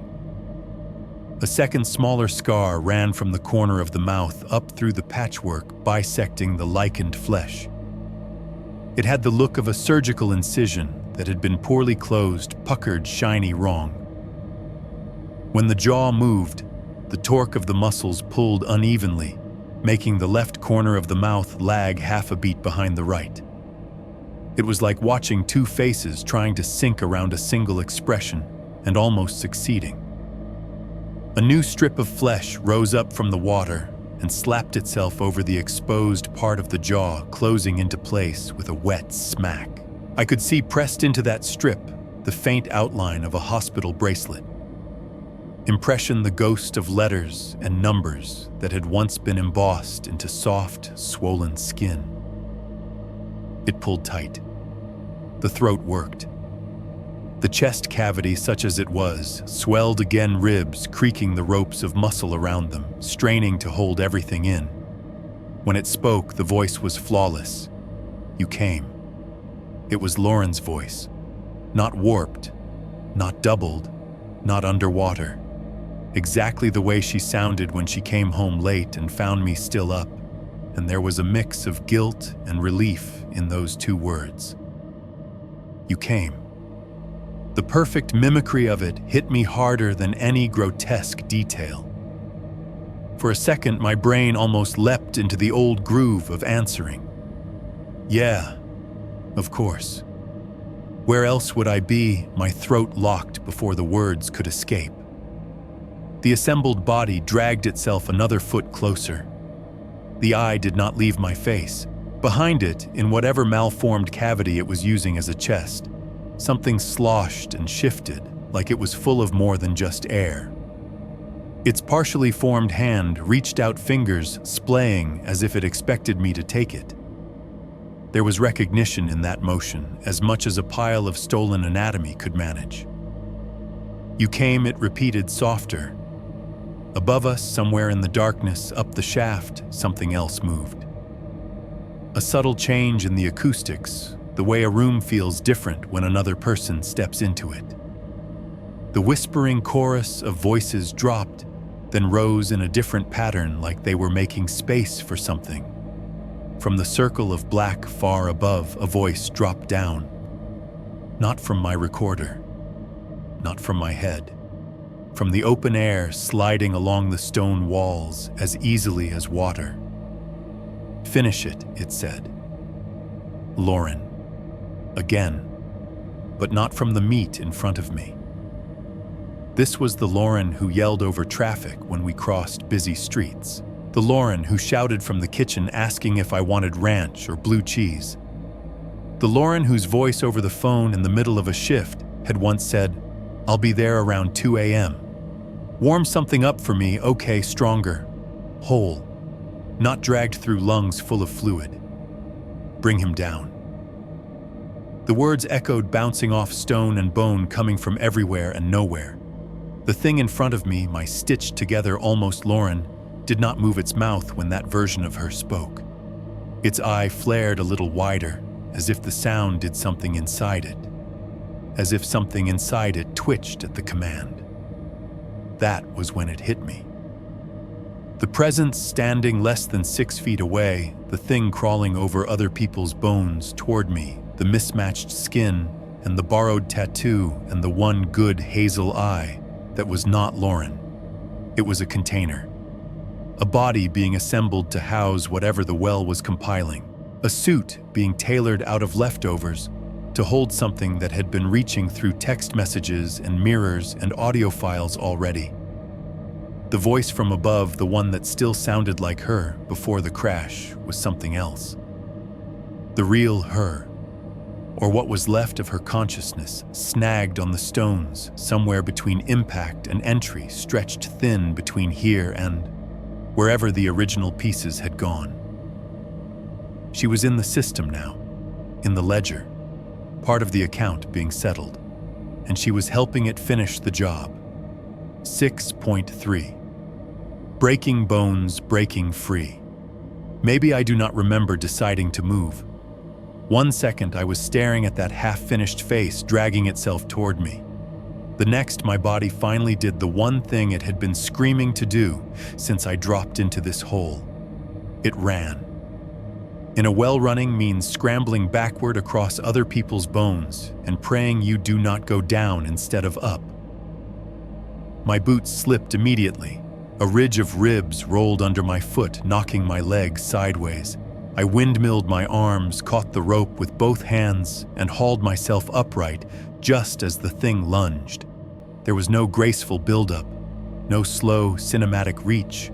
1 second it was crawling, the next it threw its entire weight forward in a grotesque, jerking motion, bones cracking in protest as mismatched joints tried to coordinate.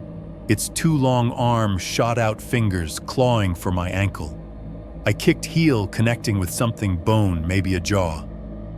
I felt a brittle crack through the sole of my boot and heard a wet animal sound grind out of its partially formed throat. My hands flew up the rope. Boots dug into the wall, scrambling for purchase. I started to climb, every survival instinct I had, screaming a single word, up. For a terrifying half-second, nothing happened. The rope felt slack, gummy, like it was caught on something below. Then it went taut, and I rose, boots dragging through the black water, kicking bone and flesh aside, leaving swirls of filth in my wake. I got maybe 3 feet off that disgusting floor before the well decided it was not done with me. The first hand came out of the water like a frog. A cluster of bones, phalanges, metacarpals, the whole architecture of a human hand, stripped of everything but the suggestion of fingers, shot up around my right calf. The bones were held together by strings of black connective tissue tendons and gristle that glistened as they tightened. They closed around my leg with shocking strength. I screamed and kicked, but the grip held. The bones ground into my muscle edges, digging through denim, pinching nerves. Then more hands joined. From the murk below, more assemblies of bone and tendon surged up, wrapping around my left ankle, my shin, my boot. They latched on like drowning people grabbing at a lifeguard.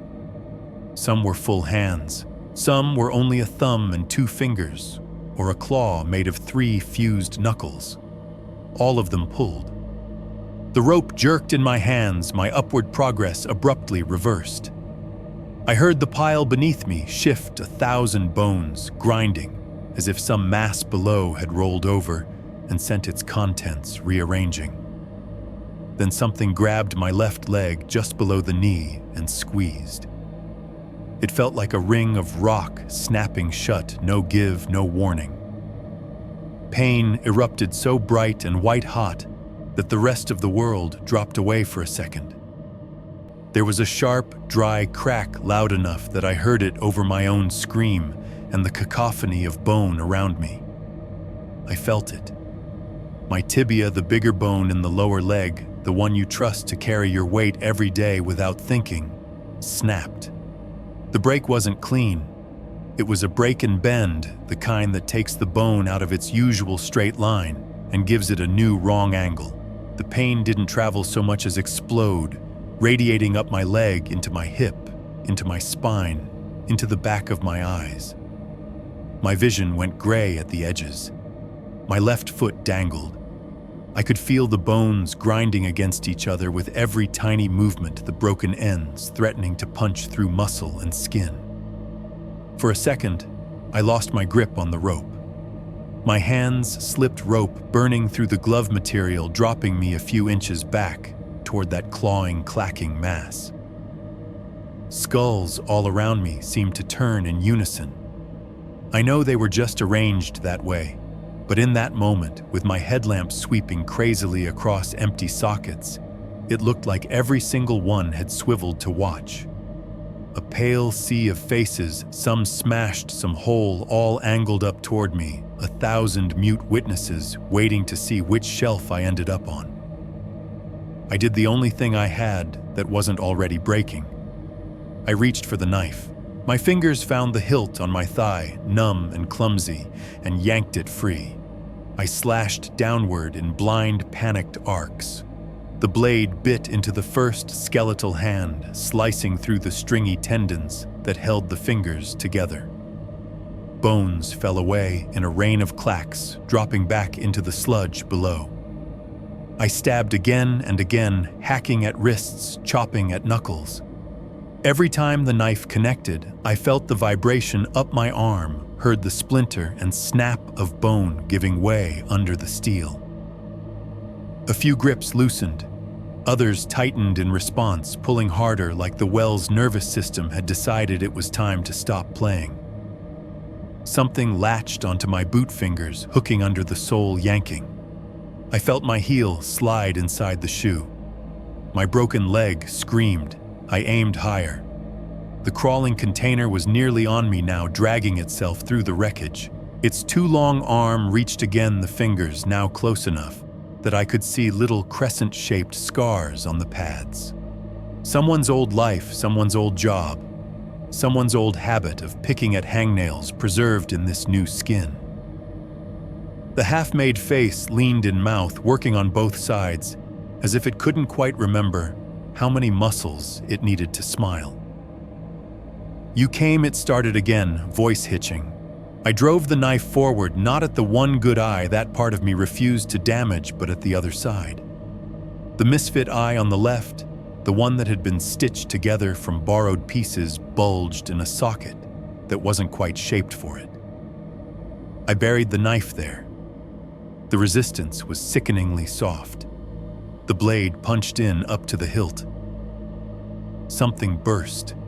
A spray of black fluid shot out around the handle, warm and viscous, splattering across my hand, my chest, my face shield. It reeked rot and antiseptic and copper, all boiled down into one concentrated stench. The container screamed. The sound that came out of its mouth was not a human cry. It was a stack of voices, all trying to fit through the same narrow opening at once. Lauren's voice was in there, high and sharp and hurt. So were others, men, women, different ages, different accents, layered and detuned, some ahead of the others, some lagging behind. The well amplified it. The shaft turned that sound into something huge, a pipe organ wail that reverberated up and down the stone, rattling loose pebbles, making the rope hum under my fingers. It reminded me of noises you hear when you press your ear against a drain and someone is talking upstairs, a muffled, echoing speech twisted by metal and water. The bones under us answered. They shook, a collective tremor running through the pile like a wave. Hands squeezed. My broken leg jerked. Something heavy shifted below a deeper, slower movement, like an entire mass rolling over to get comfortable. The rope suddenly jerked upward with a force that almost popped my shoulders. For a split second, hope flared someone's pulling me up, but it turned to horror just as fast when the angle changed. There was a sound from above, a sharp, splintering crack that did not belong to any bone in my body. The anchor on the deck. I had tied it to wood, bolted beams and treated posts, sure. Strong enough for normal loads, not strong enough for this. Whatever force was now pulling on me from below, from above, from both exceeded what that everyday carpentry could tolerate. The world dropped. The rope went momentarily weightless, and so did I. I had time to think a single stupid thing, of course. Then the line went slack, completely slithering uselessly through my hands as the entire length fell with me. I fell into the floor, not onto, into. The bones and flesh and water below behaved like a solid until I hit them, and then like some obscene non-Newtonian fluid, they gave way. Skulls, tipped ribs, slid, vertebrae rolled. The whole mass collapsed inward, swallowing my legs, my hips, my torso. Every new angle my broken leg took sent fresh flares of agony screaming up my spine. I felt other bones pressing into my back, my sides, my ribs, ridges and knobs and edges that did not belong to me. Someone's teeth scraped my forearm as a skull rolled past. A stray finger bone jammed between my ribs and stayed there, an unwanted guest in my own cage. My head snapped back into something hard. Stars detonated behind my eyes. Sounds stacked and blurred. The wet drag of the container scrabbling closer. The distant, steady tapping I'd heard since the first descent, and now suddenly right in my ear like something was knocking on the other side of my skull. The layered voices rising, falling, some laughing, some pleading, all overlapping. Through it all, cutting through the static, I saw faces. Lauren, as she'd looked in the hospital parking lot selfie, tired and smiling, a smear of someone else's blood on her scrubs. Lauren, as she'd looked on the slab, one eye swollen shut, jaw wired. Lauren, as she'd looked in the wall, carving her name, scratched in haste. The half Lauren in front of me, one eye gone the other, shining with something like sorrow or hunger or both. Stone pressed into my cheek. Something slick slid over the back of my neck.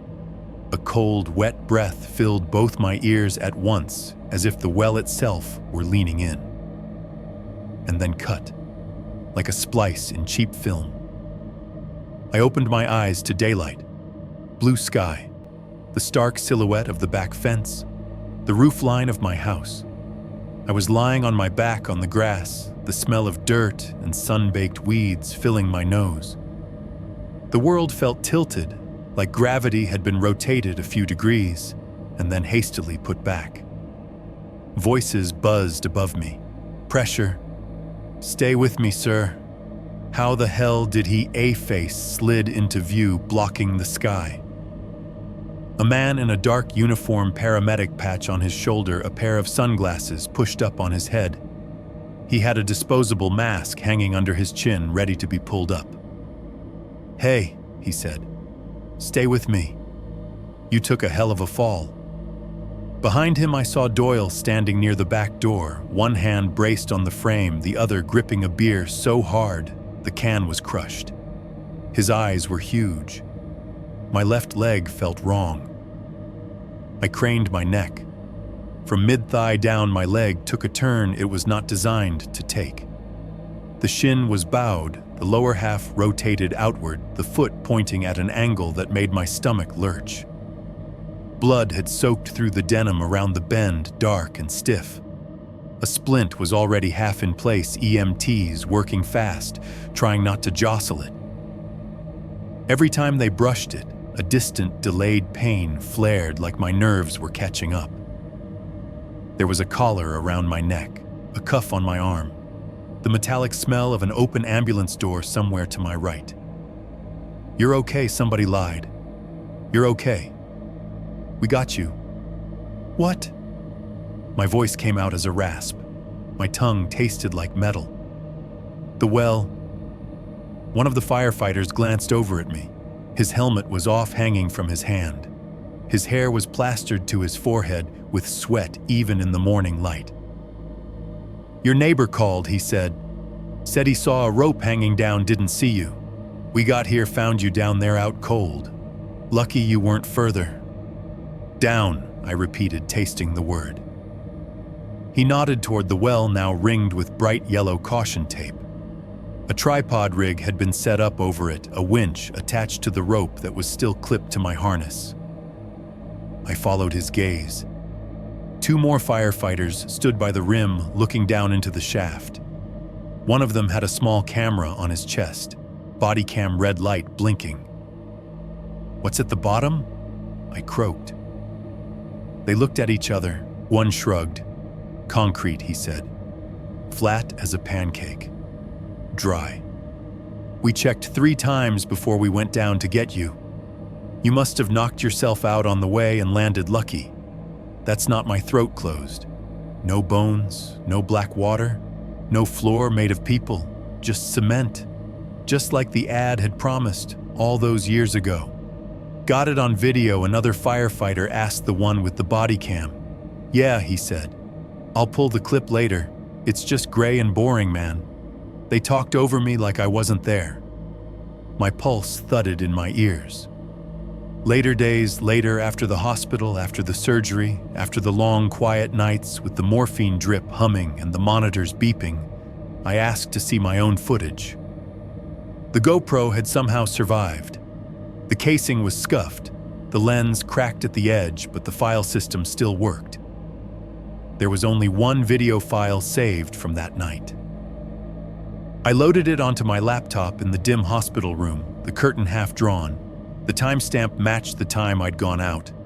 The size looked right for the length of the descent. I clicked play. Static. Not the sleek digital kind. Old TV static. Black and white snow, grainy and alive, dancing across the screen. No frame of my yard. No view of the rim. No glimpse of stone or bone or anything but noise. The audio track hissed under it, a long, steady shh. Just when I was about to write it off as corrupted, the picture flickered. For a fraction of a second, something dark and circular swam into view. A ring of stone, maybe. A smear of pale shapes, too blurred to make sense of. Then my own voice cut through the hiss, a single raw scream. Not words, not a name, just sound torn out of me and shoved into the mic. Over it, so close to the recorder, it made the levels spike into red. I heard a breath. Wet. Heavy. Right against the plastic. On the last syllable of my scream, something like a laugh rode in under it. A soft, choked huff that could have been amusement or satisfaction, impossible to tell. Then the static swallowed everything and the file ended. The official report says I fell into a sealed dry well onto a concrete floor, broke my leg, and got hauled out by professionals who have the body cam footage to prove there was nothing else down there. My own camera disagrees. My bones disagree. And on some nights when the apartment is very quiet and the cast on my leg itches so bad I could scream, I still hear that breath at the edge of sleep. like something is very patiently waiting for me to remember that concrete can crack. 7.1. The rose bush on top of everything recovery was boring until it wasn't. I spent the first couple of weeks after the surgery in a haze of painkillers, beeping monitors, and the angry itch of a leg that had more metal in it than most cheap cars. Then they sent me home with a cast crutches and a stack of paperwork that all boiled down to try not to fall again. Don't sue anyone. The warehouse job went on hold. Ashar left a voicemail full of fake sympathy and real concern about liability. Insurance stepped in just enough to keep the lights on. My world shrank to doctor appointments, the distance from bed to bathroom, and the view from my living room window. From that window, I could see the well, or what was left of it. Word got around fast, I guess. Tenant found unconscious in old well is the kind of phrase that makes property management nervous. Within a week of me getting home, the landlord called. Not to ask if I was okay, to tell me he was taking care of it. "You'll see some crews out back," he said, voice brisk, like he was mentioning lawn maintenance. "We're going to demolish that old structure and seal it properly this time. You know, for safety." He said safety the way people say lawsuit. The next morning I woke up to the sound of trucks. Through the blinds, I watched a white pickup back into the yard, tearing up what was left of the grass. Two guys in work boots and neon vests hopped out, sliding shovels and sledgehammers off the bed like they were unloading groceries. A compact cement mixer rattled behind them, strapped to a trailer. I hobbled to the kitchen, planted my crutches under my armpits, and made my way to the back door. The doctor had told me not to overdo it, but staying inside while they did this felt worse than the pain. Doyle's porch door creaked at almost the same moment mine opened. He stepped out with his usual beer, though it was earlier than he normally started. He looked at me, then at the crew, then at the well. We didn't wave. We just existed near each other like always. The contractors didn't look twice at us. We were background texture, one guy on crutches, one old man with a beer. They started by tearing off the cute little roof. The shingles went first, pried up, and tossed aside with bored efficiency. The decorative wooden arch splintered under a few well-placed hits from a sledgehammer boards, cracking and falling into the grass. The bucket and pulley followed, chain rattling when it hit the stones. Then they went after the rim. Up close, I could see where the older stone met the newer concrete, that half-assed seal job someone had done years ago. The sledgehammers rang off the stone with flat thuds, the sound traveling through the ground and up my crutches. Each blow loosened chunks of cement, sending them skittering into the mouth of the well. When those pieces dropped, they made a different sound. A hollow cop, dry, distant, like someone knocking on a closed door from the inside. I watched their faces, waiting to see if they flinched at that. They didn't. They worked around the circle, breaking off sections of the rim and shoving them inward. The shattered pieces disappeared into the dark, one by one, each impact punching that same weird note into the air. Standing there, my hands tight around the grips of the crutches, it sounded less like construction and more like a series of blows landing on a body I couldn't see. "You all right?" Doyle asked quietly. I realized my breathing had gone shallow too fast. "I fell," I said. "They said it was concrete." Doyle took a drink, jaw tense. "They say a lot of things," he muttered. When they were satisfied, they'd destroyed enough of the above-ground structure, the crew set up the mixer. Bags of dry cement were hauled from the truck, sliced open with utility knives, and dumped into the spinning mouth. Water sloshed in the drum, turning the sound, a mechanic's answer to waves. The smell of wet concrete hit my nose, chalky and sharp. One of the guys set a plank across the hole, walked out onto it, and peered down. I felt a spike of irrational panic, wanting to shout at him, to step back, that something would grab his ankle and pull. nothing did. He just nodded, called something to his partner, and they started shoveling. Each shovel load of thick gray slurry hit the darkness with a heavy slap. Somewhere in my chest, something tightened. It felt like watching someone shovel dirt onto a coffin you knew damn well wasn't empty. I realized my hands were shaking when one crutch slipped an inch in the damp grass. I caught myself, legs screaming where metal met bone. Beside me, Doyle watched the hole fill like he was watching someone throw trash into a river. "You can't bury a river by filling one puddle," he said, almost to himself. I glanced at him. "What?" He jerked his chin toward the well. "They're acting like that's the source," he said. "Like it starts and ends in that ring of stone. It doesn't. That's just where it's been most convenient." He took another sip of beer. His hands shook too. I noticed just a little. "Water finds its way," he said. "So does whatever's down there." The contractors kept working. Cement poured, broken stone dropped. Every impact punched a new wrong note into the yard. Eventually, the gray slurry rose high enough that we could see it from where we stood, a smooth, slowly swirling surface, bubbles popping here and there.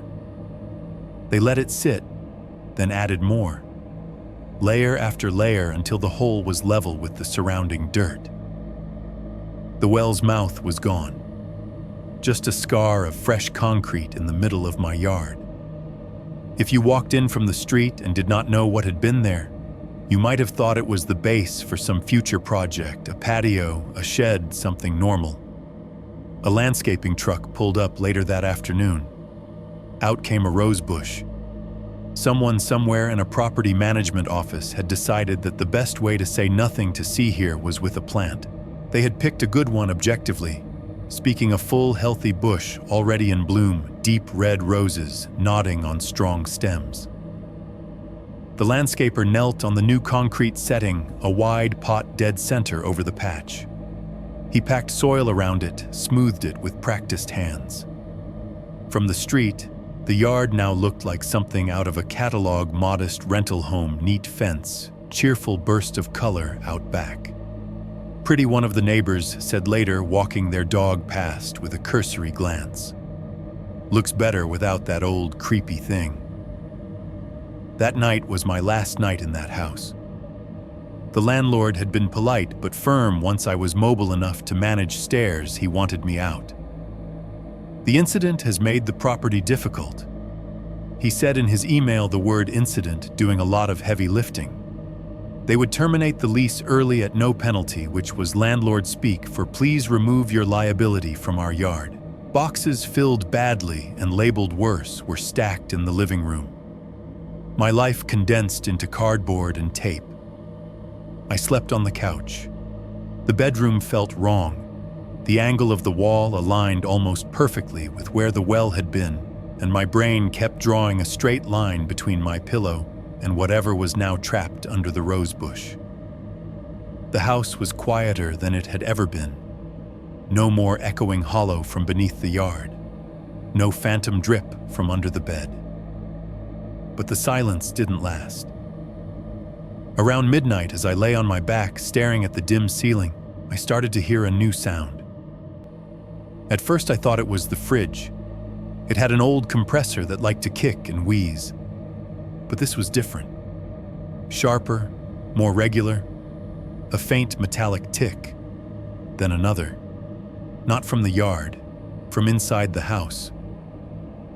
I sat up carefully, leg throbbing, and listened. The sound came again, this time from the kitchen. A light, precise tap, like a fingernail on metal. I maneuvered myself off the couch and onto the crutches, moving slowly, so I didn't wake the pain up too fast. The floor creaked under me. In the kitchen, the sound grew clearer. Tink, tink, tink. Not from the fridge, from the sink. I turned the faucet on and off. Clear water rushed out, gurgled down the drain, then quieted. The tapping did not stop. It came from the pipes themselves from somewhere inside the wall, traveling up the metal and into the basin. Light measured like someone sitting far away, lazily drumming fingertips on the inside of the plumbing. I stood there staring at the empty sink and felt the hair on my arms stand up. In the bathroom a second later, the same pattern started under the tub, then under the toilet tank. Tap, tap, tap.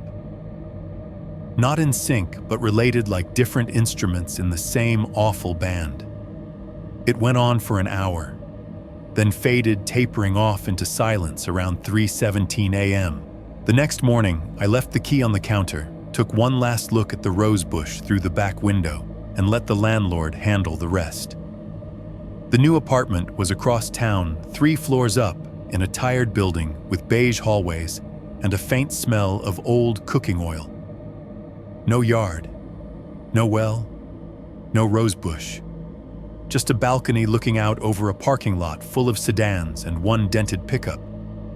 The unit came with the basic stained, carpet-buzzing bathroom fan kitchen cabinets painted too many times. The sink was shallow and stainless, the drain covered by one of those cheap mesh screens to catch food scraps.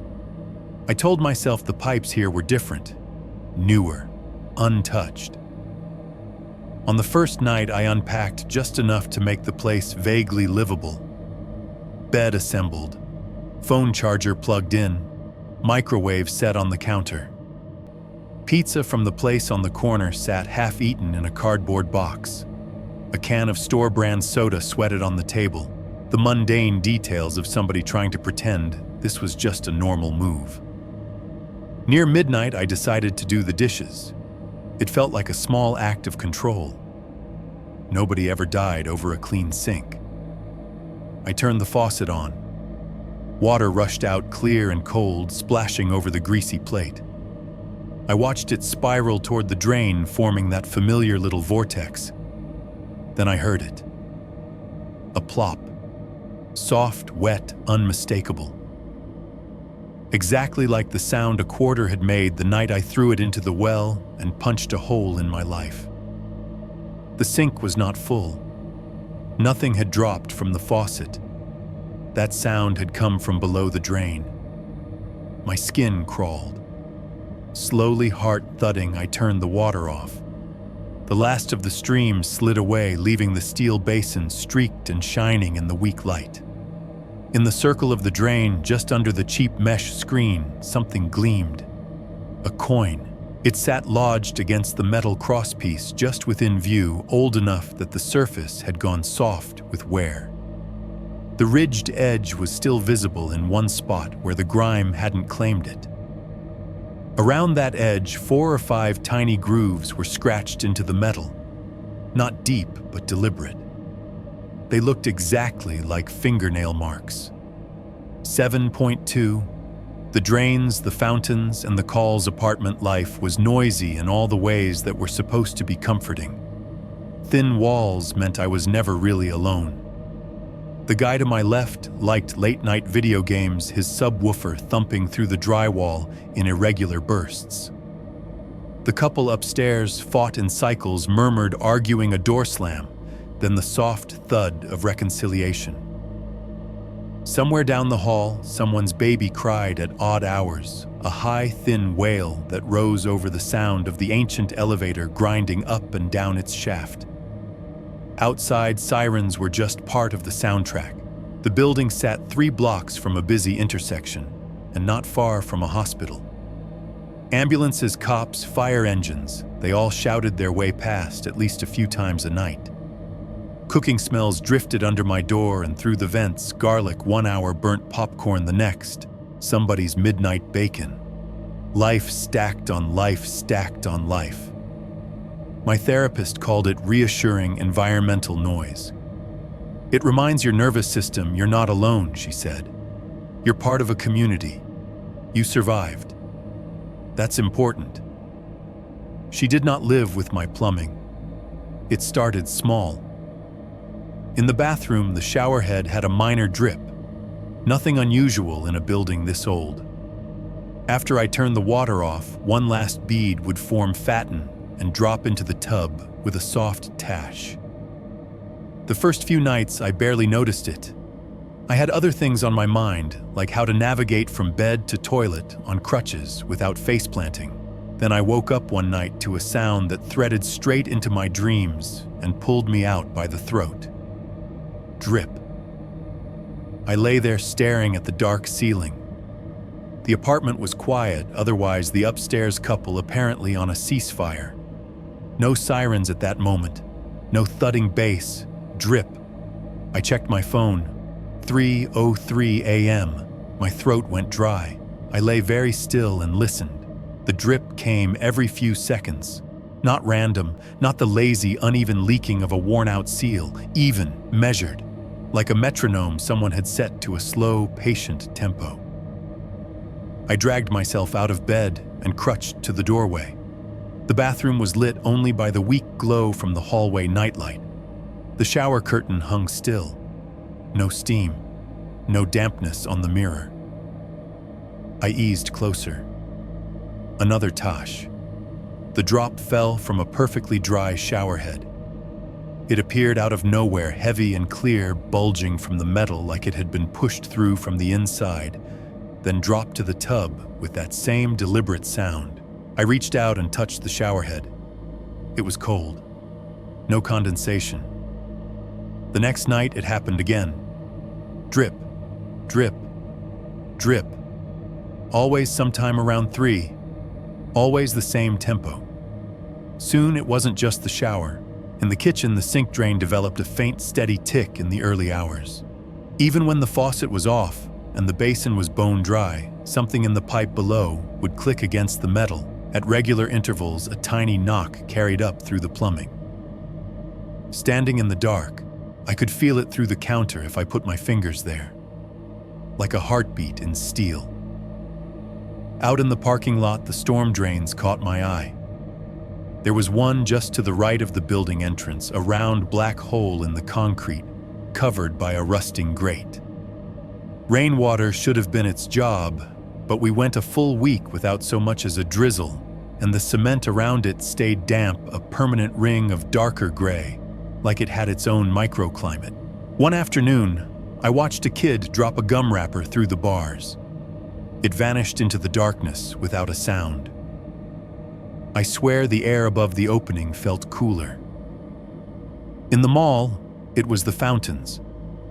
My physical therapist's office was in one of those shopping centers that tried too hard, fake stone floors, skylights, potted trees that were almost definitely plastic. In the middle of the main corridor was a big decorative fountain water, cycling endlessly up and over fake rocks into a wide basin. People tossed coins in. Kids begged their parents for spare change, squealing as pennies and quarters flashed in the air, then plinked into the water. From my bench near the escalator, waiting for my ride, I listened. Most of the coins made the normal sounds, a bright plink, a little splash. But every now and then, one would hit just wrong and make a different noise. A sharp, hollow cop like metal on bone instead of stone. Nobody else flinched when that sound happened. Nobody grabbed their kid's hand a little tighter. I sat there, cast throbbing, watching the circles that formed where the coins dropped, and imagined them continuing down through some unseen grate at the bottom into pipes that fed who knew where. Therapy was supposed to help with that. The therapist's office had a sound machine in the corner, fake ocean waves, and a fake brook set low enough to be soothing, high enough to blur the voices in the hallway. The chairs were soft. The tissues were plentiful. She listened as I told her about the well, the bones, the face in the dark. About Lauren's name on the wall and the container that had worn her eye. About the rope snapping and the official story. About waking up on the grass with a broken leg and a neatly sealed version of events. She didn't interrupt much. Her pen moved steadily over her legal pad, making tiny, neat notes in blue ink. "That sounds like survivor's guilt," she said gently. "And trauma. You went through something physically dangerous and emotionally intense. It makes sense that your brain is trying to process that. I told her about the drips at 3 a.m. She wrote sleep disruption. I told her about the tapping in the pipes. She wrote hypervigilance. I told her about the coin in the apartment sink, the fingernail scratches on its edge. She paused, pen hovering for just a moment, then wrote intrusive thoughts. Your mind is connecting patterns, she said, looking for meaning. That's what brains do, especially after trauma. It doesn't mean the pattern is actually there in the outside world. I watched her face while she said it. Her eyes were kind, professional. But when I described the sound of the bones under my feet, the way the floor had given like rotten wood, something flickered in her gaze. Something like recognition or fear. For a second, her pen hesitated. Then she wrote again, harder this time, pressing the letters deep enough that I could hear the nib scratching. We talked about grounding exercises and distress tolerance skills. I left with a list of breathing techniques and a new appointment. That night, the elevator in my building got stuck between the second and third floors for 30 minutes. I could hear the muffled voices of the people trapped inside echoing down the shaft. Over it all, faint and regular, was the sound of something dripping somewhere in the walls. A week later, my phone rang. The number was unknown, 11 digits, no name. It was just after midnight. The apartment was in that temporary lull between neighbor noises. Even the pipes were quiet. I stared at the screen for a moment, thumb hovering. It rang again. I answered. Hello, static. Not silence, the line was alive. A low, seething rush like air moving through underground tunnels, like water pushed through old pipes. It hissed in my ear, crackling with occasional little pops. Hello, I said again. Who is this? For a second, I thought that was all it would be. Just noise, a wrong number, a glitch. Then, under the static, a voice slid in. Hey, just that. Soft, close. Every muscle in my body locked.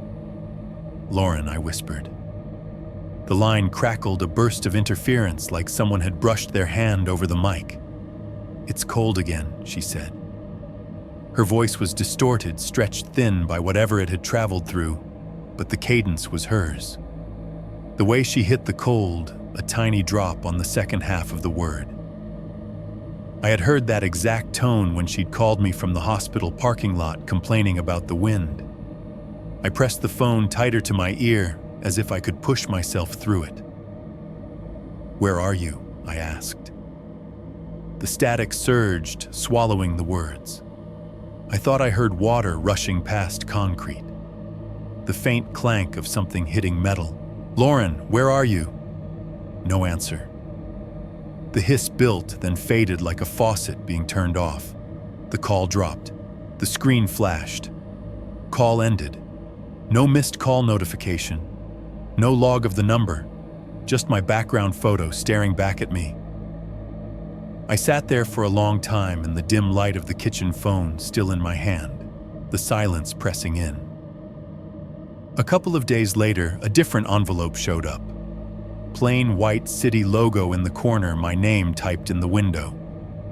One of those official pieces of mail you feel guilty opening, even when you know you didn't do anything wrong. It was from City Utilities. Dear customer, it began, we are notifying you of scheduled maintenance on the water and sewage lines serving your building. I skimmed, eyes catching on phrases. Unusual blockage. Organic matter. Inspection camera footage inconclusive. They assured us service would only be interrupted for a few hours on a Saturday morning. Nothing to worry about. Just infrastructure doing what infrastructure does, fail and get patched. Attached was a map. A simple diagram, black lines on white showing the water mains and sewer lines running under our part of town. Branches and intersections, little circles where junctions sat arrows indicating flow. I spread it out on the table, flattening the creases with my palm. The pipes formed a network that looked disturbingly organic. Thin lines branching into thicker ones, those flowing into even larger trunks. Little feeder lines from individual buildings mine included fed into a main that ran beneath the street. That main met others, forming a pattern that looked less like civil engineering and more like a sketch of veins or roots. Everything converged. All the little lines from apartments and houses and storm drains and mall fountains. All the anonymous flows from sinks and showers and toilets. They all bent, curved, and straightened toward one big circle printed near the edge of the map. It was labeled in small, tidy type old reservoir/well decommissioned. A little note beside it read, "No longer in service. Structural concerns. Do not enter." I traced the connections from my building's thin line to the thicker ones, following the path like a child with a maze puzzle. Every route, every possible detour, every little branch the map offered. They all ended at that circle. The city thought of it as a decommissioned reservoir, some leftover infrastructure they'd stopped using officially. To the system of pipes, to the water, to whatever rode along with it, it was something else. A low point, a collection point, a mouth. The well in my old backyard had just been one opening. One puddle, like Doyle had said, sitting above a much bigger flow. You fill one, you break one rim, you plant a rose bush over one scar, and the river just finds another way down. Under this city, under a lot of cities, if I had to guess, there was not one haunted hole. There was a network. And whatever I had spoken to that night in my yard had more than one way to answer. 7.3. The story you are hearing. Right now, right now.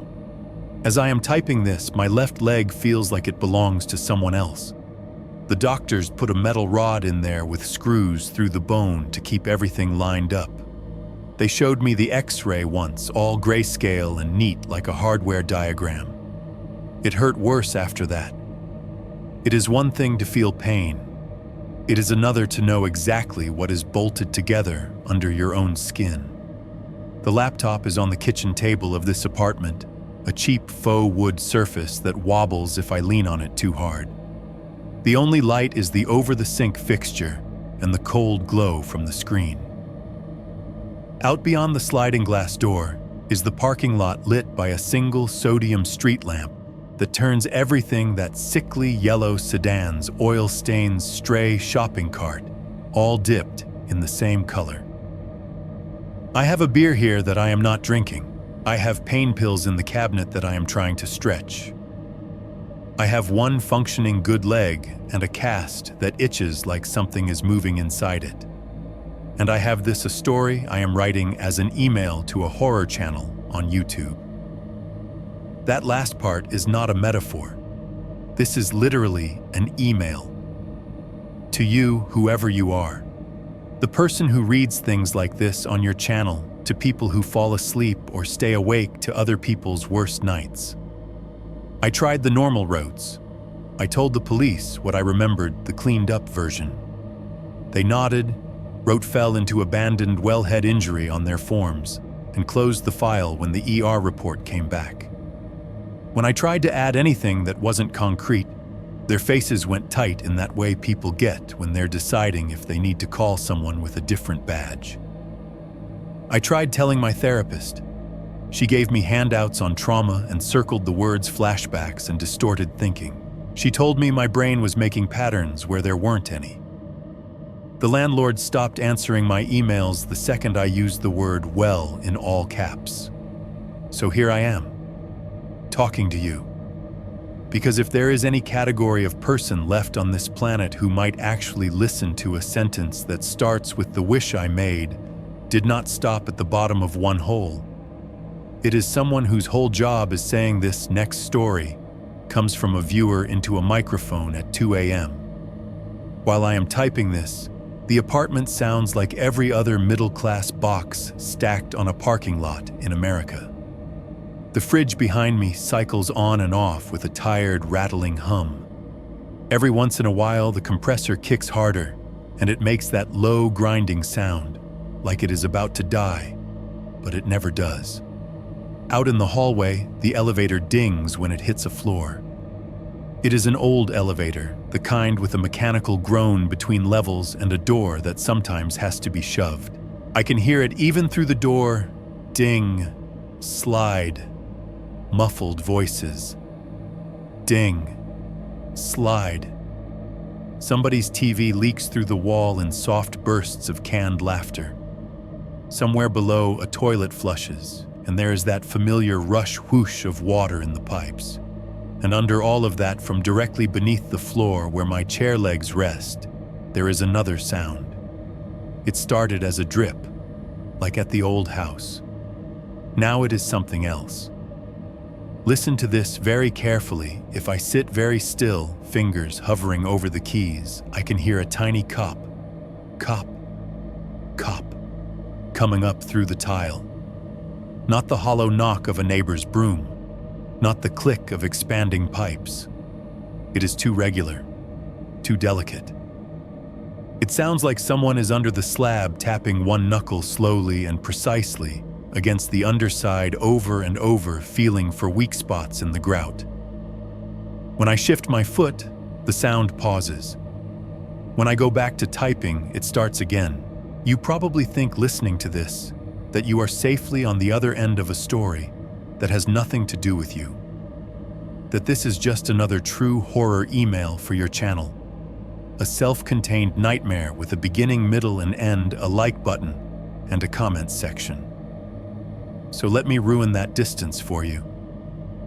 Maybe right now you are in your car, parked outside, your night shift phone propped up on the dash, watching the timestamp tick along while this plays through the speakers. The windows are fogged at the corners.